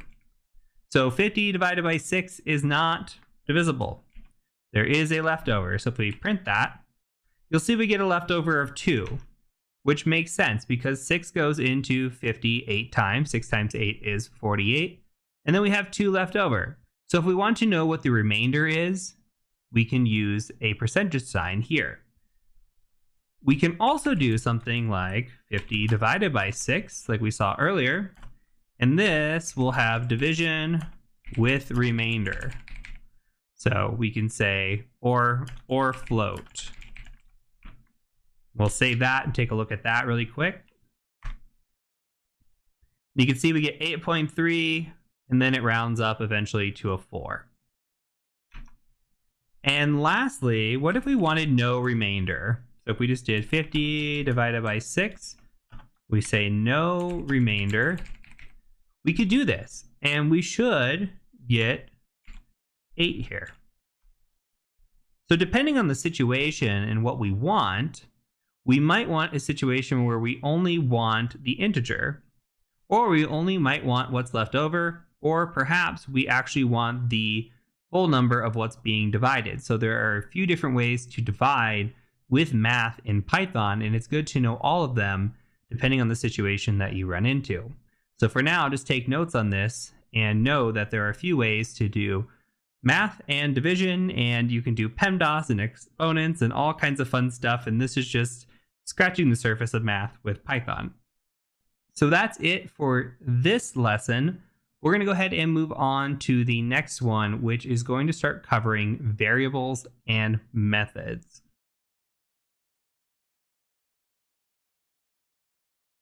So I'm going to come in here and I'm just going to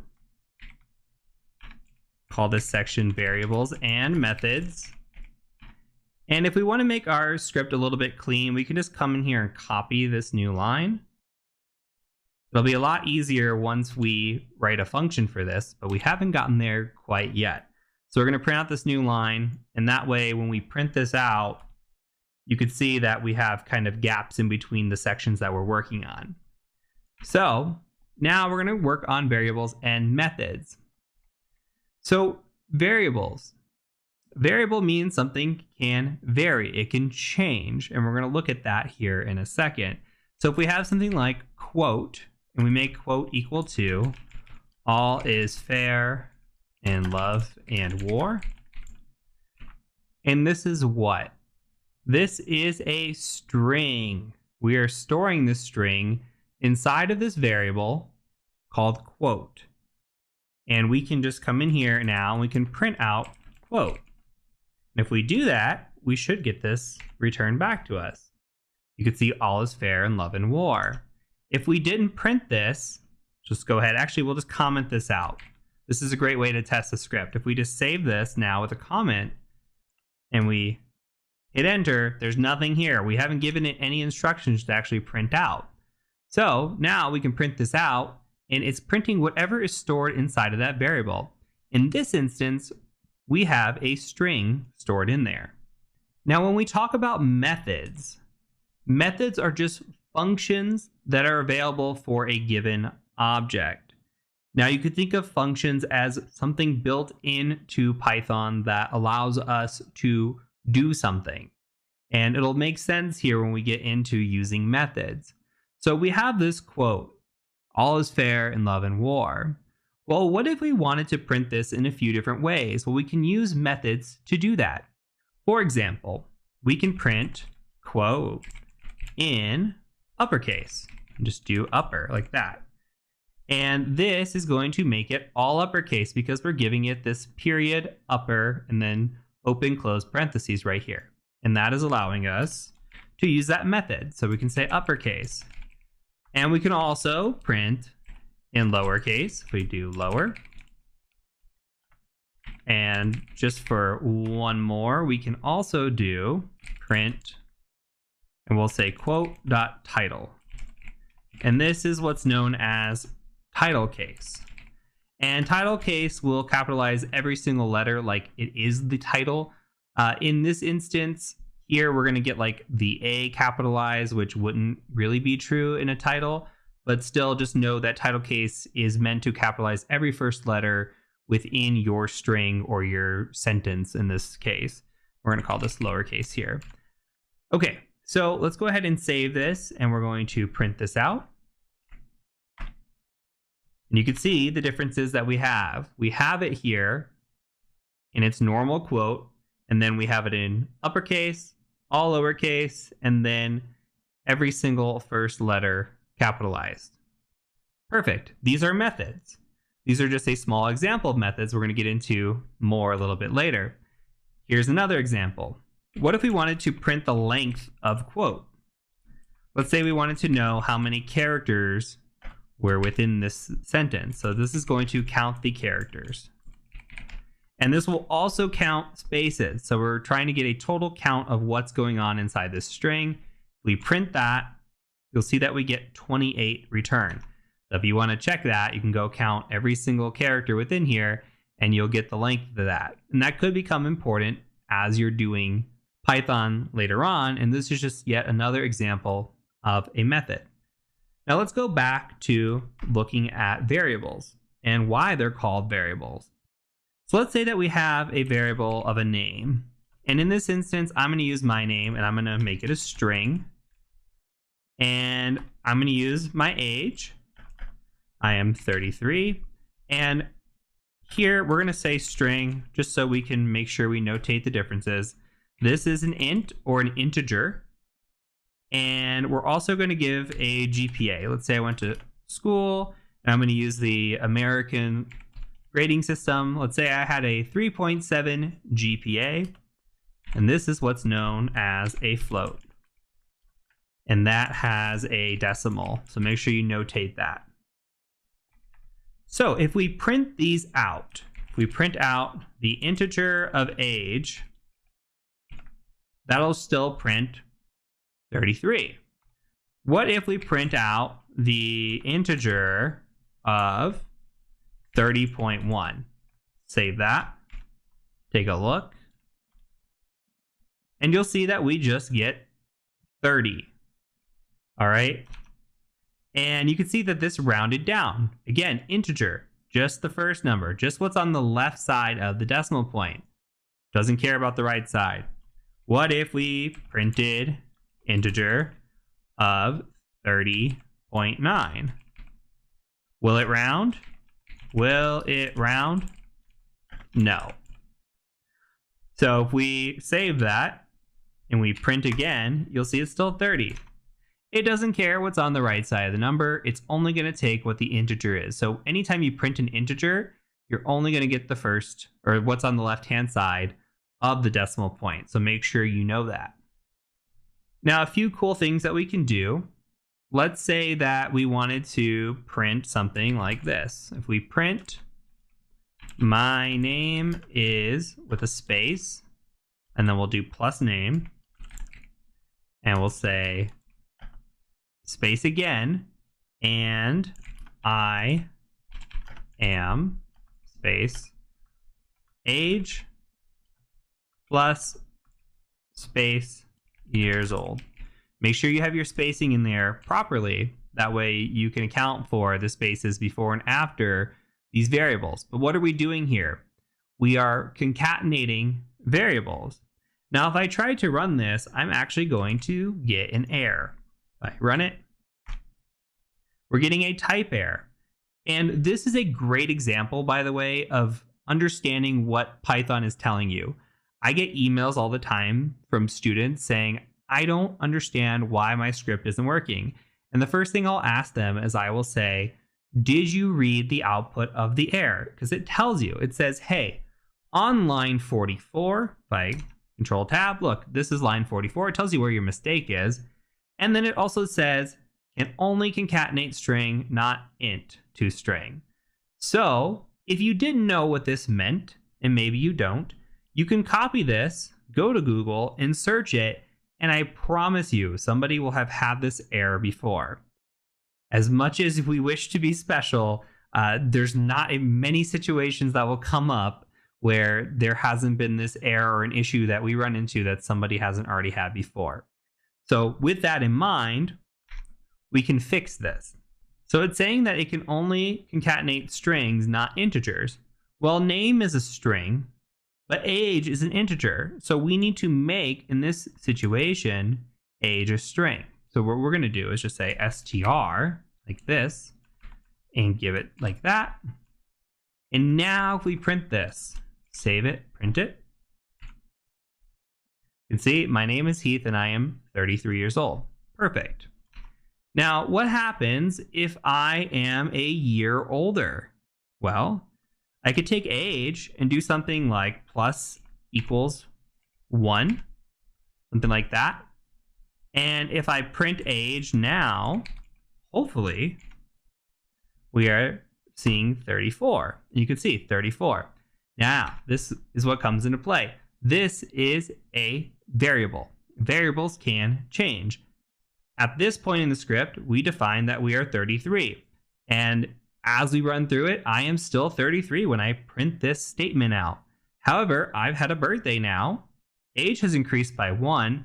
Printing age out now will say that I'm 34. So variables can change. Variables can store different numbers at different times. That's why they are called variables, because they vary. Now, we could also do something like birthday and set birthday equal to 1. And I could say age plus equals birthday and then print age. And guess what? Now it's going to return 35. So just know that you can store a number within a variable. We've shown that before already. We can add two integers together and we can print them out. So we're adding those together and it's taking that total and adding that to age. And now it's saying we're 35 years old. So that is it for this lesson. We're going to go ahead and move on to functions and fix this new line issue that we've had, plus write some pretty cool stuff out and build some other cool functions out as well. So I'll go ahead and see you over in the next lesson. All right, moving on to functions. So let's go ahead and print out a new line really quick.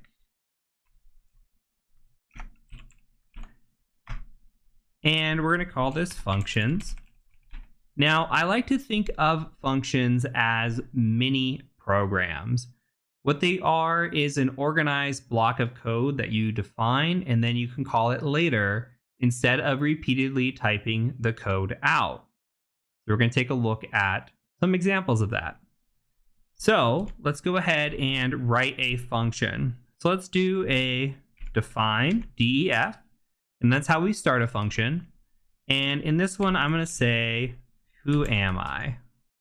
And I'm going to do close parentheses. And here we're going to say, this is a function without parameters. And we'll talk about that here in just a little bit. Now, indentation is incredibly important in Python. If we do not indent, we will throw an error here. And you're going to see a lot of situations where indentation becomes incredibly important. It's one of the most important things in Python. Python does not have a lot of rules that apply to it, but indentation is one of them that you must follow. So we're going to go ahead and hit the tab to indent. And I'm going to say my name is Heath. And this is what is known as a local variable. We'll talk about that here in a second as well. Age is equal to 30. And we're going to go ahead and print. Same thing we did before. We can actually just kind of copy this up here. We'll say my name is just like this, okay? Copy all that, paste it, and then add the close parentheses there. I'll let you catch up. And then we can just call down here, who am I? So what's going on in here? Well, we have a function that we're defining. We're calling it who am I? And it has no parameters. We'll get into parameters here in just a second. Now we're giving it some items within this. In this instance, what we're doing is we're giving this local variables. We're saying, hey, in this instance, when we have a variable of name, it's going to be Heath, and the age is going to be 30. Well, whatever is stored in here is only stored within the function. That's why this is a local variable. If we print age as well, we'll see that. So we know that age was 35. We called age over here as 30, and let's see what happens. First of all, we called our function here. We said, who am I? Called that. And all it does is run our mini program. Our mini program says, hey, I'm going to print out these variables into this string here. Okay? And that's exactly what it did. But when we printed age again, you could see that we're actually still 35. So this variable, or the variables that are within a function, are local and do not apply outside of the function. So make sure to remember that. Okay, so I'm going to delete this print statement. We don't need it. And we're going to write some more functions. So let's do one where we add some parameters. So we're going to do add 100. And we're going to give this a parameter of num, N-U-M. And that's just going to stand for number. Okay, we're going to indent, make sure we indent. And all we're going to do is print num plus 100. So when we call our function, we say add 100, just like last time. This time we have to actually give it what is called an argument. So our argument goes with our parameter here when we're calling it. So our argument is going to be 100. And when we print this out, this is going to be 200, hopefully. So we'll save this, run it. And you can see that we got 200 because we're doing print 100 plus 100. That's all we're doing with this mini program. Okay, let's try another one. Let's say we want to have multiple parameters. Let's do define add, and we're just going to add x and y. This one's going to be easy. We're just going to say print x plus y. And now we can add whatever we want. So let's add 7 and 7. And one will take the place of x. The other one will take the place of y. X plus y, 7 plus 7, should be 14. Let's go ahead and run that. You'll see we get 14 here. Beautiful. All right, let's make it a little bit more complicated then. All right, let's try adding in here another function. This time we're going to do multiply. We're going to do x and y again. And instead of doing a print, I want to show you something a little bit different. Let's say we just return x times y. And now in this instance, if we multiply 7 times 7, do we get 49? We don't. Okay, there's a reason for this. This is just calling back. So when this is saying return, this isn't saying print. Remember, this says print. This is going to return x times y. So we can call this here, this function, and it knows that this function is equal to 49, and perhaps we can put that into something else. Like we could put that maybe into a variable or whatever it is we might want to do with it. However, if we wanted to return it to the screen, we actually have to call that. So sometimes we're going to actually store something instead of printing it. We do a lot of printing in Python tutorials just so that you can see it on the screen and make sure that you're seeing what you're doing and that everything's printing out okay. So that's why we're doing this, but please understand that the return option does exist and is used quite frequently. So I'm going to save this and run this. And you can see now that we get 49. Perfect. Okay, 2 more. Let's say we want to do a square root. Okay, so let's define square root. And we're just going to give it 1 parameter. And in this instance, we're going to print out the square root. So we're going to take x, and a square root in exponent format is just to the power of 0.5. That's all we're doing. And we can test that theory by doing something like square root of 64, which we should return as 8, because 8 times 8 is 64. So if we save that, come in here, print it, and you can see we get a float of 8.0. Now, I told you we would create our own function for a new line, and we're going to do just that. Let's go ahead and define new line. And we could call this like new line if we wanted to, or whatever, but I think to make it simple, as long as we understand what it is, we can make comments and notes in here if we wanted to. We could just say define NL, and then we can just say that when we do that, we're just going to print out our N for our new line. And then we call a new line, we'll get one. Very simple. So we can just even say in here, new line. Okay, so now we know. And we save that, and we can print it. You'll see it. It's here, but we really don't have anything after it to really show it, but we do have that space there. So that is it for this lesson. I'll go ahead and see you over in the next one. Next up, we're going to learn about Boolean expressions and also relational and Boolean operators. So let's go ahead and type in here Boolean expressions. And when we think of these, we can just think of this as true or false. That's really what it is. So from here, let's do a few variables. So we could set bool1 equal to true. We're just going to say, hey, this variable's true.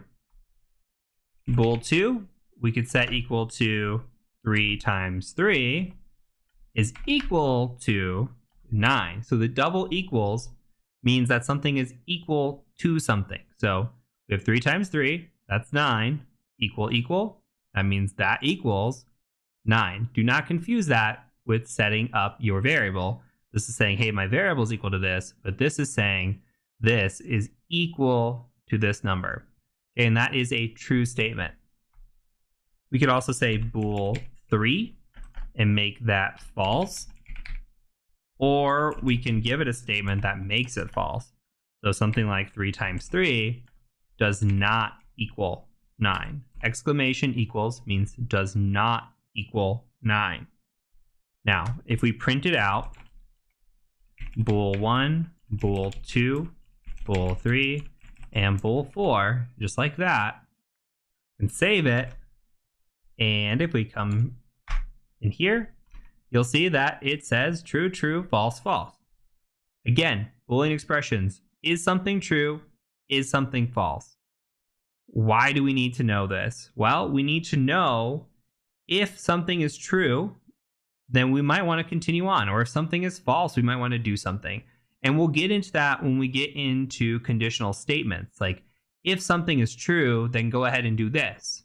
If something is false, do this. Or there's something called while loops, which will allow us to continue as long as something is true. We're going to get there when we get to conditional statements as well, or looping, I should say, and we'll talk about that. But that is why we might want to know these things. Among other stuff, we might want to know if something's true, or set that parameter or that variable to true until it becomes false, etc., etc. So right now, just understand that Boolean expressions are true or false. And we're going to come in here and we're going to print, and we're going to say type, and we're going to do bool1. Okay, and this will tell us. Now, this is the nice thing. So if we come in here and say the type, it'll give us the class. This class is Boolean. Awesome. And another example of that is if we say like bool 5 is equal to true, and we print the type. So if you see true and you're like, I wonder what that is that a Boolean or is it actually just a string? We can come in here and say bool 5. We save that there, and then you should see that that class is actually a string here. So you can check with the type to see what is this. Okay, so the type feature is very nice, and we can see that we are dealing with a Boolean here, and this one is actually a string. So please note that if you put it in quotations, that makes it a string. If you leave it like this, that makes it a Boolean expression. Let's go ahead and make a new line, and we're going to talk about relational and Boolean operators. Okay. So we can think of that as, let's make a variable here. We say greater than, we say 7 is greater than 5. Well, that would be true. And we are using an operator here. So the operator is the greater than sign. We're also using a Boolean expression because it's going to result in a true returned if we were to print that out. Now we can do a few other things. We can say like less than is equal to 5 is less than 7. We can do greater than or equal to, which would be 7 is greater than or equal to 7. That's true. We can also do less than or equal to. And in that case, we can do 7 is less than or equal to 7, which is also true. So all of these statements here are true. Now we can get into some other type of operators and statements here. What if we did and? So let's just call this test, and we're going to do test and. We say 7 is greater than 5. Well, that's true. And 5 is less than 7. That's also true. Both statements are true, thus this is true. Do another one. Test and 2. And for some students, this does take a little bit to get your head wrapped around. I'm going to provide a table for you here just in a second, but just follow along and I'll explain this as we go. Let's say we have 7 is greater than 5 and 5 is greater than 7. Sorry, let me fix that syntax. 5 is greater than 7. This now becomes false. Why? Well, 7 is greater than 5 and 5 is greater than 7. That's not true. So, because it's not true, because both statements are not true, this becomes false. There's an alternative to this. What if we had an or? We said or. So 7 is greater than 5 or 5 is less than 7. Well, both statements are true, thus this is true.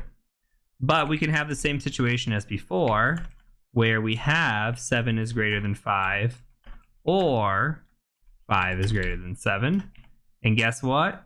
This statement is actually true. Because all we need is one condition to be true for this to be true. So in this situation, this is true, or if this is true, then the whole thing becomes true. So just because this is false, this would also have to be false for this to be false. Hopefully that makes sense. One other thing here, before I show you the cool little table, is we could do test not. So if we said something was not true, guess what? That becomes false. Same thing, if we said it was not false, then it's true. Not is just the opposite. So not true in this situation is false. Now, if we go out to the internet and we go to Google, we could come in here and we can just search something like Python truth table. And if we go to images, we should be able to find one that works out pretty well in our favor. Here's a good example right here. So if you ever take a coding class, you might be quizzed on this. This will tell you truth tables right here. So if it's not false, it's true. If it's not true, it's false. We can look at or statements. So true or false is true. The only situation an or statement becomes false is when both are false. Now the and, we looked at that. If it's true and false, it's false. If it's false and true or false and false, it's still false. Only situation for and where it can be true is when both are true. There's also not or, not and. There is does not equal or equals. So it's good to know these types of truth tables, and you can come and just, again, Google Python truth table and come look up this. Pretty straightforward once you get the hang of it, but it's completely okay for right now for it to be confusing. Just wanted you to know that these are out there and exist in case you are a little bit confused by this lesson. So we're going to go ahead and move on to the next lesson, which is going to cover conditional statements. Okay, we'll come in here, we'll do a new line, and we'll just say conditional statements. And we can think of this as if, then, or if, then, else, or if, else. Either way you want to write this is fine. So think about this. If you go to the store and you want to buy a drink, and that drink is $2. If you have $2 or more, you can buy the drink. If you do not have $2, you will not be able to buy the drink. So let's take a look at that. So if we write a function and we call it define drink, and we give it a parameter of money, we come in here and we say if money is greater than or equal to 2, then we're going to return. Look at the indentation again. We need an indent here after our function, and we need an indent after our if statement. So make sure you're indenting correctly. Return, you've got yourself a drink. And here we come back, we can say else. We're going to return no drink for you. Kind of like Seinfeld, no soup for you. All right, so if we come in here and we print drink of 3, meaning we had $3 at the time, and we print drink of 1, meaning we had $1 at the time, we're going to have 2 different results. If we have 2 or more dollars, we're going to return you've got yourself a drink. Otherwise, if we have less than $2, we're going to say no drink for you. So let's save that. You've got yourself a drink when we print out $3 because we had enough money. Here you can see with $1 we did not have enough money, thus no drink for us. Okay, let's take a look at a little bit more of a complicated one. We're going to come in here, we're going to say define. Now, I'm going to make this alcoholic beverages. If you do not drink, that's okay. You can just follow along still. You can change it into whatever you want to be. But I think this is a good example because we have a couple of parameters and we can use those to make different sort of conditional statements. So let's define alcohol. Now, in the United States, we have 2 things that we need in order to purchase alcohol. 1, we have to be old enough. We also have to have enough money, similar to the drink before that was non-alcoholic, we assume. Well, we have to actually be old enough to purchase this drink. In the United States, you have to be 21. So, if our age is greater than or equal to 21, let me put a space here, by the way, sorry. And, look, the and is coming into play. Money is greater than or equal to 5. Then we're going to return, we're getting a drink. All right. Now we're going to say else if, because there's a few situations that we can be in. There's actually 4 situations here. So we're going to say ELIF, which stands for else if. What happens if our age is greater than or equal to 21 and we don't have enough money? So we say money is less than 5. Well, in that situation, we're going to return, come back with more money.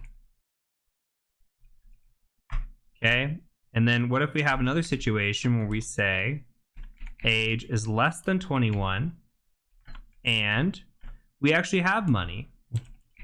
we're just an underage person trying to buy a drink, and we say $5. Well, we're going to return, nice try, kid.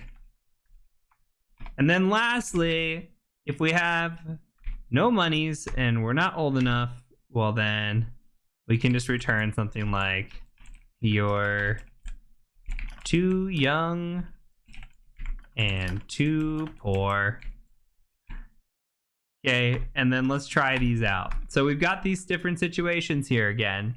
Okay, if we have our age and money, we meet both criteria, we're getting a drink. Otherwise, if we meet the age but no money, let's come back with more money. We don't meet the age but we have the money, nice try, kid. And then lastly, if you don't have the money and you're not old enough, you're going to be too young and too poor. So we're going to print out a few different statements here of this function. So let's give it 21 and 5. We'll print alcohol again of 21 and 4. Print alcohol of 20 and 5. And these should all meet different criteria, alcohol of 20 and 4. So we should expect to get these in order. We meet what we need here. We don't. Different criteria for each of these. We'll save this. Go ahead and run this. And you can see it says, no drink for you. Actually, that's the last one. We're getting a drink. Come back with more money. Nice try, kid. And you're too young and too poor. So you can see that we can make conditional statements based on everything that we're starting to put together here. We have now used a function. We've used multiple parameters. We've used a conditional statement. We've used relational operators. Okay, we've got the Boolean, right? This is true and true. We're returning something. This is true and true in this situation. Then we're going to return something else. So we have different situations that can come back. So we need to meet those criteria, and we're starting to use that. Look, we're reusing the return instead of the print feature. There's a bunch of different things that we're doing here that's all starting to tie in. And hopefully that's starting to make sense why we do things. We're starting to build upon it, and it's starting to get a little bit more fun. So from here, we're going to go ahead and move on to lists and move on with our journey into Python. So I'll see you in the next lesson. Let's move on to lists. So let's go ahead and do our new line, and we'll call it lists.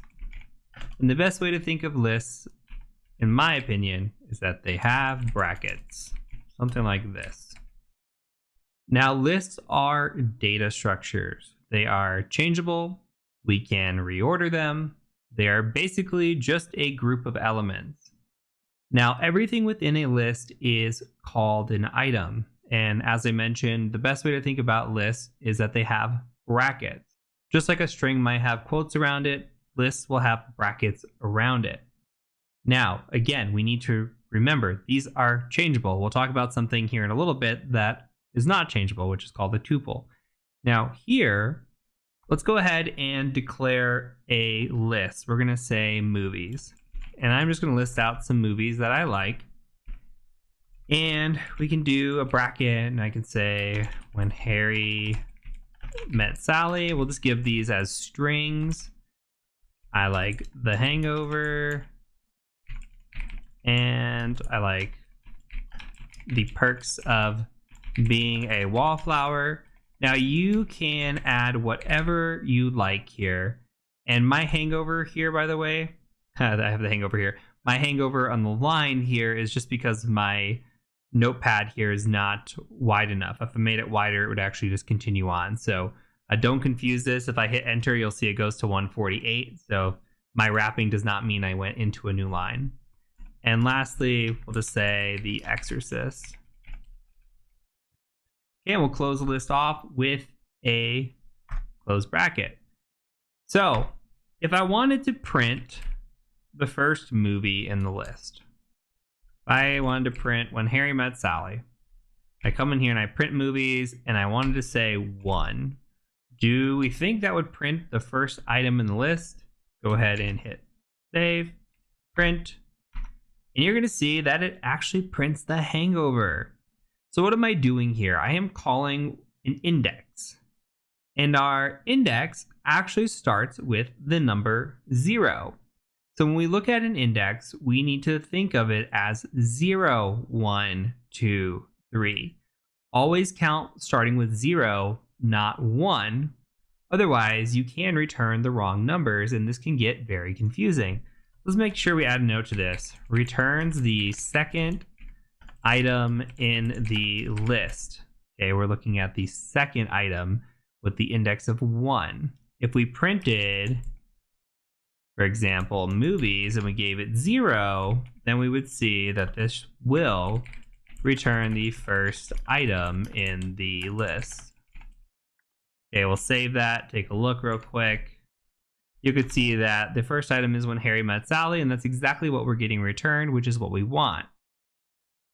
Now let's look at a few tricks to splicing an index or indices. We can say something like print movies. And if we printed movies 1 to 3, what would happen here? Well, what's going to happen is it's going to return the first item given. So this is going to be index number 1, which is item 2. So first index number given right until the last number given. It's not going to include the last number. We'll even say, but not include the last number. So, no, that's a lot. Let's just print it out. Take a look. So 1 to 3 will print The Hangover starting at 1, and The Perks of Being a Wallflower, which is 2, it will not print 3. Okay, so make sure you understand if you go 1 to 3, you're only going to include 2 items, not 3 items. Now, you can also do 1 to 4, which would print all of those. If you wanted to print everything from the beginning of a number, so say we wanted to print movies 1 and we wanted to go all the way to the end, we could just do something like this. We could start from a certain point in index, print The Hangover, Perks of Being a Wallflower, The Exorcist, and we're skipping When Harry Met Sally because we're not starting at 0. Okay? We could also do, in the opposite of that, movies. And remember, if we go to 1, it's not going to include 1. It's only going to include the first item here. Everything before. So When Harry Met Sally. Everything up until this point is another way to think about it. Okay? So if we wanted to print 2 items, we'd actually have to add a second or put the number 2 here, and that would include The Hangover. That's what we wanted to do. Now, another thing that we can do is if we wanted to print the very last item, we could do a movies -1. And you don't need to commit all this to memory right now, especially if you're not working with lists. But if you ever do work with lists, you need to pull specific items down from a list. This becomes very important. So it's important to know that indexes or indices exist. You start at 0 and then you move forward, and then the way that you can splice these just depends on how you call these. Now this will return last item in list. We save that, take a look. You'll see it'll return The Exorcist here. Now we can apply methods to lists, just like printing length of movies. We'll count the items in the list, right? In the list, and we'll save that. Just take a quick look. I never closed this, sorry. So you can see it tells you your mistakes, and even I make mistakes. Come in here, try it again. You can see that we have 4 items within our list. All right, so, and that is true. We have 4 items in the list. We can also add to the list. So we can use something like movies.append. We'll add to the list. And if we wanted to add the movie Jaws, we could. And if we printed movies, you'll see that this appends to the end of the list. Let's go ahead and save that.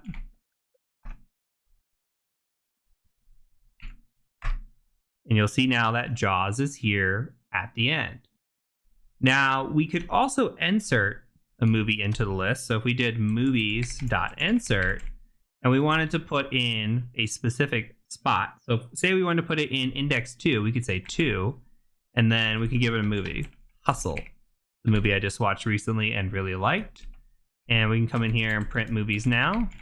We save that. You can see that we can actually insert Hustle here into position 2 on the index. So pretty neat. Now we can also remove movies. We did movies.pop. Come in here, and that will remove the last item. So if we come in here, add a print statement really quick, save that, and then print this out, you'll see that JAWS is now gone. We can also specify specific spots we want to remove. So if we want to remove index 0, we could, and then this will remove the first item. Print movies, save, go ahead. And When Harry Met Sally is now gone from our list. We can also combine two lists. So if we come in here, and let's say that my wife has favorite movies, and she definitely does, and we'll just go with a couple of her favorite movies. She likes Just Go With It, and she also likes 50 First Dates. Come in here and close that off. Well, we can combine movies. Let's say we wanted to know our favorite movies. What we can do, we can combine lists, I should say. Come in here and I could say, I want to add movies plus Amber movies. And I can print our favorite movies. And then I have now combined lists. Let's go ahead and take a look at that. Hopefully I did it right. And you can see now The Hangover, Hustle, Perks of Being a Wallflower, Exorcist, Just Go With It, 50 First Dates. You could also just come in here, if you copied this, by the way, and just pasted this. You don't have to put it into a variable. You could totally do it like that. But I think storing in variables is a better practice. So I'm going to go ahead and just Control Z here. And one more thing. So we can also have what are called 2D lists. So two-dimensional lists. So let's say, for example, we have grades. And we have a list of grades, and we're going to say that inside this list, we have Bob, and his grade is an 82. And then we have Alice, and she has a 90. Okay, and then we've got Jeff. Jeff's not doing so hot. Jeff's got a 73. Okay, and let's say we wanted to pull down Bob's grade. We could make a variable, like, let's call it Bob's grade, and we could set that to grades, and then do something like 0, 1, like this. And what are we doing here? Well, we're saying I want to pull from the first index, okay, index 1, or 0, right? First index, 0, 1, 2. So I'm pulling from 0. And within that, I want to pull the second item, which is this, 0, 1. So we have a two-dimensional index here. And if we went ahead and printed Bob's grade, you can see now, if we save this, we get an 82. Well, that's correct. What if we screwed up Bob's grade and we wanted to fix it? Well, we could also do something like grades 0, 1, just kind of like we called, and we could just set it equal to 83. Maybe it was an 83. Okay, we come in here and we print out grades.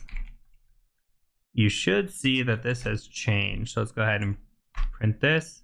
You can see now Bob has an 83. So we can modify our 2D lists as well. So that is it for lists. Remember, lists have brackets. Lists are data structures. We can change lists. As you saw, we were able to append, pop, insert, remove. Okay, we can modify many different ways. We're going to move on here in a second to what are called tuples, and tuples cannot be changed. Even though they look very much like lists, they are different. So I'll go ahead and see you over in the next lesson when we cover tuples. Okay, let's talk about tuples very quickly, and then we're going to move on. So do a new line, say tuples. And these are like lists, but they do not change. We'll say do not change, and then they get parentheses, as opposed to getting brackets. Okay, so we might want to have something that doesn't change. And when something can't change, we say that they are not mutable, M-U-T-A-B-L-E. They're not mutable. So that means that they're immutable. And tuples are immutable, meaning we can't change them. So we think of lists mutable, tuples not mutable or immutable. So if we have a tuple of grades, we can say something like grades are equal to A, B, C, this is the American grading system, D, and F. Come in here. If we did something like grades.pop, like we saw before, or grades.append, something like that, neither of these are not going to work. Or neither of these will work, I should say. Proper English. What's going to happen is they're not mutable. We can't change them. Once we have this and we store it, it does not change. So if we want something that is like a list, but we don't want it to change, it's better to use a tuple. We can set something in stone, like our grade letterings, and then we can call those when we need to. We can just say something like print grades and give it a 1 and save it, and we should get a B back. Okay, and we get a B back. So that's it. Just know the difference between tuples and lists, and that tuples do not change, but they are very similar in how they can function, and there are pros and cons to each of those. We're going to go ahead and move on to the next lesson, which is going to be looping. Okay, so let's come in here, make a new line, and we're going to call this looping. So we're going to talk about two different types of loops. The first type of loop that we're going to talk about is what's called a for loop. And for loops are start to finish of an iterate. And here's what a loop looks like, and we'll take a look. So let's go ahead and get a list. We're going to say vegetables, and you can put whatever vegetables you want in here. I'm going to go with a cucumber. I'll do some spinach, and then we'll do some cabbage as well. And now what we're going to do is we're going to come in here and we're going to write a for loop. We're going to say for x, and x could be whatever you want it to be. You could say for veggies. It could be whatever you want to call it. In this instance, I'm just going to call it x in vegetables. So for x in this list, we're going to go ahead and print out x. So what do you think this is going to do? All this is going to do is just loop through the iterates, start to finish of an iterate. So it's going to say cucumber, spinach, cabbage. Let's go ahead and give it a go, save it, print it. Cucumber, spinach, cabbage. All we did was go through a list, iterate through it until we reached the end of the list, and then it stopped. So that is a for loop. Another good example of a loop, if you want to think about it, might be trying to ping an IP address, so like a 192.168.1.1, or maybe you have 1.x. Maybe there's a whole slew of IPs that you want to ping. Maybe it's 1 through 254. Okay, if you wanted to ping all of those, you might want to do something like a for x in IP, and where IP is just equal to like a sequence. Like say IP is like a sequence of 1 to 254. And don't worry about this. I'm just logically writing this out. So if you say IPs 1 to 254 for X and IP, and then you want to do something, you might want to like ping 192.168.1.x. And then X will be 1, then 2, then 3, then 4. Okay, so you could write something like this for a ping sweeper. Again, it's a start to finish of an iterate, 1 through 254. We'll stop at 254 when the iterate is done. Now, another example of this, or another example of a loop, is what we call a while loop. We say while loops. These execute as long as true. I should probably capitalize true. So that way it makes sense that we're talking Booleans. So let's think about this situation. What about we set I equal to 1? So we've got a variable of I equal to 1, while I is less than 10. We're going to go ahead and print out I, and then we're going to say I plus equals 1. So what's going to happen? Well, while I is less than 10, so right now I is equal to 1, 1 is less than 10, that is true. We're going to go ahead and print I, increase the value of I by 1. So the next time it loops through, it's going to be 2, and it's going to continue on until this is no longer true. So if we save this, this should print out 1 through 9 because we're not looking for 10, just 1 through 9. So we're going to say that and enter 1, 2, 3, 4, 5, 6, 7, 8, 9, and it looks like the loop actually did its job. So again, we have two types of loops. All we need to know about right now is we have a start to finish of an iterate. That's a for loop. Then a while loop executes as long as true. We may see these later on as we do our project work. So keep these in mind as we go on through the course. So from here, we're going to go ahead and move on to advanced strings. So I'll see you over in the next lesson. Okay, let's take a look at some advanced strings. So if we come in here, again, we do a new line. So go ahead and enter advanced strings. And let's create a variable of my name. I'm going to say my name is Heath. Now, let's say we wanted to print my name and we wanted to grab the first letter of my name. How do you think we might do that? Well, if you're saying index of 0, you are absolutely correct. And we can say in here first letter. What about printing the last letter of my name? Well, if you say -1, you have remembered your index lessons. Great job. That's going to be the last letter. We can save this and we can go ahead and print. And if I made this a string, that would be very helpful. Go ahead and save this. You can see that we get the capital H and the lowercase h here because my name starts with an H and ends with an H. So another thing to note about strings, much like tuples, they are also immutable. You cannot change a string. We cannot modify the string. We can join strings. We could split strings, and we'll talk about that here in a second. But once I have set this variable in this string is here forever. I can always change the value of this variable, but you cannot change this string. So again, strings are immutable. Now let's go ahead and say we have a sentence. And we give that something like this is a sentence. If I can type today. And we print out sentence with something like this. What do we think that's going to look like? Let's save this, print it. You can see that we get this. What are we doing? Well, we're just grabbing this first word. However, we have the benefit of knowing what the first word is and how long it is. So we went 0, 1, 2, 3. Remember, we stopped at 4. So we grabbed the word this.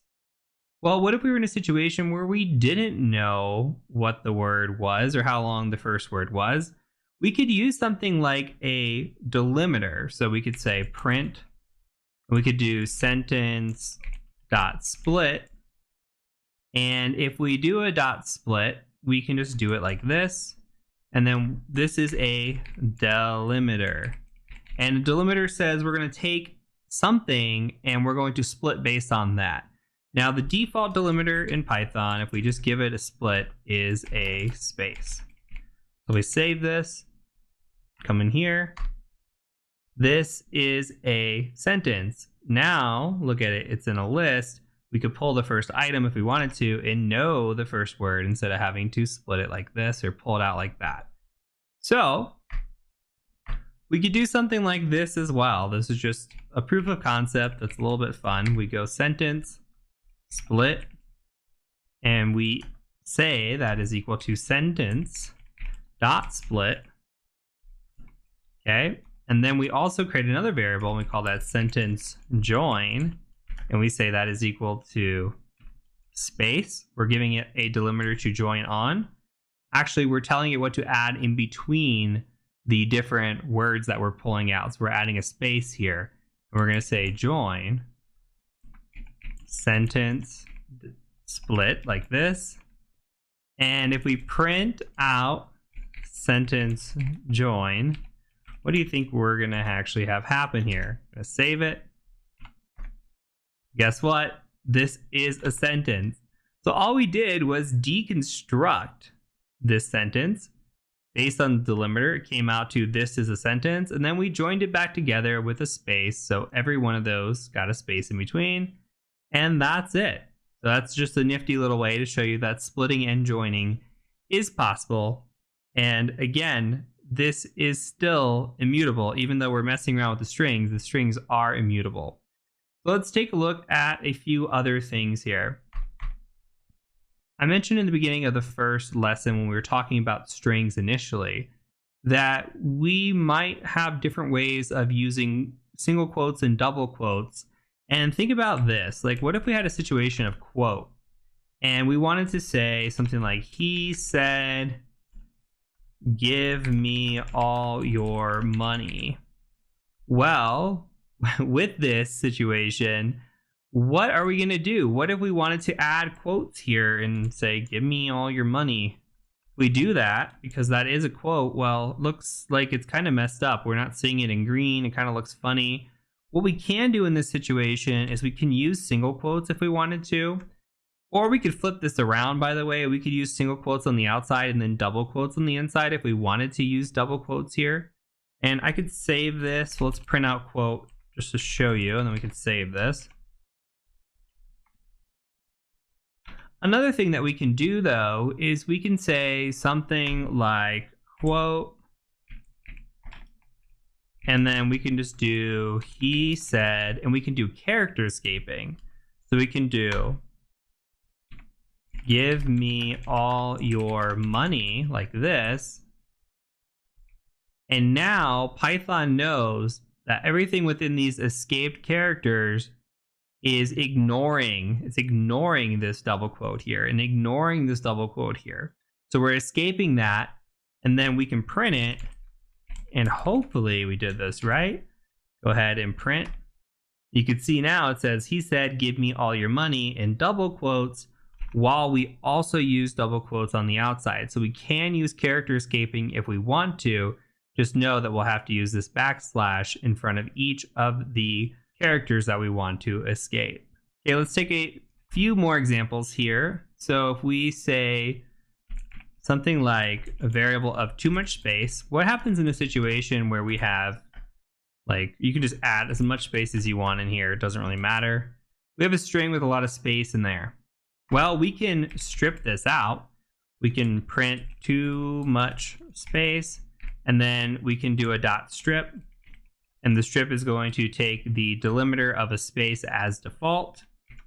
And that will also strip this out. You can see there's just hello there, nothing else. So that's kind of nice. A few more items. What if we have the letter of A and we have the word of apple? Okay. Well, what if we wanted to know something like this? Let's actually go up a little bit. And let's say we wanted to know, like, print A in apple. Okay, and what is this going to return? Go ahead and if I could type, sorry. And this is going to return something. Let's go ahead and save that. That's going to return true. So we'll just say true. Now, if we print A in apple, you're going to see that this is going to return false. Save this. Why? Well, this here is a lowercase a, and that does not exist within Apple. So even though we're looking for a specific letter within a word, we have to match case sensitivity in order for that to return true. So if we wanted to know if the letter A was in the word apple and we weren't concerned about case sensitivity, then what do we do in that situation?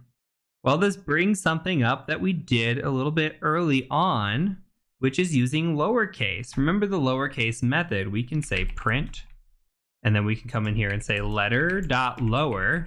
You could also do upper if you wanted to, but what we're doing is we're converting all of this to lowercase. So this is now going to be a lowercase a, and then we could say in word.lower, and we can just say this is an improved way of doing this. So if we print that out, we save this, this should come back as true. So think about when you're trying to match a word or a string or anything, and if somebody came in and you were expecting, like, I don't know, like think about school, and we're thinking about a word, maybe like Manhattan, I don't know, and somebody types in Manhattan like this. Okay, we still want to be able to accept that answer is true, even though they may have screwed up a little bit on the punctuation. Now, there could be instances where we want a capitalized letter and it has to be very specific. In that case, this kind of syntax works. But if we're looking to just accept an answer, like Manhattan for Manhattan, then we might want to consider using lowercase or uppercase in that situation just to match those words or letters or whatever it might be. So one more thing. Let's look at what is called string formatting. So if we do something like movie, we'll pick The Hangover again. We say The Hangover. You can pick whatever movie you want here. There's a few ways that we can print this out. Remember, we concatenated early on, and we said like print. We did something like my favorite movie is space plus, you know, movie, something like that, right? Well, we can actually write this in a certain way that is a little bit easier. So there's a few things that we can do. For example, we can do my favorite movie is, add a couple brackets in here like that, and then we can add period at the end just because we're going to close our sentence. We'll say dot format, and we'll say movie and close that off. That's one way of doing it. Okay, if we save that, you can see my favorite movie is The Hangover. Okay, this is called using the string format method. Now, what we can do, there's another type of method we can use, is we could say print my favorite movie is %s, and we say %movie, just like this. Save that. This is using % formatting, and look, the same thing happens. I just forgot my period in there, so no big deal. Lastly, if we print out an F in the front, this is called an F string, or what's known as a string literal. We can do my favorite movie is, and then just do movie like this. Super easy.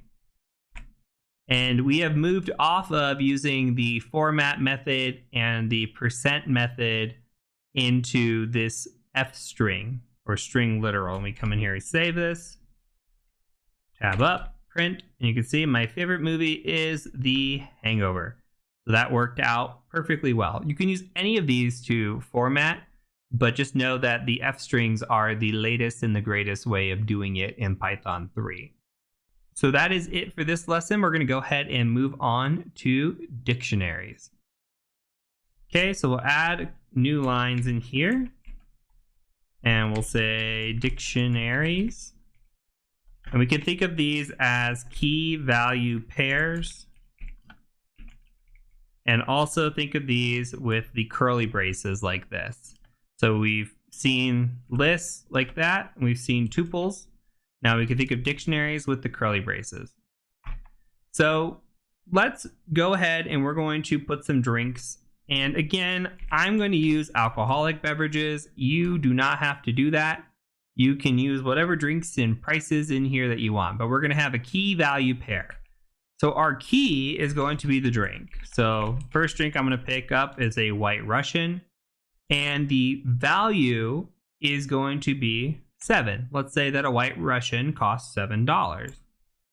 If we do an old fashioned, we're going to say that this costs $10. And we'll do one more. We'll do a lemon drop, and we'll just say that this costs $8. Okay, and we can make a note here to ourselves that drink is the key, price is the value. Remember, key value pairs, key value. All right, so we've got our drinks. We can print our drinks. Save this, go ahead, print. And you can see we print out our dictionary here. Now, let's give it another example. Let's say that we have employees.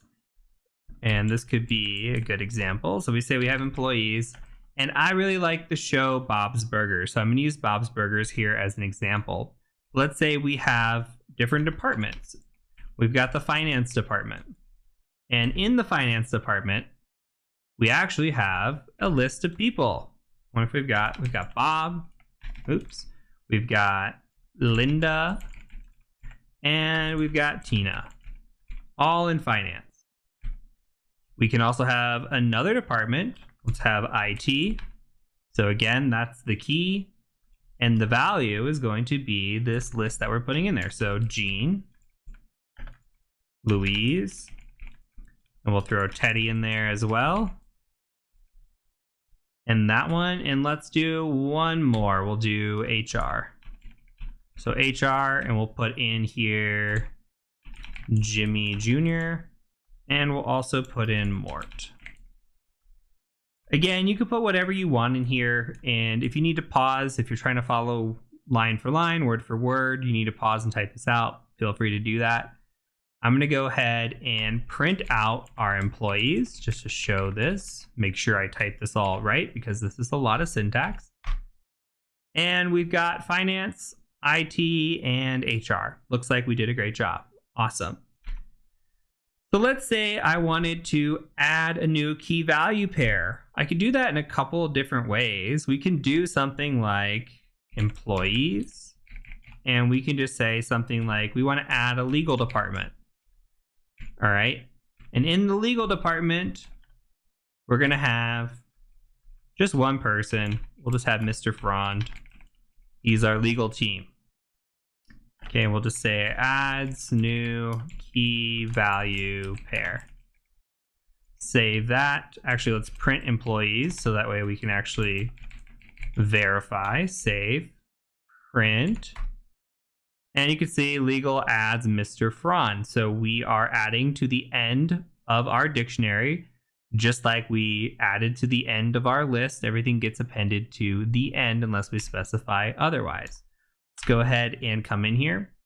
Another way that we can do this is we can say something like employees.update, and we can say something like give it a sales department.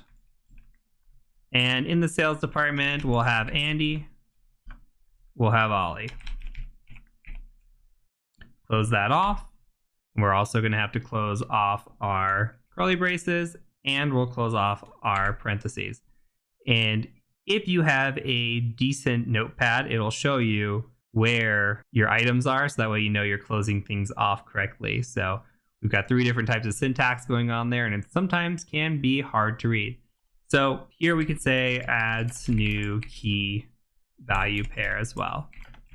So just another way of doing it, we can print employees, and we'll see that Andy and Ollie should be added provided we typed everything correct, which we did. So here's sales with Andy and Ollie. Okay, one more thing. Let's say that we wanted to update something in our dictionary. We're going to go ahead and update a value. We're going to go back to drinks for this one. Let's say that inflation has happened, which it has, And with inflation, the price of a White Russian has now gone up from $7 to $8. We can do something like that, print drinks, and you should see that hopefully this has been updated to $8, which it was $7 before. Now it's $8. Perfect. We can also grab the value of that. So if we wanted to do something like print drinks.get, and then we do White Russian, we could totally do something like this and save, and hopefully it will return 8. And it does. So that is it for this lesson. We're going to go ahead and move into a new file here in the next video. So let's go ahead and save this and close this, and we'll prepare for the next video. So I'll catch you over in the next lesson. Okay, so I wanted to talk about importing. We're going to talk about importing modules. So I wanted to make a new file for this. Let's just call this mousepad importing.py or whatever you want to call it. And I'm going to do the ampersand here. And again, if you're using Windows or Mac, just make sure you create a new file for this. I'm going to go in here and I'm going to add my shebang like before. I'm going to declare bin python 3 and save this. And now we're going to go ahead and talk about importing. So importing, let's type this, importing. And we'll say importing is important. Now, modules exist within Python that are built in but not available to us without importing them. So like you saw us being able to do math, but we could import a more robust module of math and then use that to do more advanced calculations outside of adding, subtracting, exponents, etc. In this instance, we're going to talk about a couple of different imports that we can do and that you're going to see again as we get into some of our hands-on stuff and we build out some projects. For example, we might want to import something called sys. Now, let's say if we tried to print out sys.version, and we'll just save this, and then we're going to python 3 importing.py, and you're going to see that I get an error back that says sys is not defined. Name sys not defined. Okay. Well, sys is something that we're going to use quite often in Python. You're going to see it imported quite a bit, and it does a lot of different unique items. Like it does something called argv, for example, which we'll use as an example later on. But if we want to specify an amount of arguments, say we're trying to run Python 3, we're going to do a port scanner later. So we'll just say portscanner.py, and we need to supply an IP address here, right? And this is argument 0. This is argument 1. So if we supply no argument 1, then we're going to throw an error. It's going to be an if-else statement, and that's going to use something called argv. Now, we'll get into that later, but that's very important, and it's a part of sys. Another part of sys is doing something like the version type of Python that we're using. Or another thing is the sys.exit, which you'll see later on as well, which is going to allow us to gracefully exit when we encounter an error, we tell the script to exit or whatever we're doing. So we might need to import something like sys, or another one is OS, which is very common to be imported as well. So let's talk about importing. In order to import, we can say something like import sys, just like this. And we can just say this is for system functions and parameters. Save that.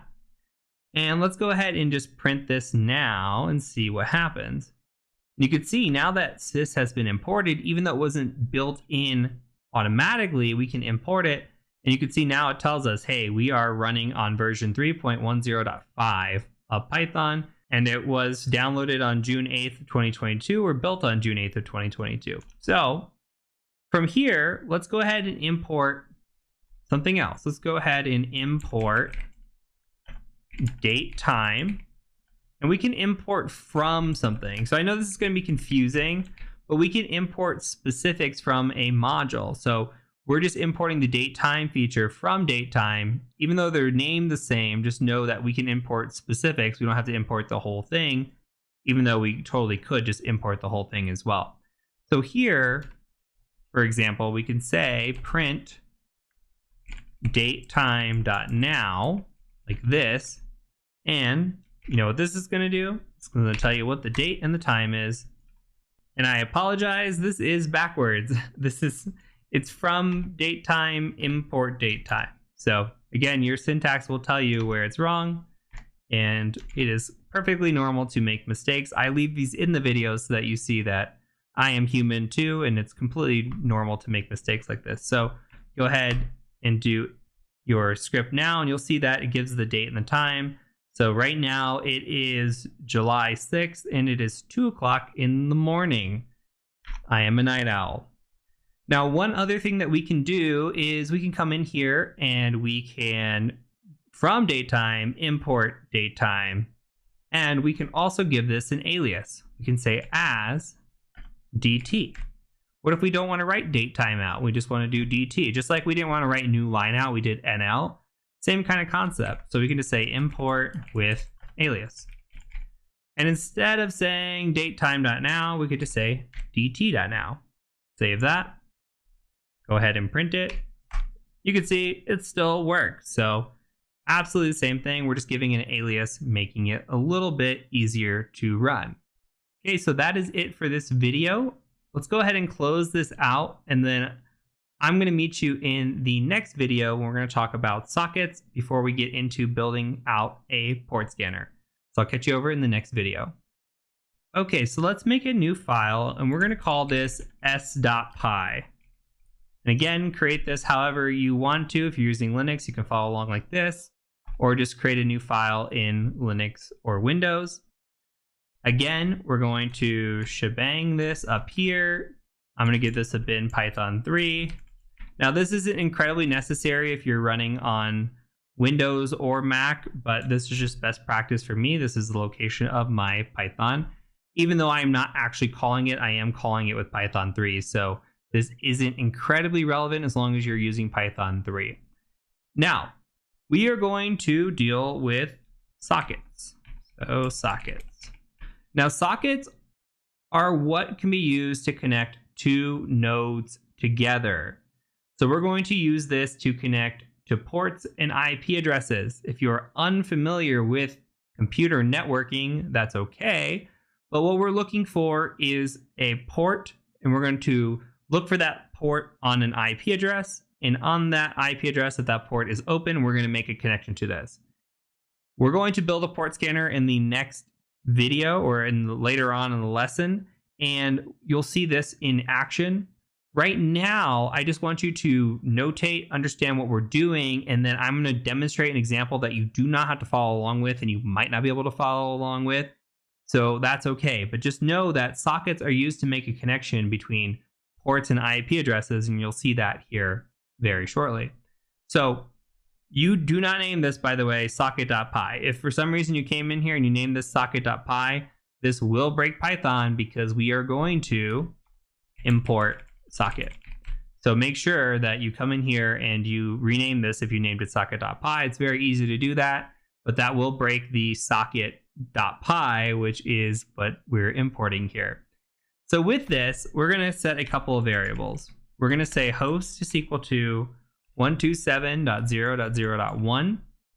And this is our loopback address or our home address. If you're not familiar with computer networking, I do recommend that you go take a class on computer networking because it will become very important as you get into Python development, especially if you ever work with nodes of any sort.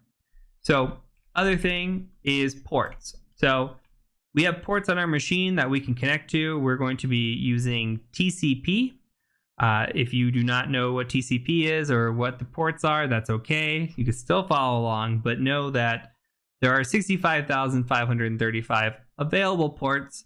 Some ports are very common in what they use, like port 80, for example, is a web server over HTTP. You have 443, which is HTTPS. 21 is FTP. There's a lot of common ports and protocols that are out there. we're going to pick a non-standard port, non-common. We're just going to say 7777. So what I'm going to tell this to do is I want to tell this to reach out to this host, which is just going to be us for this example, and this port. So I want to make a connection on this port. Now, I'm going to give a variable of s, and this is going to be a very long statement. So if you say socket.socket, I'm going to type this out and then I'm going to explain everything, okay? So socket.af inet. Then we're going to say socket.sockstream. And then just for your notes, AF inet is IPv4. Sockstream is a port. So we're giving it this S because we are not wanting to type this whole long thing out all the time. We're just shortening this. What we're going to do is we're going out to make a connection to this AF inet, which is IPv4 IP address, which is what this is. And we're going to also make a connection on a port, which is our sock stream. We're going to give it this port. So we're going to say that by doing s.connect. And we're going to come in here, and this is going to be a tuple.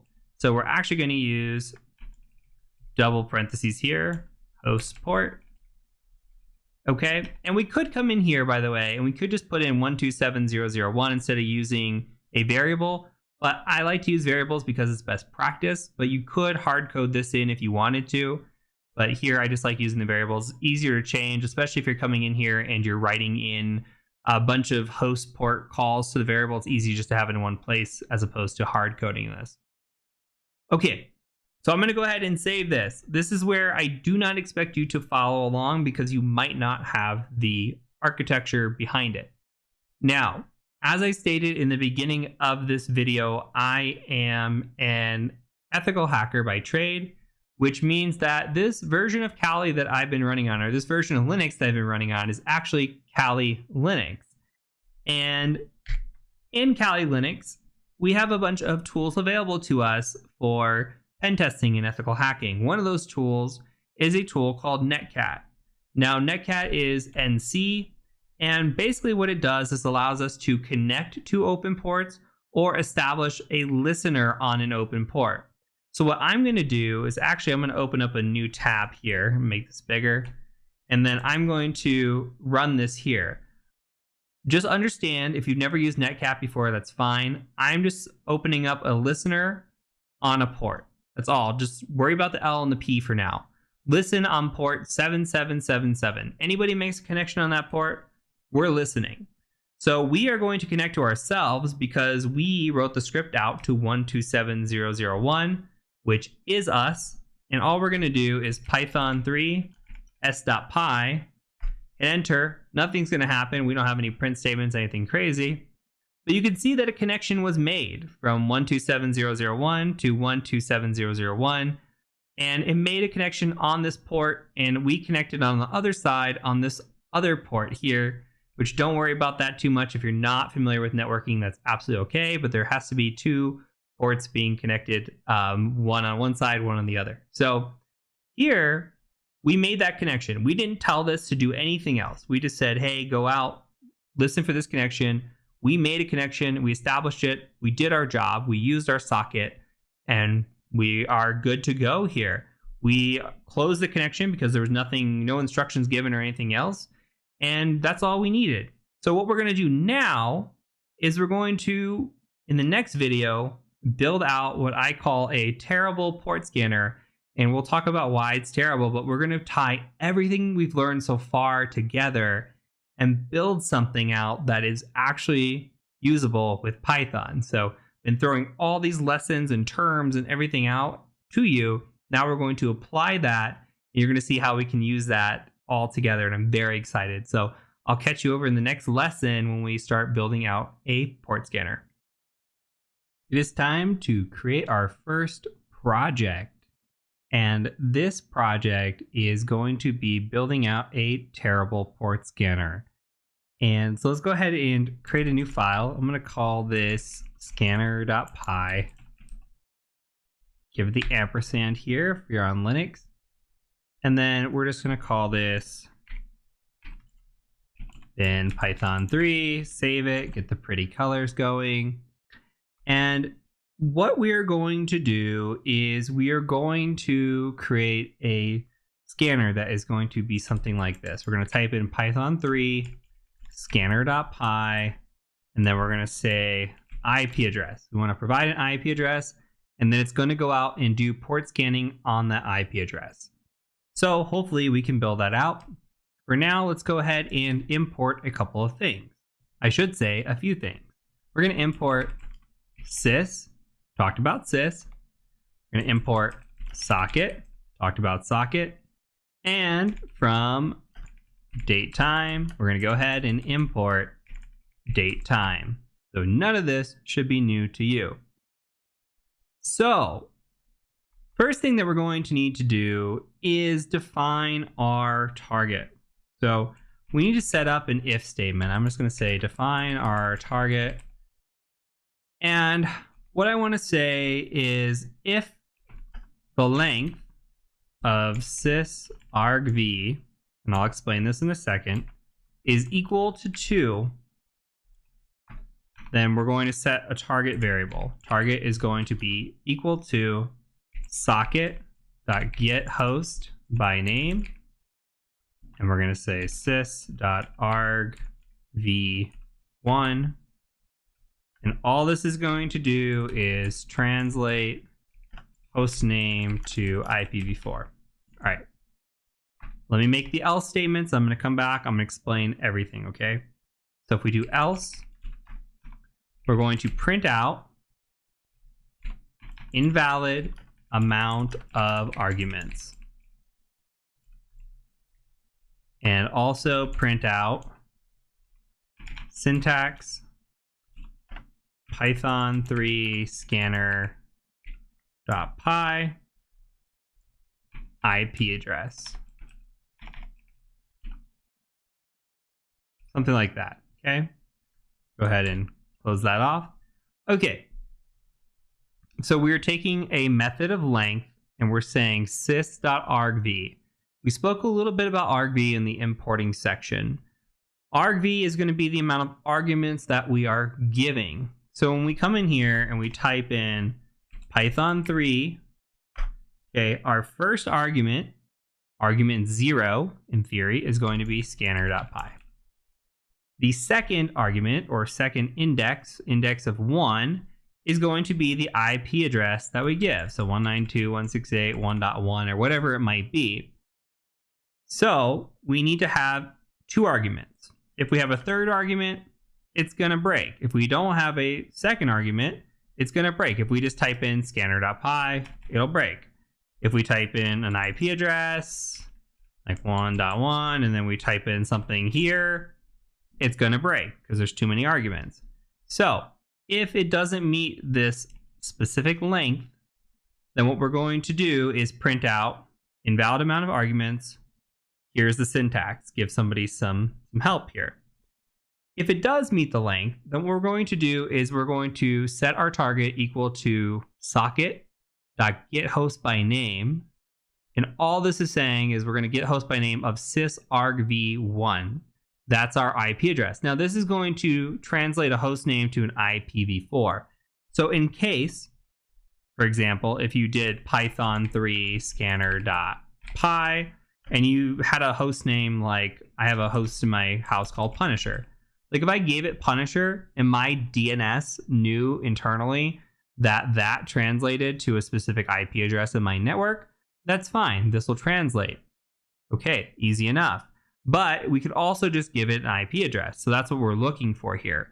I highly recommend for this example using an IP address.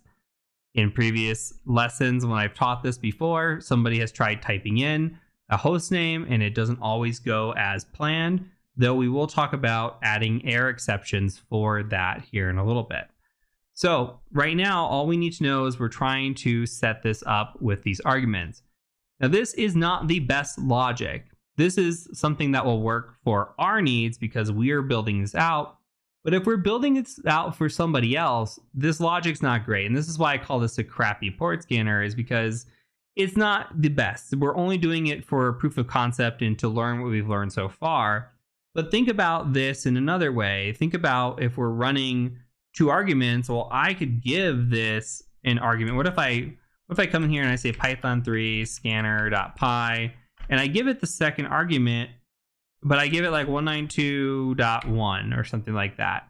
Well, that's not a host name. It's not going to translate to anything. That's also not really an IP address. So we should really add some other statements in here to say, hey, it needs to be a valid IP address. It needs to be like have 4 octets like we expect. And if we really wanted to get critical about this, we can make sure that it is a valid IP address, because IP addresses can start with like 256 dot whatever. So we could say it must be between each octet must be between 1 and 254, and get really refined with that and say, hey, that's not a valid IP address, thus we're not going to scan this.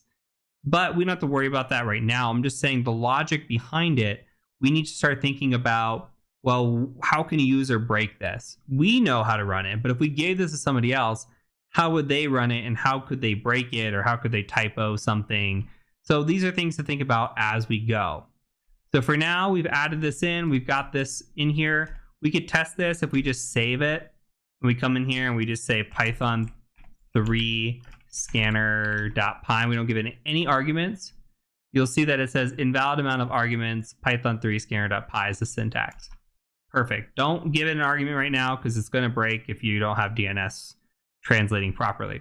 So from here, let's go ahead and add a pretty banner. So just add a pretty banner. And all I'm going to do is do a print command. And I'm going to just do a bunch of dashes. This is not really going to be that pretty of a banner, but it's still going to be a banner. And so when this kicks off, if we've got a valid IP that we're going to be scanning, we're just going to do scanning target, and then we'll just do a space. And you could just do a concatenation here of plus target. You could do F string if you want. Completely up to you on how you want to do this. So we just do scanning target plus target. This will say what the IP address is. We can do like scanning target of that, something along those lines. And then we could say print time started. And then we can give this something like a string. So we want to give plus a string of date time dot now. Remember, we can't concatenate numbers and strings. So we're going to go ahead and do this. And then we'll just print out this one more time. Okay, I'm going to save this. Let's go ahead and try running this with like, I don't know, 192.168.1.1. Okay, so this is what we get. We can see that we have scanning target. Okay, scanning target 192.168.1.1. Here's the time that it started. Perfect. We've got a pretty banner set up. So now let's actually start making it do something. So we're going to use what is called the try command. We're going to try something, and if it works, perfect. If it doesn't, we're going to have exceptions for that. So here's what we're going to do. We're going to say try for, we're going to do a for loop, port in range. Remember we talked about a range earlier. We talked about, well, what about a for IP in range of 1 through 254? We're doing the same concept here. Now we're just giving it a range. Now there are 65,535 potential ports. I'm not going to force you to scan all those. If you want to, you can come in here and say 65,535.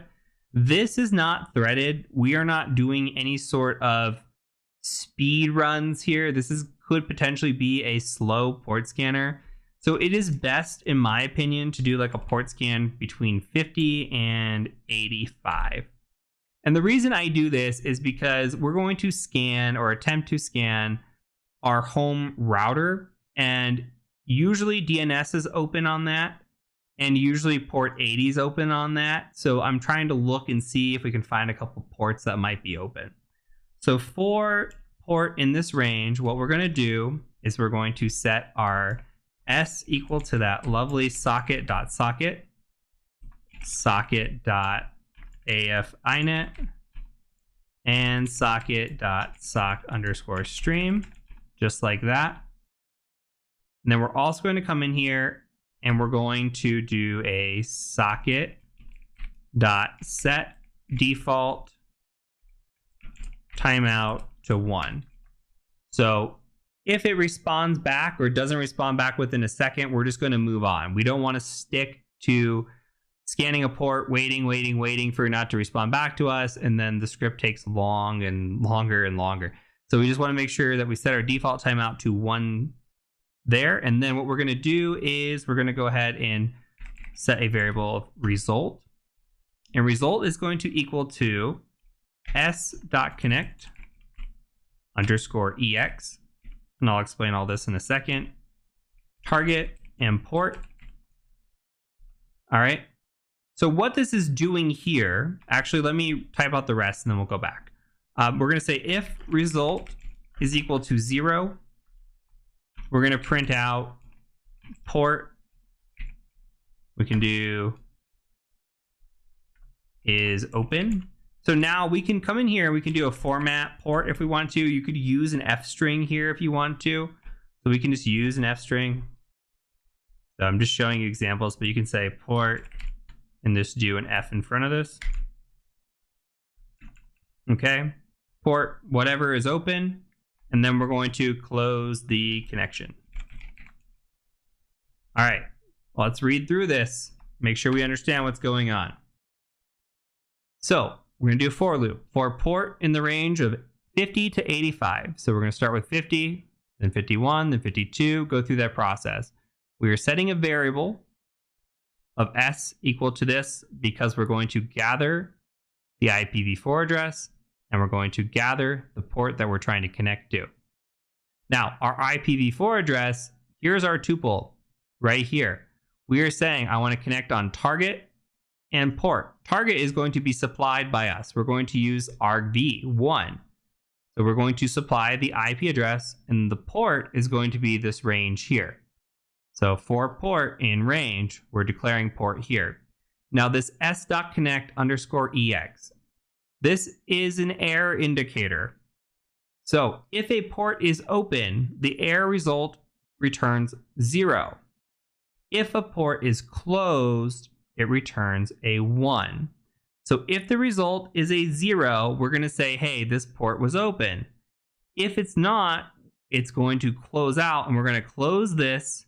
Then we're going to go back to the loop and come through and try it again. So we're going to close out our socket connection on that port, come back, try 51, 52, etc., etc. Now, before we run this, there are some exceptions that we need to consider. So the first one, we're going to try this, but we need exceptions. So except, what if we have a keyboard interrupt? So we'll say keyboard interrupt. And that just means what if we hit Control-C while this is running? We can stop this on our own. So we're providing an exception of a keyboard interrupt, and we're going to say exiting program on a new line. And then we're going to sysexit. Remember, I talked about sysexit, and we're going to allow us to exit gracefully. We can also do an exception of a socket.gai error. Now this is what happens when the hostname does not resolve. So what if we say hostname could not be resolved? So if we typed in a bunch of mumble jumbo up here, we say like Python 3 scanner.py, and we just typed in something and that doesn't resolve to an IP address. Well, guess what? This is going to throw an error now, and we can exit. We got to cover all of our bases. Lastly, what if we have a socket.error? So we have an error when we're doing this, and we print out, hey, we could not connect to the server. It's just not online. What if we try to connect to an IP address and it doesn't talk back to us? Could not connect to the server. So something to think about there. Again, we'll sys.exit. So let's go ahead and save this. Now, you're going to need to run this against something. So I'm going to show you an example of mine. Okay, so in order to run this, we need an IP address. Now, if I type in ifconfig, I'm actually on a virtual machine right now. So 192.168.138.140 is not my true IP address. I'm actually going to bring up my Windows machine that I'm on. And you can see here that I have a default gateway of 192.168.4.1. So make sure you know your gateway or what your router's IP address, or that you have a machine that you can scan that you know might have a port of 53 or 80 open, or you need to modify your script to make sure that you can scan for something. But I'm going to go ahead and scan my 4.1 because it should have some stuff open. So if I do a Python 3 scanner.py, and I'm going to come in here and just do a 4.1, and I hit enter, this could take some time. So what I'm going to do is I'm going to let this sit here. Actually, it's zooming through. You can see it found port 53 pretty quick. And then this might take time to find port 80 if port 80 is open. But basically what it's going to go through is go through port 50, 51, 52, 53, all the way through the process, and has that 1 second timeout as it goes through and checks each and every one of these ports. So it should take maybe up to a minute for this to work. So I'm going to go ahead and pause right here. Looks like we're almost done, actually. Port 80 came back as open too. No need to pause. It finished while I was yapping. So you can see it came back and said port 53 is open. Port 80 is open. So our script worked. It took forever to scan these ports, but it is working. So we were able to build out, let's go back and look at this. This is awesome. We were able to build out a port scanner that came in here, and within 2 hours, you now have the knowledge to build out a basic port scanner. You didn't think you would be able to do that. Well, here you are. Look at you. You're awesome. Okay, so we were able to give it an argument. We set our if conditional statement, make sure the length of the argument was 2. Valid. Otherwise, we have an else here. We made a little pretty banner. We imported some stuff. Got that all working. We did a try statement, which really was just a for loop in here. And we had some logic based on conditions that would happen within this for loop. We had a for loop and an if statement together. We used a f string to print this out. Pretty cool. Came through. We had some exceptions as well. For example, like the keyboard interrupt, just as to show you, if I come and run this again, if I wanted to stop this scan in the middle of it, I could just hit Control-C and it'll say, hey, exiting program. And that's exactly what we told it to do. So you could say in here, it says exiting program. So that's the keyboard interrupt. Same thing, we had exceptions for not being able to connect, or we had the host name could not resolve. We would also have those sorts of things as well. So you could test out those errors, see if they work for you. But other than that, we built a scanner. So this is project number 1. We're going to go ahead and move on to learning a little bit more Python, and then we'll go ahead and get into some more project work. So I'll see you over in the next video. Now we're going to take a look at accepting user input in our program and then how we can manipulate data with that input. So let's go ahead and make a new file. I'm going to just say mousepad, and we'll call this input.py. And I'm going to bring this over. We'll give this the shebang, bin Python 3 here. Save it, get the pretty colors. And in order to take input in Python, all we actually need to do is just use input, something like this. So we could say like, enter your name for input like this, and put a space. And we'll need to put this into a variable. So if we come into the front of this and we just say name is equal to, we could do something like that. And then we can just print out like hello and give a space, do name, and then we'll add an exclamation at the end or a period at the end. Doesn't really matter. And then we can just come in here and save that. And if we run this, close this out. I forgot to add an ampersand, so we'll do that real quick. And if we run this now, we just say Python 3 and we say input.py. I'll say enter your name. I'll just say Heath. And you can see it says hello Heath. We can add upon this. We can say like, what's your favorite drink? So if we just make a variable and we call it drink, and we do input and say, what's your favorite drink and do a question mark, something like that. We can come in here and then just add upon this if we want. We can just say have a space plus drink plus period. All right, and it should say welcome Heath, have a, and then whatever drink we put in here. So if we save this, come back and run it.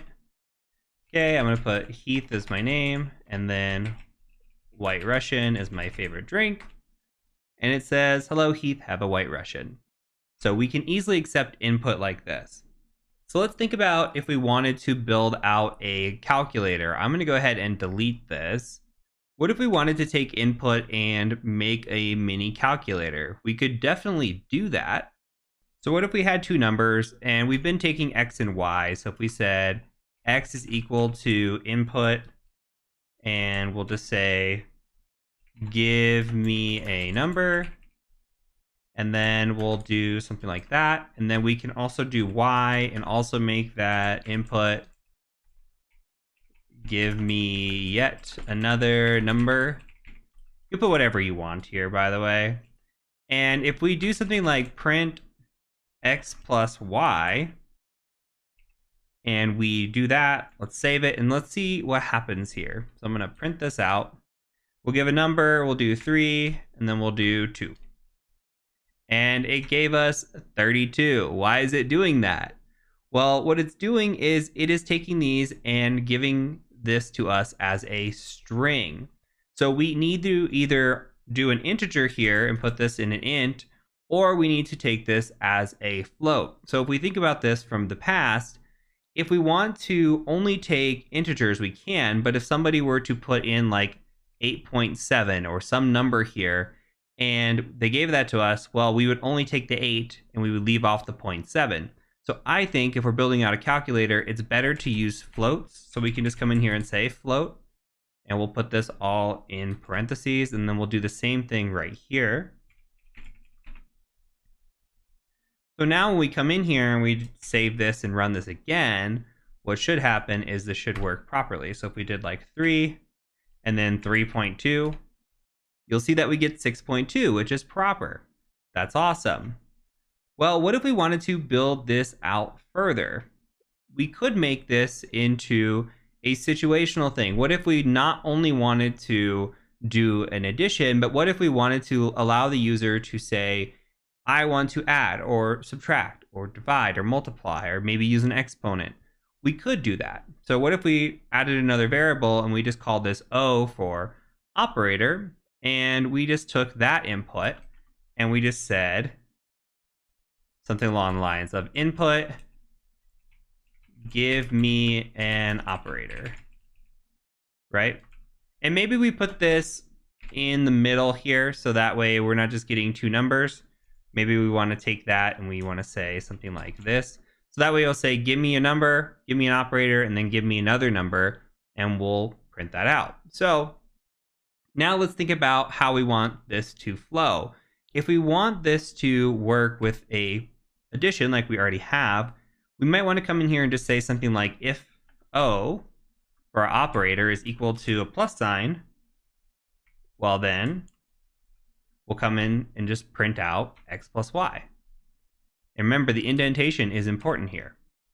Else if, or elif, O is equal to a minus, guess what? We're going to print X minus Y. And we can continue on here. Else if O is equal to division, we'll divide, and then we'll multiply as well, so X divided by Y.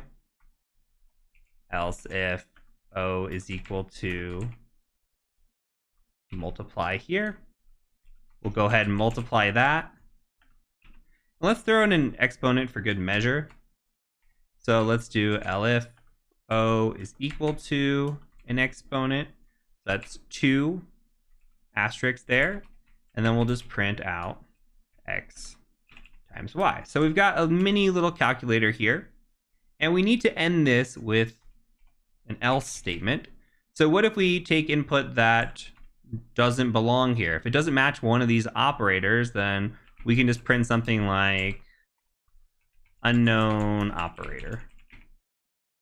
All right, and just put a period there, save that, and this should work. So let's go ahead and give this a try. What if we come in here and we just say, give me a number, we'll do 3, and let's say we want to multiply, and we'll do by 3. And we get a 9. We can do it again. We can try something like, we'll do 4, and this time we'll do an exponent, and we'll do 4. So 4 to the 4th power is 256. So we have just quite easily built out a little calculator that we take input from a user and then utilize that to calculate that expression given what is given to us by the user.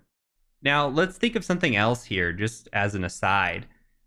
What if something is written differently? Like when I think of math, with Python, yes, we think of 2 asterisks as an exponent, but what if we had a situation where we wanted to maybe use the up arrow or the caret symbol, which is how I've commonly seen it used online for math and exponents? Well, we could do something like or O is equal to the up arrow like that. And what if we save that and ran this now? And if we gave a 4 to the up arrow of 4, guess what?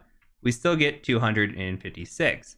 So we can use our statement like that here, our and, or other operators that we have learned along the way. So start thinking about it like that. As we start to piece these things together, we're starting to build out little projects, and we can use some of the logic that we have already learned throughout this course. So that's it for this lesson. We're going to go ahead and move on to the next one. Okay, now we're going to talk about reading and writing files using Python. So let's go ahead and make a new file. I'm just going to mousepad, and we're going to call this file months.txt. And in here, let's go ahead and just type out the months. So we'll do January, February, March, April, if I could type, May, June, July, August, September, October, November, and December. If you need to take a break and catch up, go ahead and do that. Save this, and once you have it saved, go ahead and close the file out. So let's go ahead and create a new Python file. So we'll call this mousepad, and I think we'll just call this readwrite.py. We'll do the ampersand here. And for this, what we're going to do is we're going to go ahead and look at how we can read and write files. So the way that we do that is with the open command. So we'll say something like open, and with open, and actually let's add the shebang up here really quick in Python 3, save it. And with the open command, we can say something like open months.txt. And I need to add this here. So if we open months.txt, what we need to do with this, or what we typically do with this, is we store this within a variable. So we might just call this months equals open months.txt. And if we want to read that file, we can come in here and just print out months. And you'll see what this does here in a second. Now, best practice says to also close this out anytime we open this. So I'm going to go ahead and just add some lines in here because we're going to add some more stuff to this. But we can just do months.close. And we'll save this. Let's go ahead and run and see what happens here. So if we do Python 3 readwrite.py, you'll see we get this information back. Let me move this so it's readable. And what this tells us is, hey, this is the name of the file. We're in a certain mode, and this mode currently is read mode.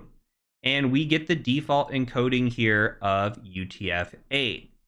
So we're getting information back. We're not actually reading the file that we wrote. So some of the information that we can get, by the way, we can come in here and we can say to ourselves, well, is this file readable? So we have mode equals R, and this is one way to check it. There's a couple ways that we can check it as well. We can print out months.mode, and that will tell us what mode we're in. We can also print out months.readable, and that should give us a Boolean statement, whether that is true or false. So if we come in here and we save this, and we do this again, you'll see that we get months. We print that out. We get the whole shebang here. And we get the mode is equal to R, which is readable. You can see if we print out the mode, we can also see it's readable. Or if we do months readable, we can see that it is readable. So we have the ability here to actually print this out and read this file. So how do we do that? Well, let's go ahead and delete these 2 lines. And we can just come in here and do months.read. If we do that, what happens here? Let's save it, print this out. And you can see that it reads through every single iteration, January all the way through December. Perfect. So we just read a file and we closed out, working as intended. If we wanted to read this line by line, we could. We can do months.readLine like this. And if we save that and print, we will read literally 1 line. If we wanted to read a second line, we could copy this and we could paste this and save it and come in here, and guess what? We'll get January and February this time. So if we want to read this, we have to read line by line. Now, if we wanted to read all the lines at once, we could do that in a different way. We could do that with read lines. And this will print out an empty array or a list here, actually. And what you'll see is we get January, new line, February, new line, March, etc. So we put this into a list. And now, if we try to actually run this again, let's actually tab over.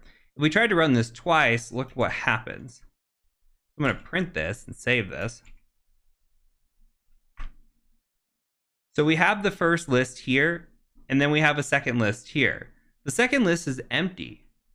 Well, that's because we've actually already read this. So we read through it here first, and then it's empty the next time we try to read it. So if we wanted to read it again, what we need to do is actually use what is called the seek method. We can come in here and say months.seek, do 0 like that to go back to the very first line, and print out again. And now you can see we actually printed this out twice. So that works out well. We also have the ability to put this into a for loop to read through every iteration of the line. So if we wanted to do something like for month in months, we could just print out month.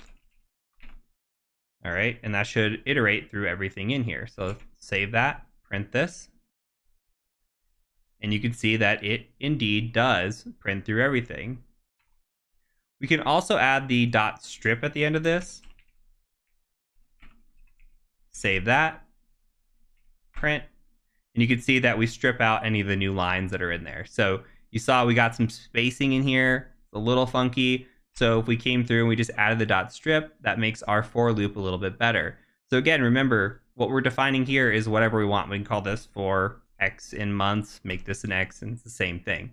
But logically, it's just easy to call this month in months, and then we can just print those out. So we can iterate through this.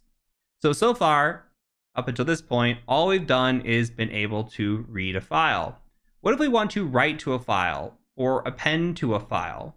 Well, we can do that as well. So if we wanted to, for instance, open a file, let's open a new file. Let's do something we haven't created yet. Let's do days of the week. So let's do open days. And if we try to do this, let's change months to days.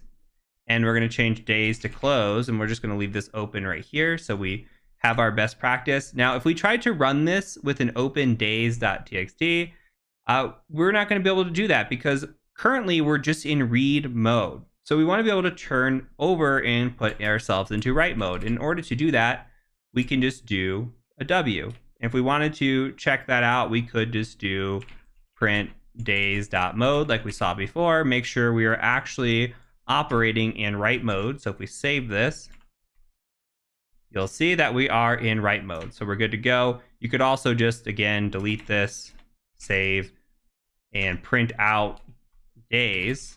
Apologies. We print out days, save that. You'll be able to see that we are also in write mode. So both of these work. Now let's write to a file. So we've got days. Let's go ahead and write to that. So we can do something like days.write. And let's say we wanted to put Monday into days. Save that, close it. And if we go ahead and execute that, nothing happens. But if we go ahead and cat out days.txt, you'll see that Monday has been put into days.txt. Perfect.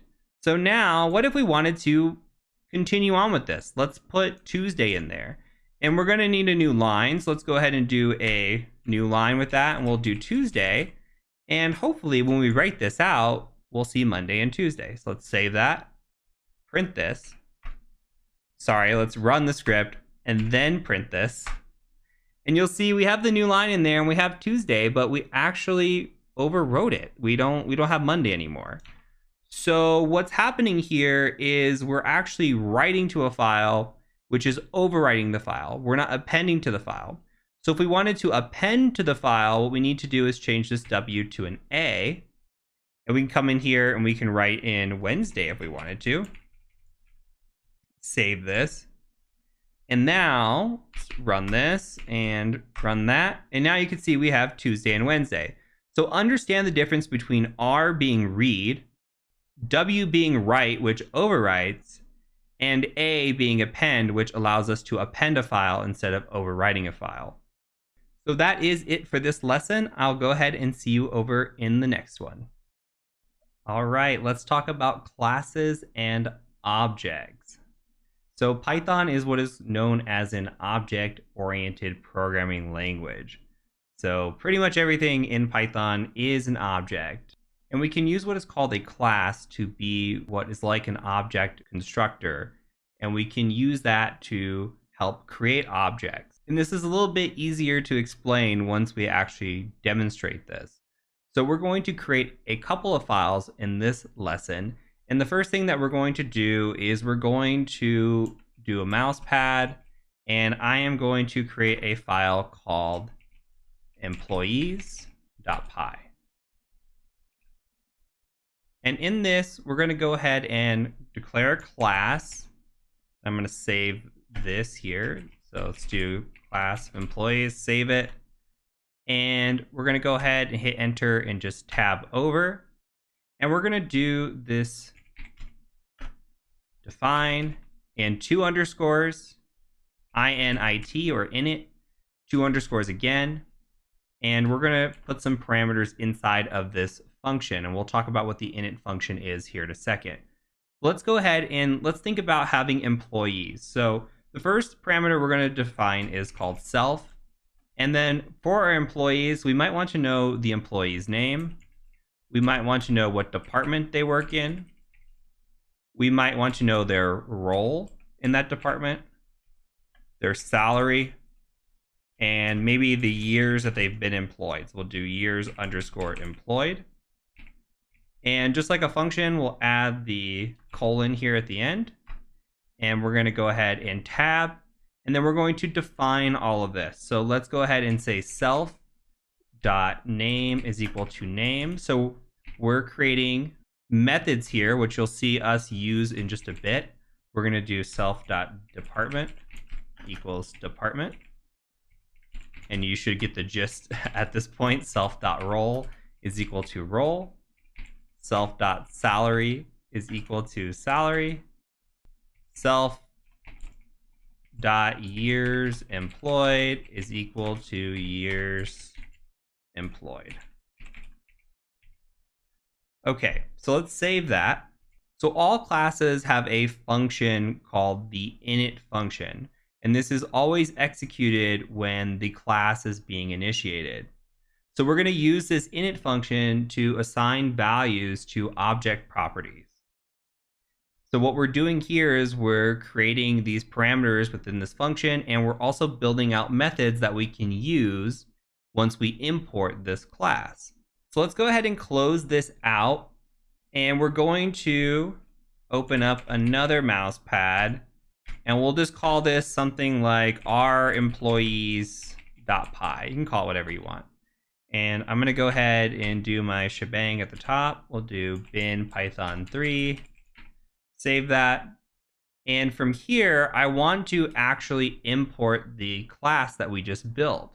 So what I'm going to do is I'm going to import this, and we're going to say from employees, import employees. All right. And we can make a couple of employees here. So let's set a variable of E1 for employee 1, and we'll just do employees. And I'm going to stick with the Bob's Burgers theme from earlier. We'll just say we've got Bob. Remember, we're declaring Bob's name. His department, we'll say he works in sales. We'll say that his role within that department is the director of sales. And we'll say his salary is $100,000 a year, and that he has been employed for 20 years. And we'll do another employee, and we'll say that this employee is Linda. She is an executive. She is the Chief Information Officer, or the CIO. She makes $150,000 a year, and she has been with the organization for 10 years. So we can do some stuff with this. We can go and say like print e1.name. Let's save this, make sure everything works. Come in here. Actually, let me close and reopen this because I forgot my ampersand on this. And we'll come back, and now we'll go ahead and do Python 3 our employees. And you'll see that print e1.name is pulling down Bob. So we're using the name method that we created with our class. So we define that within that class. So now we have the ability to pull down information based on the class that we built. So we can also do something like print e2.role, and we should get that role printed out for us. So if we see e2 role, we're getting that she is a CIO. So that is accurate statement here. Let's see if we could open both of these. Let's open also employees.py, and we have both of these here now. So it's a little bit easier to see. We've got our function, our init function here, and we have all of our methods that we've defined. Now we can build upon this within this class. So let's say if we wanted to make another function, if we wanted to say something like define eligible for retirement, and we just said self in here as the parameter. What if we said something like if self.years employed is greater than or equal to 20, then we return true, because if the person has worked with us for 20 years, then they are eligible for retirement. Otherwise, if they haven't, then they haven't earned their retirement yet. So we can look at an employee and see how long they've worked with us, and we can save this here. And then we can come in here, we can do something like print, and we'll say E1, and we'll ask if they are eligible for retirement. Okay. Save this, print this out, and you'll see that Bob is indeed eligible for retirement because he has been with the company at least 20 years, which is what we put here within the class. So just know what we're doing is we're building out our own class, and we're able to define these functions and these parameters, and these help us with creating our objects that we're using over here. So we've got our classes, and then we've got our objects. So this can get really robust very quick, and we'll build out a project to look at that here in the next lesson, and that way we can tie this all together. But this is a very important part of programming, and this is very much a one-on-one class, so we're just skimming the surface on what this is. But this is actually incredibly useful when we start building out classes like this to help with other things that we're writing and pulling information from. So that's it for this lesson. We're going to go ahead and move on to the next one. We have reached the final project in this course, and this is going to tie everything together that we have learned thus far. So I am a bit of a sneaker head, which means I really like shoes. And so what we're going to do is we're going to build a budget app using classes and objects, and we're going to see what shoes we can afford based on how much money we have. So we're going to go ahead and start with the class, and we're going to just make a new file. We'll do mousepad, and we'll call this shoes. I can type shoes.py. Open that up, and we'll also open up a new window as well, or just a new tab here, and we'll write in both of these. So for this one, we're going to go ahead and just define a class of shoes, and I'm going to go ahead and just save that so I see the colors. And here we're going to define our init statement, and we're going to just say self, and then we're going to have a name, our name of our shoe, and the price of our shoes. And within this, we're just going to define self.name equals name. This should all look familiar so far. And self.price is equal to price. What we're going to do with the price, because we'll run into an instance where this is going to be taken potentially as a string, we're going to go ahead and just give this a float. We want to make sure that we are assuming this is going to be a float of a price here. Let's go ahead and define a few more things. So I want to define a budget check, and I want to make sure that we have the budget here. So what we're going to do in this instance is we're just going to say self, and then we'll also add in budget here. And we'll come in here and we'll do a check first. We want to make sure that we are given an integer or a float here when we are asked for the budget. So we can say something like if not is instance. And what this means is we're saying if this type is not what we're specifying here, then we're going to go ahead and reject this and close out of the application. So the is instance looks for a type and returns a true value. But if we say is not true, then that's false. Remember our truth tables, and thus becomes invalid and closes the app. So what's going to happen is we're going to say budget, and we're also going to look whether budget is going to be an int or a float. And if it is not one of those two things, we're going to go ahead and print out invalid entry. Please enter a number, something along those lines. And then we'll exit the application. So let's say that we have a budget and we want to also know how much money is left over if we buy the shoes. So we can define something like change, or what change is left over.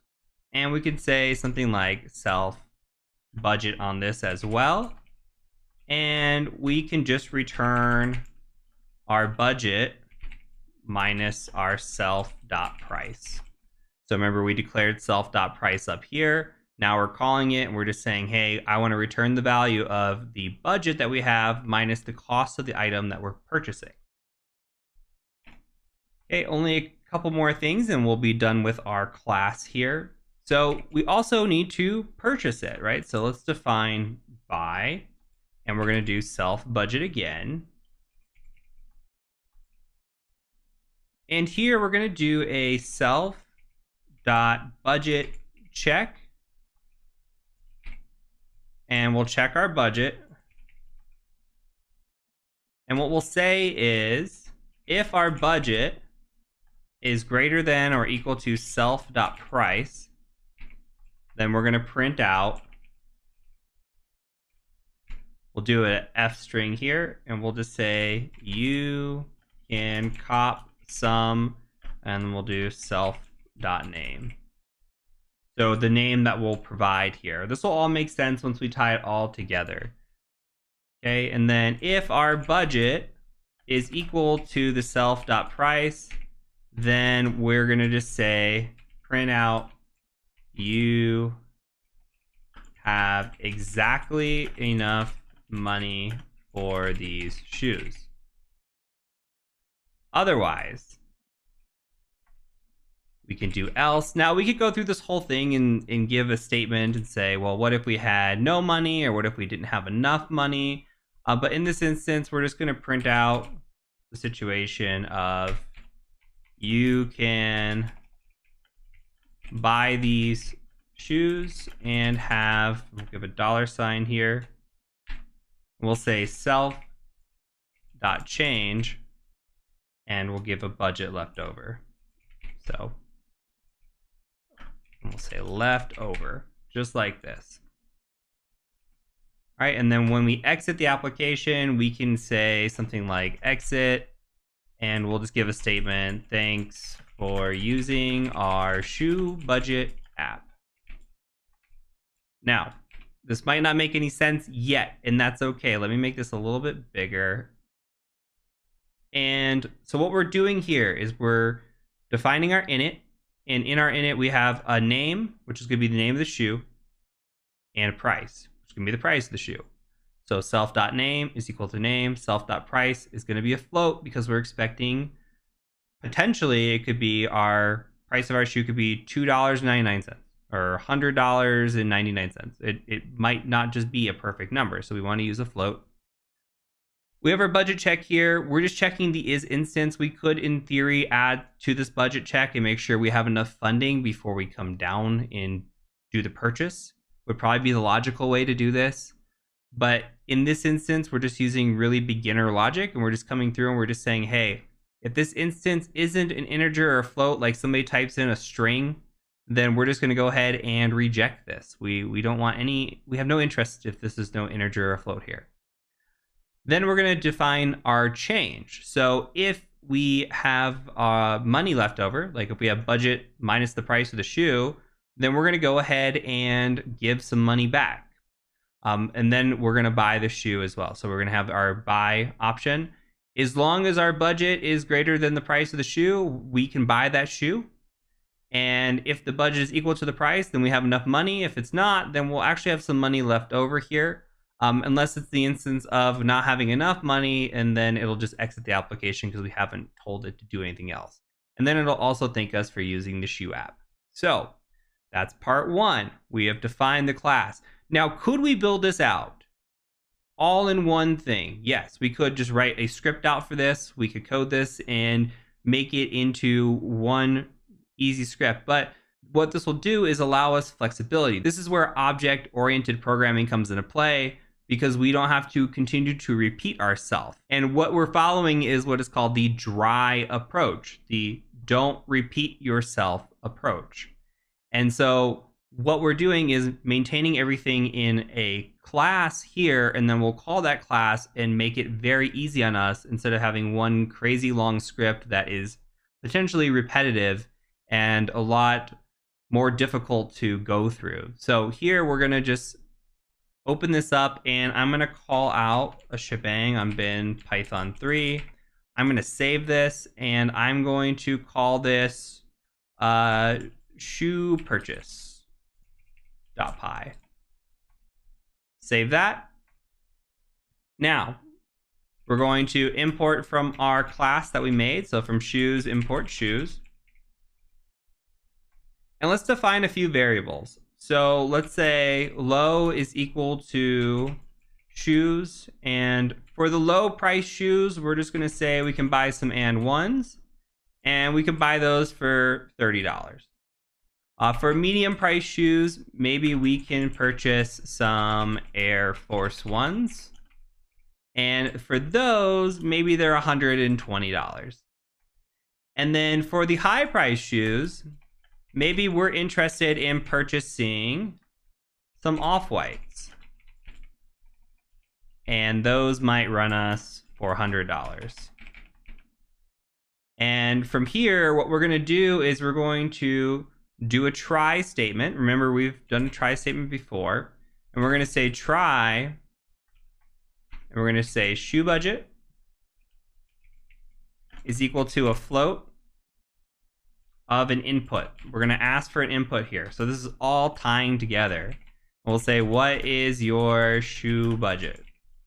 Do a question mark there. Tie this together. And then we're going to do an exception. So if we have a value error, meaning we don't get a number back, similar to what we were doing previously, if we don't get a number back here, we're going to say, please enter a number. Now, we can come in here and say, for shoes in, and then we can just give this high, medium, low, like this.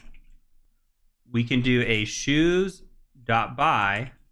And remember, we came out with this buy method over in our class here. So we're doing a shoes.buy. Going to go ahead and check all this for us. And we're going to say shoe budget. So we're going to take the input of shoe budget. What's the value here? We'll take that. We'll come in here and we'll see what our budget is. If it is greater than or equal to the price of the shoe, we're defining our name of the shoe and our price of the shoe from our parameters that we defined up here, name and price. So we're saying, hey, the name and the price. So is the price of the shoe, is it at least the amount of our budget? And if it is, we can buy that. And we'll check in the highest order and then go in the lowest order. If you flip these and you put in $400, it would just keep telling you that you can only buy the low price shoe. So you need to make sure it's in the highest to the lowest order in this example. And so it'll check, do we have enough money to buy the $400 pair of shoes? No? Okay, and then do we have enough money to buy the $120 pair of shoes? No? Do we have enough money to buy the $30 pair of shoes? So we'll go through that and iterate in this loop to see what we can or can't buy. So let's go ahead and save this. And we'll save shoes.py. And I'm going to go ahead and run this. Hopefully I have no typos. We'll do shoe budget. Shoe purchase, sorry. And run this. And I do have a typo.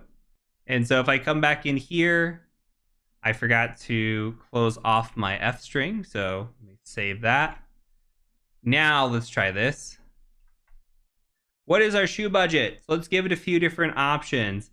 If we said our shoe budget was $30 exactly, well, it's going to say that we can cop some and ones, sorry, and we have exactly enough money for these shoes. Thanks for using the shoe app. What if we had $31? Well, we could still cop some and ones, and then we can buy these shoes and have $1 left over. All right. What if we had $450? Well, we can buy the off-whites, and we can buy those and have $50 left over for our budget. So hopefully this makes sense. I know this is a lot of information, and this, again, is just a 101 course. So we're just kind of dabbling in the object-oriented programming. And if you continue on with Python from here and you start getting into more complex material, then you could build upon what you're learning here. So try to think of something that you might want to script out like this or write out like this, and think of the logic behind it. I highly recommend going and doing coding challenges or programming challenges and try to increase the logic and the ideas behind what you're trying to build. And that just takes practice. All of this takes practice. It's one thing to watch and follow along with somebody. It's a whole nother game to go out and do this yourself. So start thinking of some things that you want to build. Really use your Google skills. Look at Stack Overflow and look at some Googling and some Redditing, and just try to piece together the logic that you have in what you want to build. So highly recommend building upon this. This is a great language to learn and very flexible, and I hope that you continue on with this. Okay, before we get hands-on, I have to give you a little bit of death by a PowerPoint, but it's for good reason. So we need to introduce the 5 stages of ethical hacking. These are the 5 stages that you will go through on every assessment. So before we do that, let's first make a big note. From here on, we are moving into the ethical hacking portion of our course. We're going to learn malicious things. Please only use the information learned in this course for ethical purposes. Do not attack your neighbors. Do not attack anybody that you do not have explicit permission to do so. You can and will get into trouble for doing that. So with that out of the way, let's talk briefly about the 5 stages of ethical hacking. So we start up at the top, and we actually start with what is called reconnaissance. This stage is also known as information gathering, and there are 2 different types. There's active and passive. Now, passive is saying like going out to Google and searching for somebody. Say you're given a client and you want to look at their Google, you want to look at LinkedIn, you might be looking for, I don't know, a picture of their badge or an employee's name or maybe an employee's Twitter page. That's all passive. You're not actually going out to the company's website and doing anything active against it. Now, active reconnaissance kind of falls into place with the second phase, which is scanning and enumeration. Now that is active. That is where we go out and we take tools such as Nmap and Nessus and Nikto, and if you've never heard of any of those, that's fine. But we take those and we scan actively against a client. Now what we're looking for are open ports, vulnerabilities, different items, and with what returns on these results when we do this scanning, we also perform what is called enumeration. Enumeration is just looking at items and digging into them to see if we can find anything of value. Say that there is a web server running on port 80. We see port 80 is open and it's running something like Apache 1.2, which would be really, really outdated. We would go out to Google and we would say, Google, do you know if Apache 1.2 has any exploits for it? And we would do research. That's the enumeration portion of it. So once we do our information gathering, we do our scanning and enumeration, then we move into the gaining access portion. This is also known as exploitation. We will run an exploit against the client or against the vulnerable service or whatever it may be to try to gain access into a machine or into a network, into an environment, etc. Once we have that access, the process starts to repeat. We do scanning and enumeration again, and we also want to maintain that access, right? So if we were to get kicked out, okay, or a user shuts down their computer, how do we maintain that access so when they turn their computer back on, we still have access to it? And then lastly, there is the covering tracks. You want to delete any logs that you may leave behind. You want to delete any kind of malware that you upload, which is more important as a pen tester. Any accounts that you create for any reason, you want to delete those as well. You really just want to clean up is a good way of putting it. Covering tracks is the more hacker way of putting it, but as a penetration tester, you really just want to clean up. So we're going to go heavily through steps 1 through 3 in this course. We'll also cover 4 and 5 briefly, but the process and methodology never changes.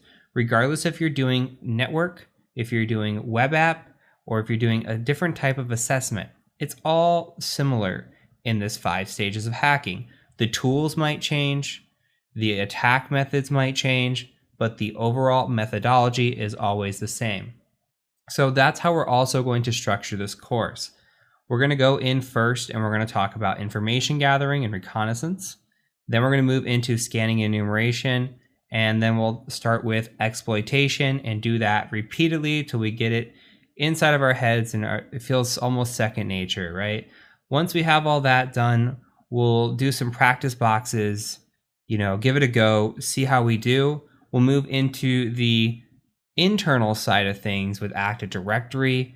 We'll start working with our web applications and our wireless, and we will touch on the maintaining access and covering tracks, but you're going to see this methodology over and over, and you might also get this question on an interview, to describe the 5 stages. So it's important to know these. It's just something that every ethical hacker can rattle off pretty quickly. So have this written down, think about it, keep your wheels spinning, and let's go ahead and move on to our first section, which is going to be information gathering / reconnaissance.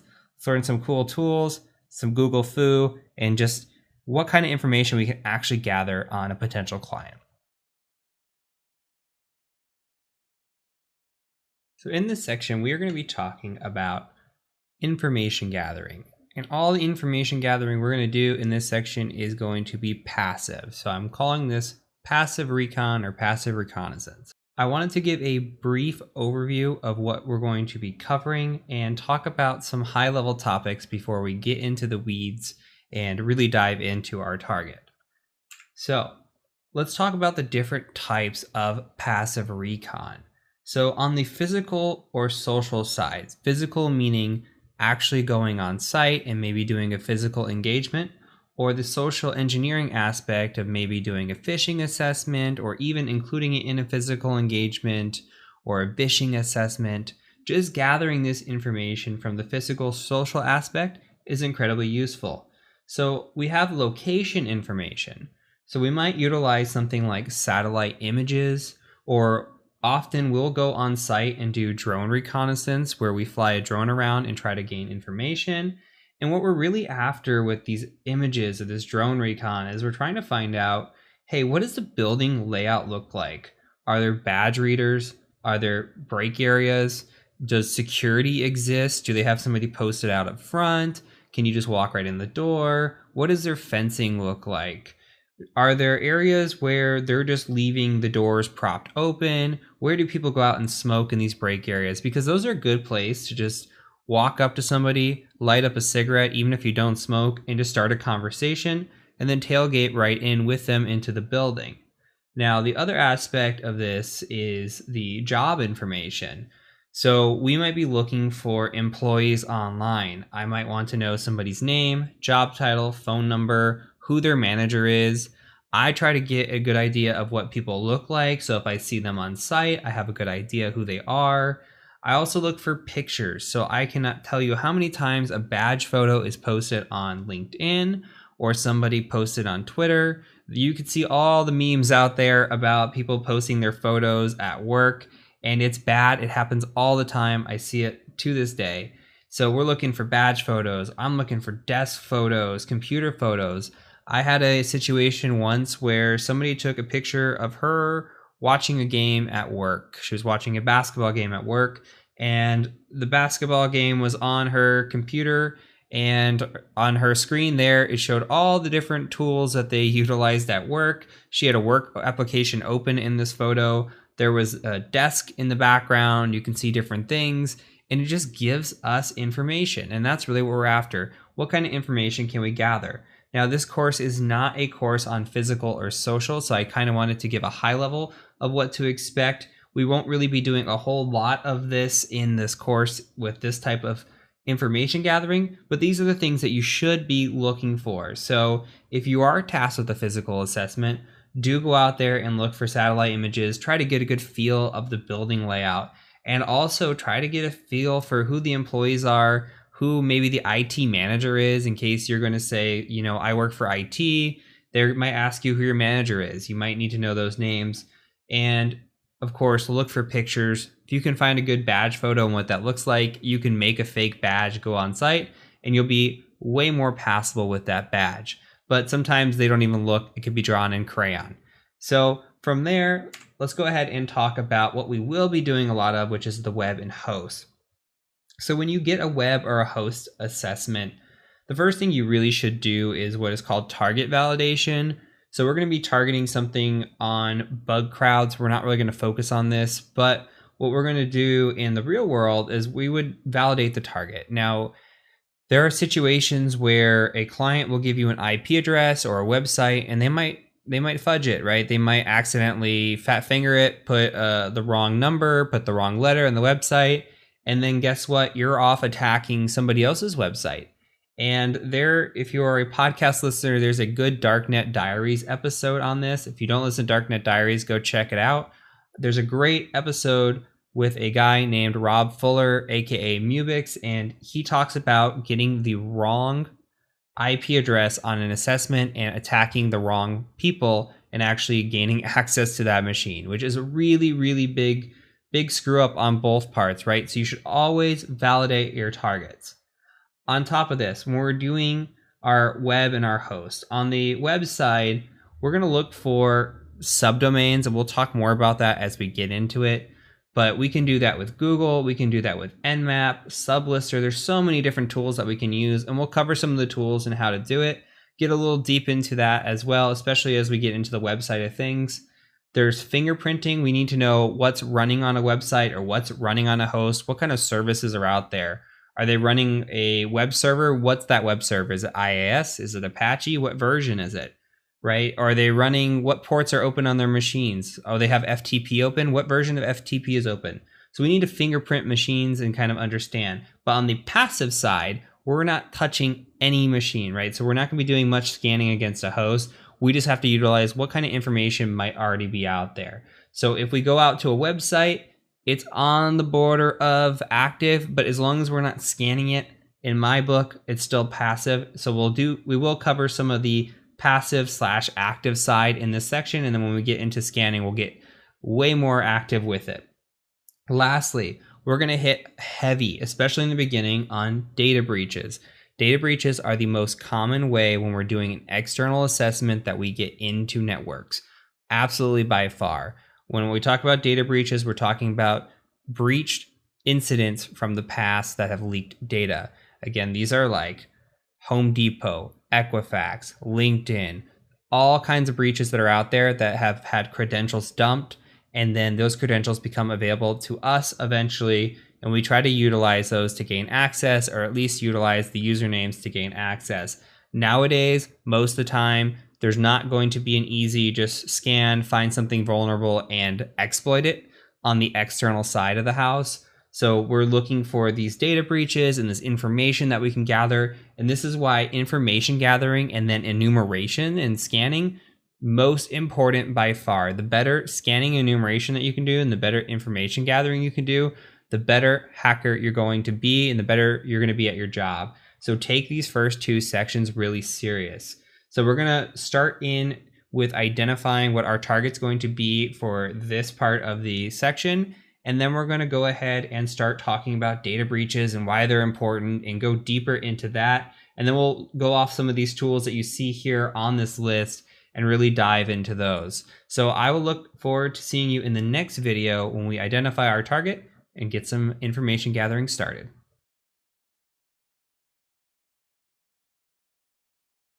All right, before we begin doing our reconnaissance, we have to establish a client to attack.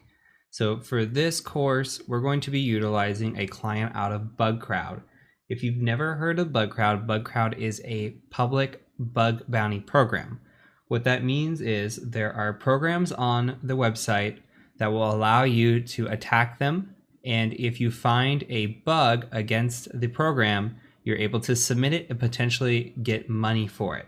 So you are able to hack these programs publicly as they are part of this program. Now, the program we're going to be attacking is Tesla. So Tesla is part of BugCrowd. Now, please do note, please double check when you're watching this course, as some time may have passed. Tesla might no longer be part of this bug bounty program. So it's very critical to make sure that you are still within scope before you attack. If for some reason Tesla is no longer in scope, just go ahead and pick a new client and do information gathering on them. You don't have to pick Tesla when we're doing this. You can just do it to follow along with me, but you're also welcome to pick any program you want. So if you go to bugcrowd.com and we go to programs, I will show you where Tesla exists. Now you can see here that they have all different types of programs in here. And if I were to scroll down and continuously, I could find more and more and more.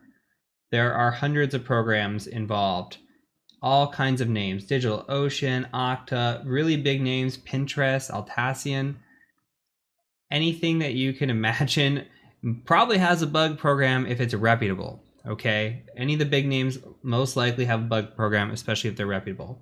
So here you could see what's based on reward, what's based on charity, and what's based on points only. That's how the bug bounties are rewarded. Some of them are not all cash. Some of them are just for points and for kudos, and the other ones are for charity. I'm going to go ahead and just search Tesla. And when I do that, you can see here that Tesla comes up. Now, this is your first lesson into rules of engagement. And we're going to talk about rules of engagement later, but it's super important to read the program details that you see here. And what we really need to do is we need to scroll through and make sure that we stay in scope when we're doing this. So we have a wildcard here. So this means that any subdomain inside of tesla.com is fair game, tesla.cn, Tesla Motors, etc. What is more important is that we stay within this out of scope. So we don't want to attack shop.eu.teslamotors.com or energysupport.tesla.com. It says you can report vulnerabilities to Bug Bounty for this one. Any domains from acquisitions, such as Maxwell. So we have to stay within Tesla. And there's a few more sites. We're not going to worry too much about that.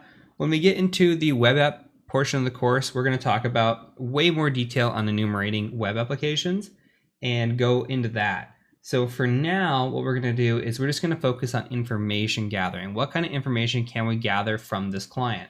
So again, I'm setting my target to Tesla. If you pick another Tesla or another client, just make sure you stay in scope of that client. So from here, we're going to move on to our first video and get our information gathering started.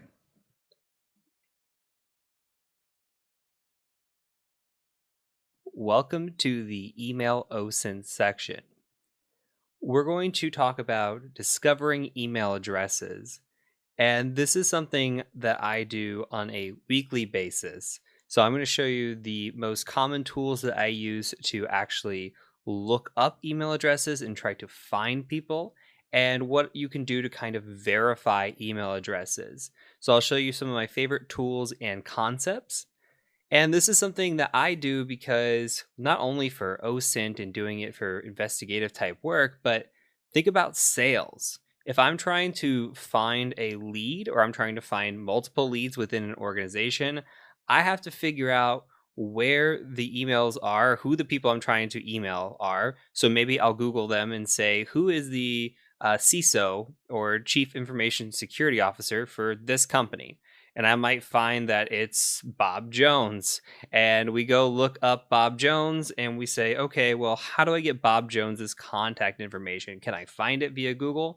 Maybe it's out there in the public, but maybe we have to dig a little deeper. Maybe we have to kind of do some guesstimation and see if we can figure it out. So that's what we're going to do today is look at the email addresses, formats, and try to determine if we can find some emails. So let's go ahead and move over to the Kali Linux machine that I've got.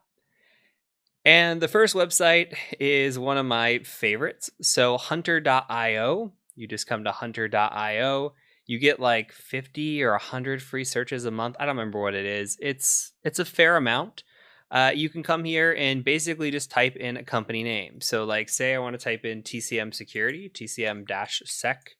And you can see TCM security here. We get one result on the email address. So we'll click it and see what happens here. And looks like we have like an info@tcm-sec.com.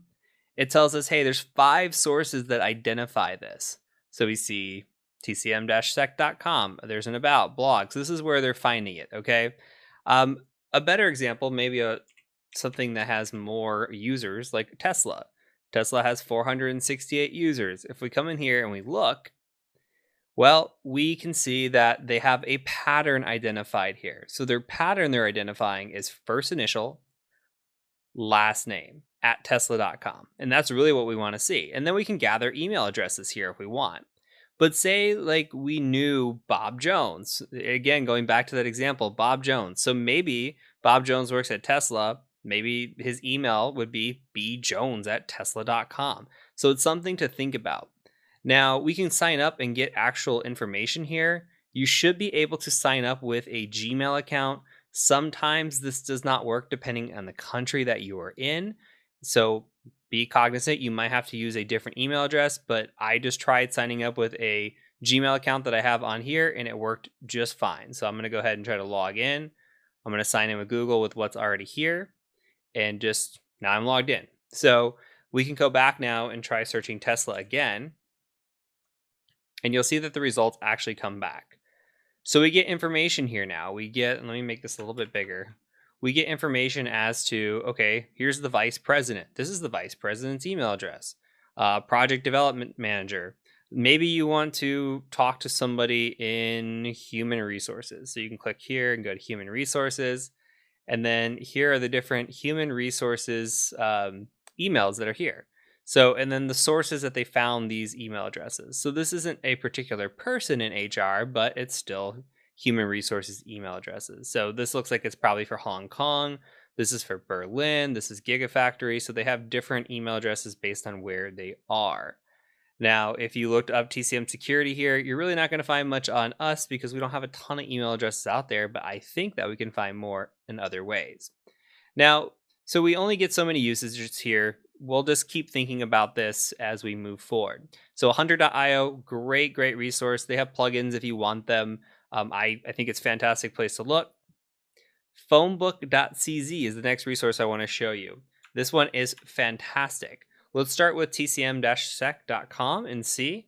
So we're going to go tcm-sec.com and we're going to search email addresses here. So they do domains and URLs as well, which I think is awesome. But let's just search for email address, see if anything comes back. No results. Okay, that's okay. Let's try Tesla and see what comes back there. Okay, a lot more.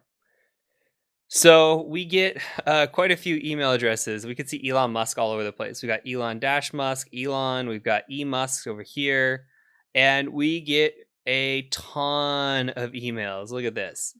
So what's nice about this is we can sit here and try to identify what the possible email addresses are. So again, first initial last name looks like it's showing up quite a bit.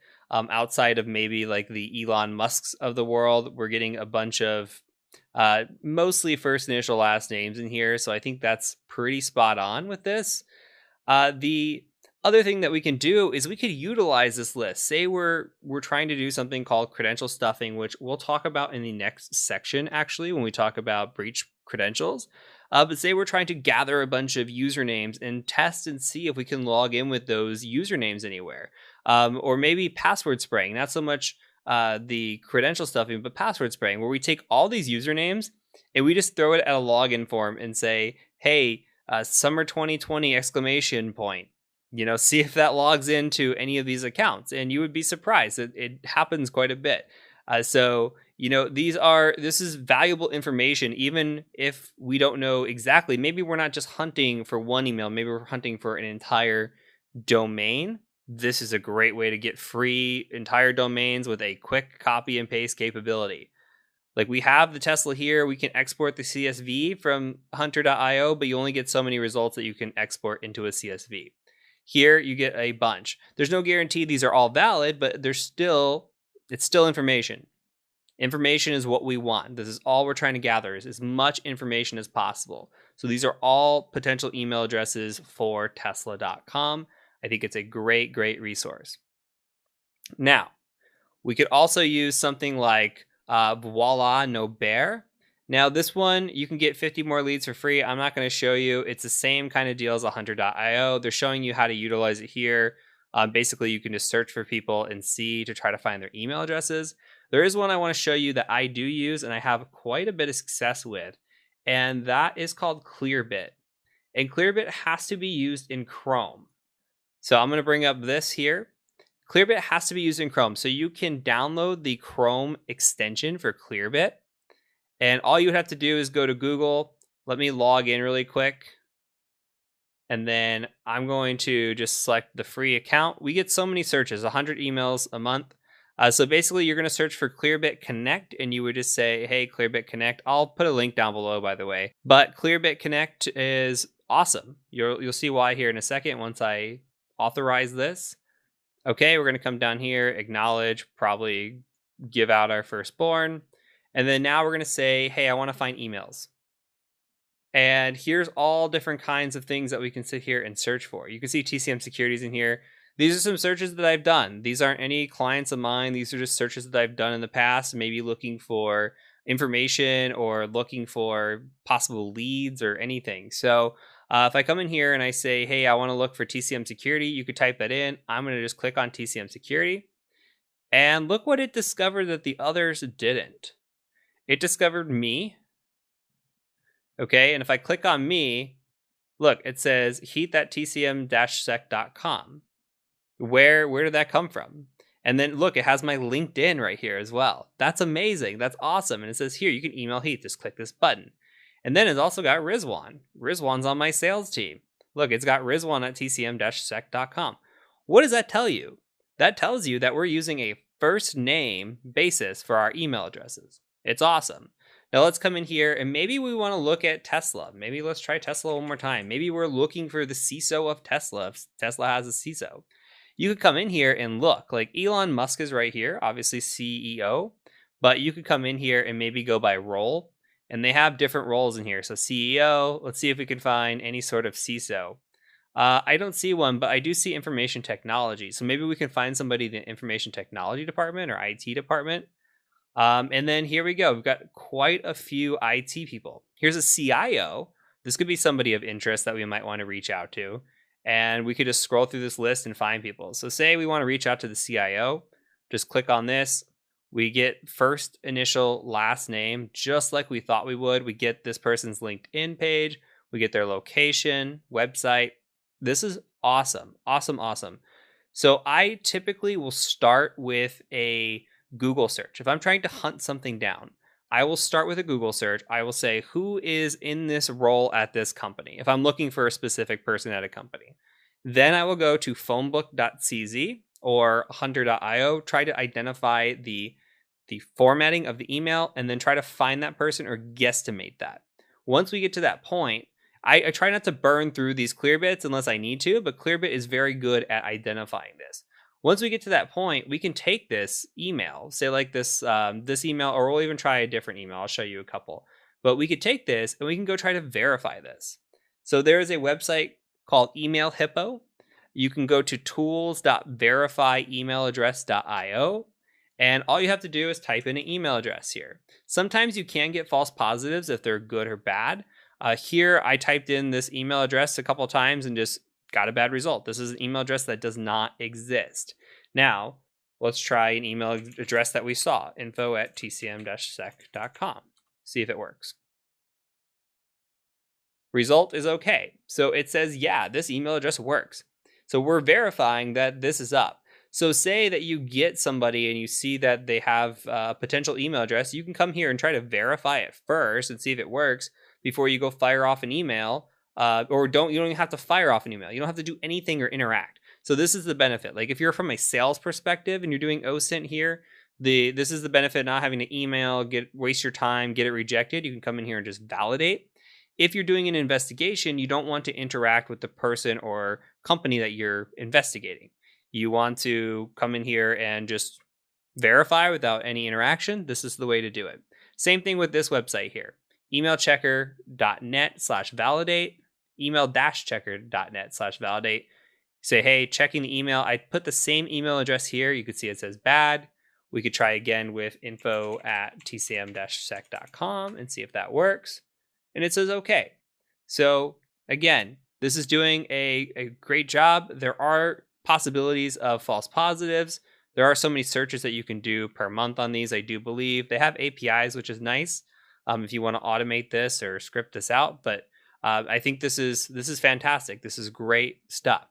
Now, there are plenty of other ways to verify email addresses. In the next section, we'll talk about that even more as we talk about breach data. Because if somebody shows up in a data breach, guess what? That email address has been used in the past. If you look at something like a have I been pwned, which we'll talk about in the next section, and they show up, guess what? That person's email address has existed. So we're trying to verify if an email address exists, who that address might belong to, etc. Now, this has been from a business perspective. Some of this hunting down of emails may be more difficult to do if you're trying to find a specific individual. That's where breach data comes into play in a lot of this research. And what I'm going to show you in the next section, we'll try to hunt down individuals with maybe having loose pieces of information like a name or a username or something along those lines. Breach data can come in handy very, very well. So this is kind of scratching the surface. Now, there's one last thing I want to show you, one last little tip and trick. Do not underestimate forgot passwords. Do not underestimate them. Let's go to Google, for example. Right now, I am logging in under an account that is please don't hack me, sir, please. So it's please don't hack me, sir, PLZ, I do believe. I'm going to go ahead and try hitting next on that. Okay, so first of all, it said, hey, welcome. Hey, what does this mean? This means that we have a valid account here. That's great. This is validating that this Gmail account exists. Here's something else. We can use this to tie to potentially another account or help validate. Say we know that this email belongs to somebody that's harassing somebody else. We don't know who this person is. They're using this spoofed email, but maybe we have a hunch, or maybe we don't. Maybe we just want to try to get more data. You can come to forgot password, and it's going to say, what's the last password you remember using? I don't know. Let's try another way. You come down here and it says, hey, let me make this bigger. Google will send a verification code to H. And it says, look, it shows you the rest of the digits here, and then at TC here.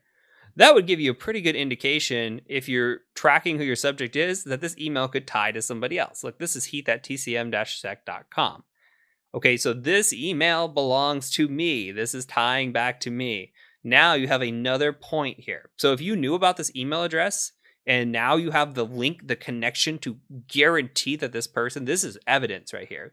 Say you were doing something, which we'll learn about again in the next section, where you're looking through breach data, you find a username that matches this email address and also matches this email address, but people can reuse usernames. There could be multiple people who use the same username. So you need to verify or some link. This would be a proof of a link between those, a pretty strong proof if you ask me. If you can say, hey, I identified 2 email addresses with the same username, I did an account recovery, came in here and saw that this had this same first character and first domain name, I think that's a pretty strong correlation. So things to think about, wheels to be spinning. Try to identify email addresses in any way possible. We'll cover this more in depth in the next section. And I'm really excited because password hunting is one of my favorite things. So let's go ahead and move on to the next section when we talk about password OSINT.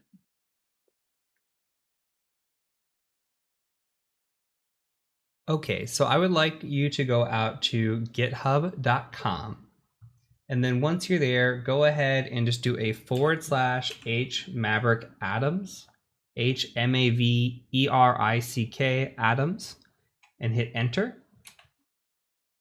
And you can see me in my snazzy photo here. But what we're after is, I want to show you a tool that I wrote called Breach Parse, and we're going to walk through what it does. Now go ahead and click on Breach Parse. And you're going to see a bash script here and a little bit of a description. So you do not need to download this. Let me preface with what we're doing here. This magnet link, you're going to need a torrent, some sort of uTorrent or BitTorrent, and you'll need to download this. And it's also something along the lines of 44 gigabytes extracted. It's a huge file. So you don't have to do this. You can just watch and follow along. You are more than welcome to install this on your machine. I'm going to show you what it looks like. So I'm going to go out to my applications and my files here. And then I have put this into my opt folder. So if you come into opt here, and then I've got breach parse. If you come into this breach compilation folder, which is what we'll download, you're going to see that we have data here. Okay, so this data has a bunch of different data. It's got emails starting with 0, 1, 2, 3, 4, all these different ones. What's living inside of this is, if we can display it, is emails and passwords. Now you see these ones have weird symbols inside the emails, but there's a bunch of emails and passwords in here, like somebody at yahoo.com and their password is 1234556. Well, these passwords are coming from credential dumps. So we talked about it earlier about thinking about the, Equifax or the LinkedIn breach or Home Depot, all these big breaches that happen, credentials get dumped out. And guess what? They show up on the dark web, and eventually they show up in these lists. So we utilize these lists, and we've got, if you click into this, just hundreds of files here, and again, 44 gigabytes. So what I did was I built a little tool that can search through this data and pull down names. So we can take a quick look at the tool and what it does. But basically what it does is you just put in the syntax, you search for something like at tesla.com, and then you specify, tesla.txt.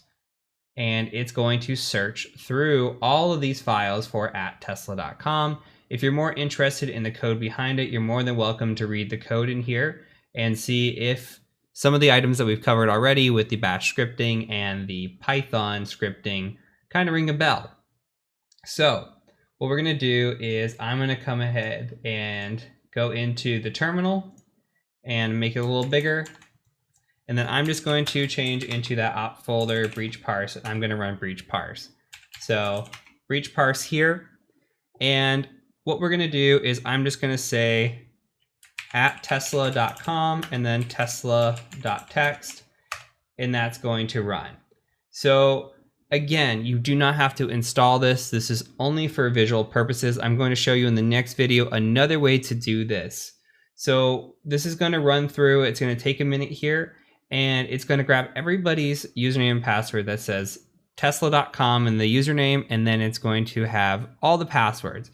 And we're going to be able to decipher things from this. So I'm going to let this run, and as soon as it's done, I'll come back and we'll talk about the results. Okay, the results are back. So this breaks it down into 3 files. There is it's cat Tesla. There is a master, passwords, and user. So the master has the username and password, and then the users file has the users, passwords has the passwords. So I'm gonna actually gedit the Tesla master.txt, and let's take a look at this. So from here, we don't have a big list, surprisingly, for a company the size of Tesla. So what happens is people utilize their work credentials or their work emails, and they log into websites and probably shouldn't be using their work emails for, and we just use it to our advantage. So what we're after not only these usernames, but we're after these passwords as well. So we see these usernames and we see these passwords, and I like to look for repeat offenders. I like to look for the syntax as well. Remember, we had first initial last name, but we see first name dot last name here. We see possibly, you know, just a single name. There are different types of things in here. So Nick at tesla.com as well. So, you know, it's changed up. I think nowadays it is first initial last name, but maybe in the past they used first name dot last name and then moved to an easier format, or vice versa. They started first initial last name, they got too big, then they had to do first name dot last name. But again, what we're after here is potential repeat offenders. So look at this shark at tesla.com. It got popped twice. And the password is very, very, very similar.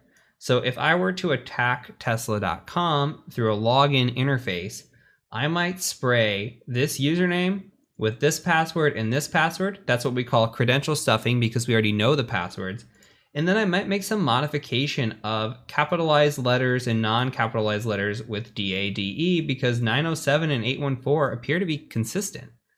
You know, so I would alternate capitals and non-capitals here in lowercase and just see maybe if something sticks. So this is something that's interesting. This user down here, 12345, 12345 star, probably not going to get in with that on a company like Tesla, but you never know. But this is what we would do. We would take the usernames and we would throw these passwords at it, and that's called credential stuffing. And then we would take these usernames and all the known usernames, and we would spray passwords at them, like fall 2019, like we talked about in the last video. That's password spraying. So this is an important and very, very critical part of information gathering, is gathering these usernames and these credentials. Right off the bat, you want to identify those with your targets. So this is kind of what it looks like. This is what I do during every assessment, and hopefully that makes sense and that works into it. In the next video, we're going to go ahead and just show another method and start thinking again about these credentials and how they can be utilized. And then we'll do some other information gathering as we move on and learn some techniques and how we can get information on a client. So I'll see you over in the next video. Okay, let's talk about hunting breach credentials, and let's get hands-on. Now, before we get started, I know I stressed this in the beginning of the course. I'm going to stress this again. What I'm going to show you here could change.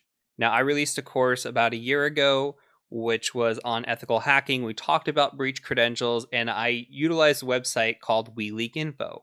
WeLeakInfo was then eventually shut down, and I got all kinds of emails saying, hey, this is shut down. I don't know what to do.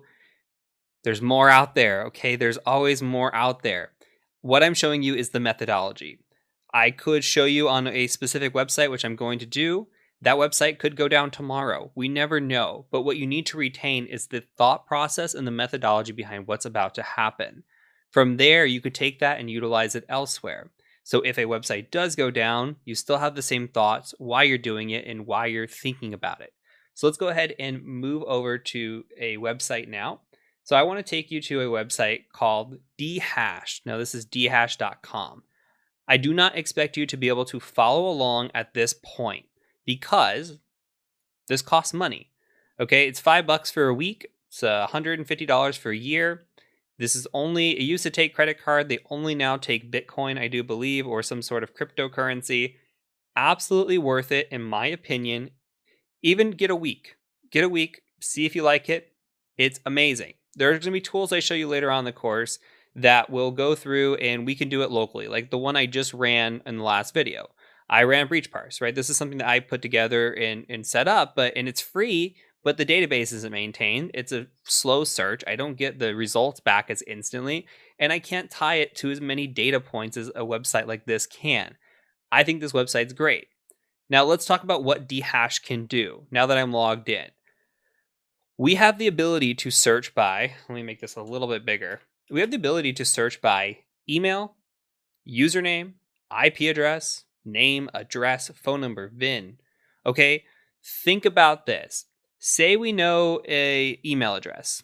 Okay, we know an email address. Say it's bob at tesla.com. We're not going to search this yet. We take Bob, and we know Bob, it has an account, and we're looking for him. We search him. Bob shows up. And we see Bob shows up, and we see maybe his name, like Bob Jones or something like that, shows up. Maybe something that he's been leaked in has his address.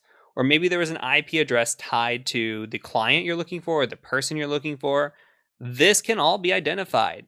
What if Bob has a username? It's like Bob Rocks 123. Okay, well, we can search that username in here and see if that username has repeated itself at all, which is great. We could search by password. So say Bob's password was BobRocks123. We could search that password, and if it's unique enough, then maybe we can actually do some advanced searching. Like if we go back to the example from last time, like this last video, we saw this 907DADE814. We could put that into a search engine and see if that comes back to something else. Maybe that comes back to a user that is not at a tesla.com, but maybe it's like Bob at gmail.com. And then guess what? Now we have Bob's personal account, or now we have Bob tied to another email account, especially if we search by name or something that we can tie them together. We need to start being able to relate other accounts to each other. We can do that with hashing. We could do that with passwords. There's a lot of things that we can do, and we want to start tying this together. As a real world example, when I am looking at an organization and I'm doing research on hashing, or I'm doing research on breach credentials, I'm trying to think, okay, first, if my client is tesla.com, I might come in here and search at tesla.com, and I might come see how many results are in here. Let's see what happens. Okay, here's George at tesla.com. George has been in a shared data, so there's no actual any details here besides a potential username, a name, email. Okay, same thing with safety. We'd have to scroll down and see if we can find something that, okay, here's Adobe. Now, Adobe will have there's actually a Bob at Tesla. Bob at Tesla has a hash password here. Okay, so now we could say, well, first of all, we can go see if we can figure out what this hash is, which we'll talk about in a second. We can also go and say, okay, Bob, does Bob exist anywhere else? Does this hash exist anywhere else on this website? Can we tie it to another account that maybe, even if we don't crack the password, then we can say, okay, this ties to Bob at gmail.com. So like I would note this down and I would take this and copy it. So from a real world example, I would take all the data that I see on this website. I would collect all of the passwords, all of the usernames, everything. So like Tesla 9, all of this. I want to know what the passwords are. I want to know who the people are. I want to know all the data. Because if I could start finding patterns, if I could start putting things together, maybe I can even relate these back to their personal email accounts like we're talking about. And then I could see password patterns there or other passwords and just start tying this down. because my goal is to break into an organization. If I'm doing a pen test, my goal is to break into an organization. So I'm going to take that data, and if I can find other passwords related to a personal account, I'm not going to go attempt to break into a personal account, but I will take that data and I will put it together and maybe try to break into their work email account with those passwords of that information. This can tie to an investigation as well. If you're hunting down an individual, you're trying to tie them to other accounts, this is incredibly useful. If you can find their data in a breach database and have a password, and that password's unique, you can search it, maybe find them somewhere else. You find an IP address, you find a name. There are often IP addresses in here which we can tie to a location possibly. And see, here's that 9078 or DADE 814. We could take this and maybe search it and see if it comes back anything. Who knows? Shark at Tesla. Okay. Shark at mail.ru. Look, this is a new email address. We didn't know about this one before. And look, it does us a favor. We searched DADE, but here's the capitalized. We didn't search for capitalized. We're not searching specific. Okay, and now we're getting more information. Look, here's one for Dropbox. Okay, so it tells you where this is coming from and how you can tie it in. If we can get any sort of name out of this, any sort of anything, that would be amazing. We can get a person's name or IP address and we can start tying them down.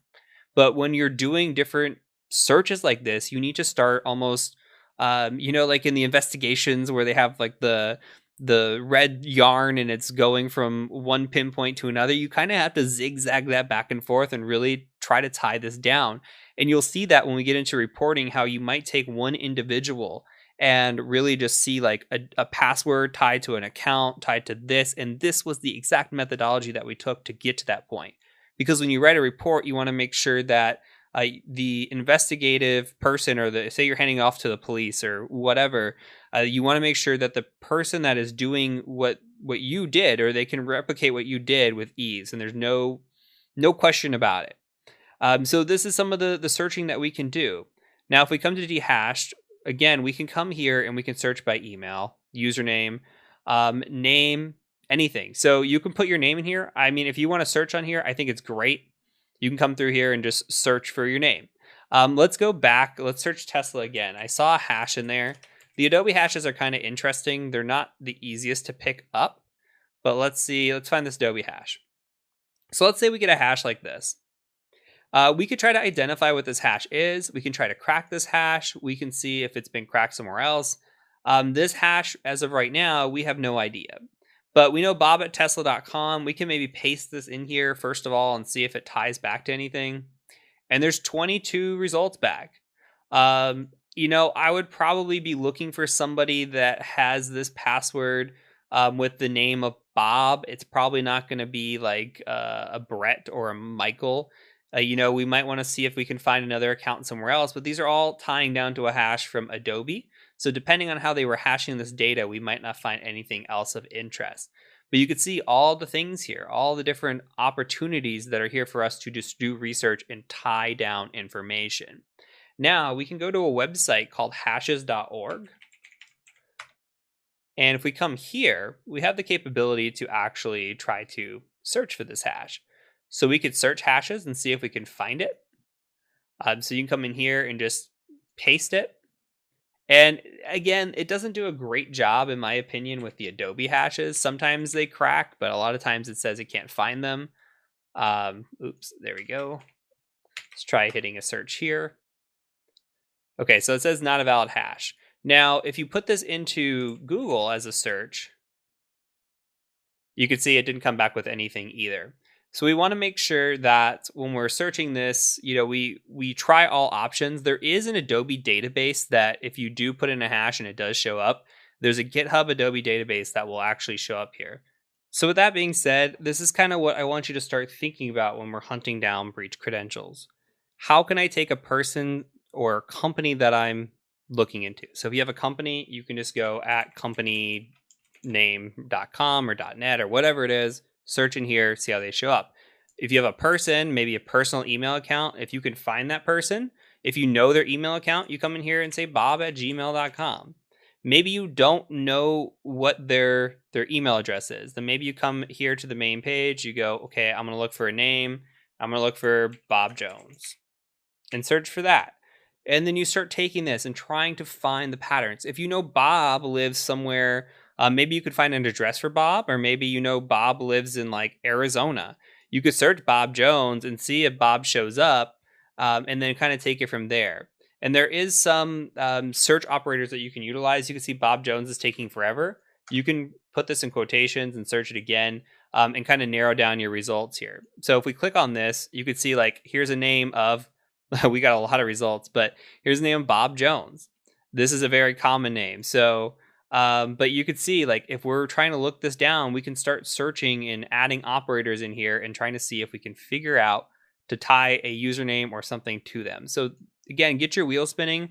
Don't rely on just dehashed, but just rely on thinking about this. This is the thing you should be thinking about. Again, dehash could go down tomorrow. But if you're thinking about it in the way that the credentials and the information can be interwoven, remember that red yarn again, that's really what I want you to take away from this. So we're going to do another video on this. I'm going to show you some more, I guess, tools that are out there and some other things that you can do, offer alternatives to this, and then we'll wrap up this section. So I'll catch you over in the next video. Okay, we have reached the end of part 1. I am again going to link in the description below the link to part 2. So go ahead and click on that if you finish this, and we're going to meet you over in part 2 of the video.